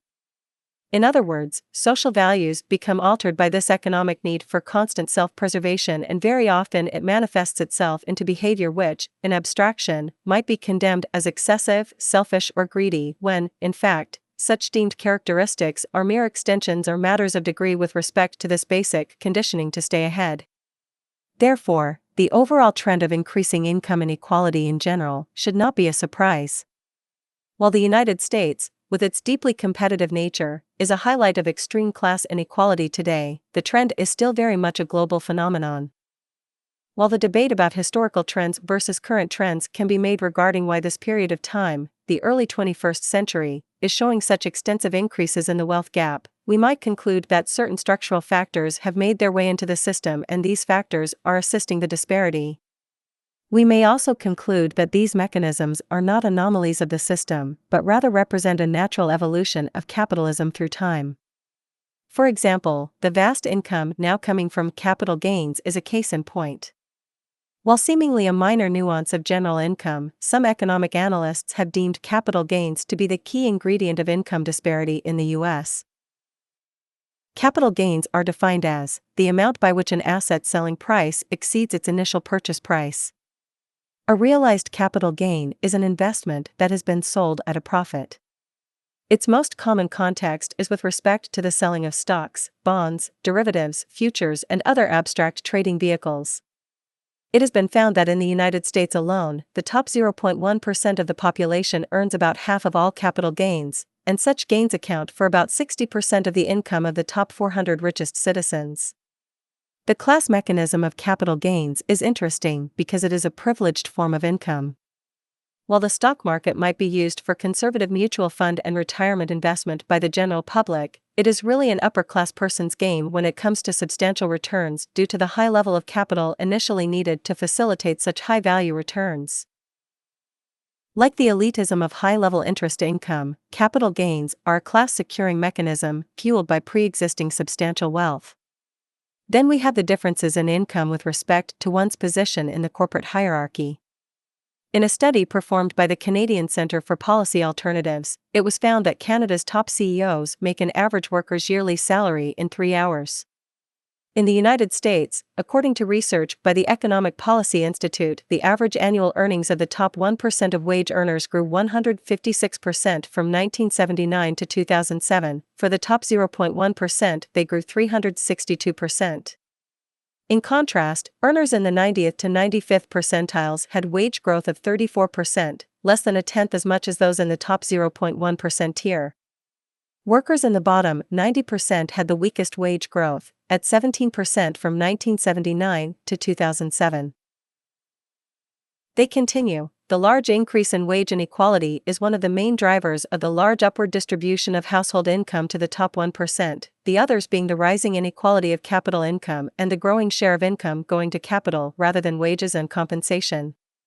The result of these three trends was a more than doubling of the share of total income in the United States received by the top 1% between 1979 and 2007, and a large increase in the income gap between those at the top and the vast majority. In 2007, average annual incomes of the top 1% of households were 42 times greater than incomes of the bottom 90%, up from 14 times greater in 1979, and incomes of the top 0.1% were 220 times greater, up from 47 times greater in 1979. Similar patterns can be found in other industrialized nations. In fact, in 2013 even China has been discussing their growing income gap problem with proposals to ease the disparity. The Organization for Economic Cooperation and Development in a 2011 report found that countries with historically low levels of income inequality have experienced significant increases over the past decade. Causality in the form of clearly defined structural mechanisms are more difficult to pin down with respect to this general trend of employment-related income imbalance. The combination of the psychological incentive of self-preservation and self-maximization inherent to the value system of capitalism, coupled with the ever-changing legal, tax and financial policy-related variables in play, along with the basic strategic edge maintained by the upper classes due to their existing wealth security, creates a complex, synergistic mechanism of class preservation and external oppression. A subtle yet revealing statistical point to also note is how during recent recessions in the United States, the wealth gap has actually widened. It is axiomatic to conclude that if the system of economy was without structural interference in favor of the wealthy, a national recession on the scale of what occurred from 2007 onward should have affected most everyone negatively, regardless of social class. Yet, it was reported in 2010 that the wealthiest 5% of Americans, who earn more than $180,000, added slightly to their annual incomes last year. Families at the $50,000 median level slipped lower. As a final point on the issue of income inequality, it is important to note how national economic growth often relates to those of the upper class itself, reducing the general economic relevance of the lower classes. The term plutonymy is appropriate in this case. A plutonymy is defined as economic growth that is powered and consumed by the wealthiest upper class of society. Plutonymy refers to a society where the majority of the wealth is controlled by an ever-shrinking minority. As such, the economic growth of that society becomes dependent on the fortunes of that same wealthy minority. Perhaps the best way to describe the nature of plutonymy and its relevance to the modern day is to consider the words of those who embrace it. In 2005, Citigroup, a powerful global banking institution, produced a series of internal memos on the subject, and it was quite candid in its analysis and conclusions. They stated, "The world is dividing into two blocks, the plutonymy and the rest. The US, UK, and Canada are the key plutonomy's economies powered by the wealthy. In a plutonymy, there is no such animal as the US consumer or the UK consumer, or indeed the Russian consumer. There are rich consumers, few in number, but disproportionate in the gigantic slice of income and consumption they take. There are the rest, the non-rich, the multitudinous many, but only accounting for surprisingly small bites of the national pie. We should worry less about what the average consumer, say the 50th percentile, is going to do, when that consumer is, we think, less relevant to the aggregate data than how the wealthy feel and what they are doing. This is simply a case of mathematics, not morality.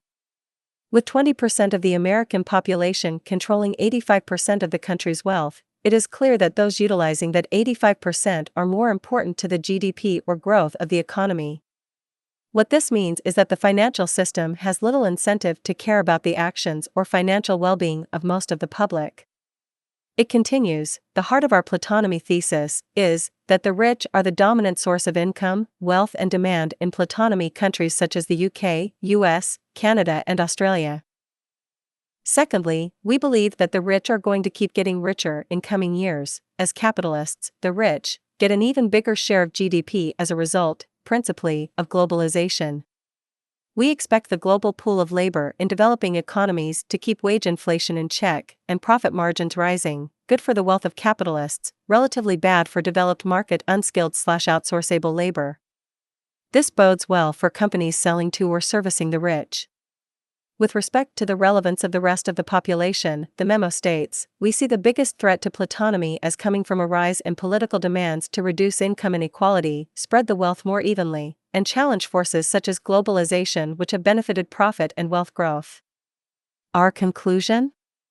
The three levers governments and societies could pull on to end plutonymy are benign. Property rights are generally still intact, taxation policies neutral to favorable, and globalization is keeping the supply of labor in surplus, acting as a brake on wage inflation. While plutonymy itself might not exactly be a source of class conflict, it is certainly a result. Chrystia Freeland, author of Plutocrats, The Rise of the New Global Superrich and the Fall of Everyone Else, makes a point about the nature of this framed psychology inherent to those of the opulent minority. You don't do this in a kind of chortling, smoking your cigar, conspiratorial thinking way. You do it by persuading yourself that what is in your own personal self-interest is in the interests of everybody else. So you persuade yourself that, actually, government services, things like spending on education, which is what created that social mobility in the first place, need to be cut so that the deficit will shrink, so that your tax bill doesn't go up. And what I really worry about is, there is so much money and so much power at the very top, and the gap between those people at the very top and everybody else is so great, that we are going to see social mobility choked off and society transformed.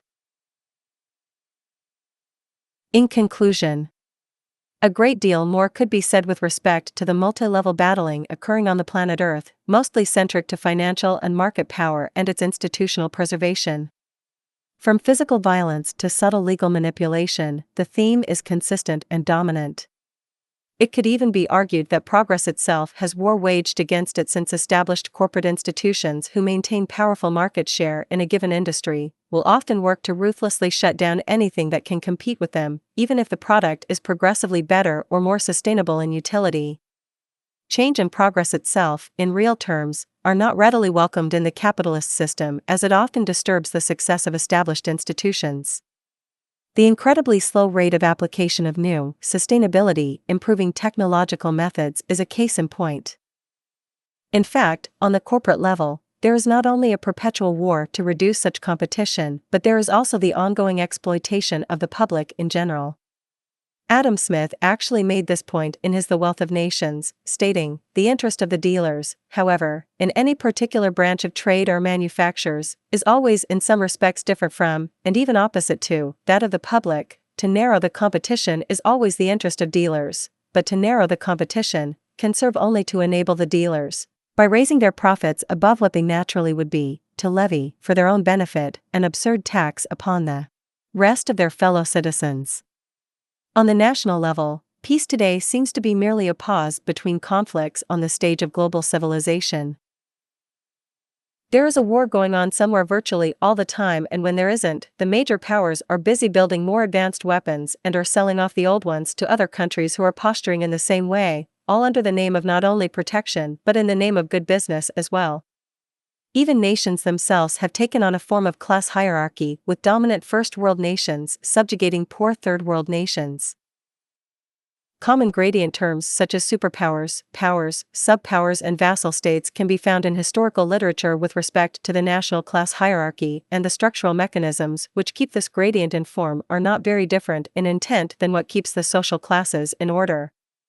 For example, while the debt and interest systems, as described, do very well to keep downward pressure on the lower classes, structurally limiting prosperity and social mobility, the same effect occurs to repress a nation via the World Bank and International Monetary Fund. Even John Adams, the second President of the United States, pointed this out with his statement, "There are two ways to conquer and enslave a country. One is by the sword. The other is by debt." On the broadest scale, the real war being waged is on problem resolution and human harmony. The real war is on a balance of power and social justice. The real war, in effect, is on the institution of economic equality. In the words of former Supreme Court Justice Louis D. Brandeis, "We can have democracy in this country, or we can have great wealth concentrated in the hands of a few, but we can't have both." All across the world today, people talk about the need for equality. Most literate people in the world have no respect for gender or racial bias. The idea of being sexist or racist has become a deeply abhorred view, even though it was not that long ago in the Western world such cultural views were considered normal. There appears to be a course of evolution that wishes to equalize society, that is, by definition, what the underlying gesture of democracy is supposed to denote. Yet, in the midst of all this, the most oppressive form of segregated human suffering continues largely unnoticed in its true context. Today, it is not race, gender, or creed that keeps one most oppressed, it is the institution of class. It is now an issue of rich and poor, and, like racism, these ideological and ultimately structural forms of oppression discriminate and divide the human species in deeply powerful and destructive ways. In the broad view, this multidimensional warfare, truly a world at war with itself, is wholly unsustainable. It is becoming more obvious, given the accelerating social problems at hand, that the ethos of all-out competition and narrow self-preservation at the expense of others, whether on the personal, corporate, class, ideological, or national level will not be the source of any resolution or long-term human prosperity. It is going to take a new type of thinking to overcome these sociological trends, and at the heart of such dramatic cultural change rests the change of the socioeconomic premise itself.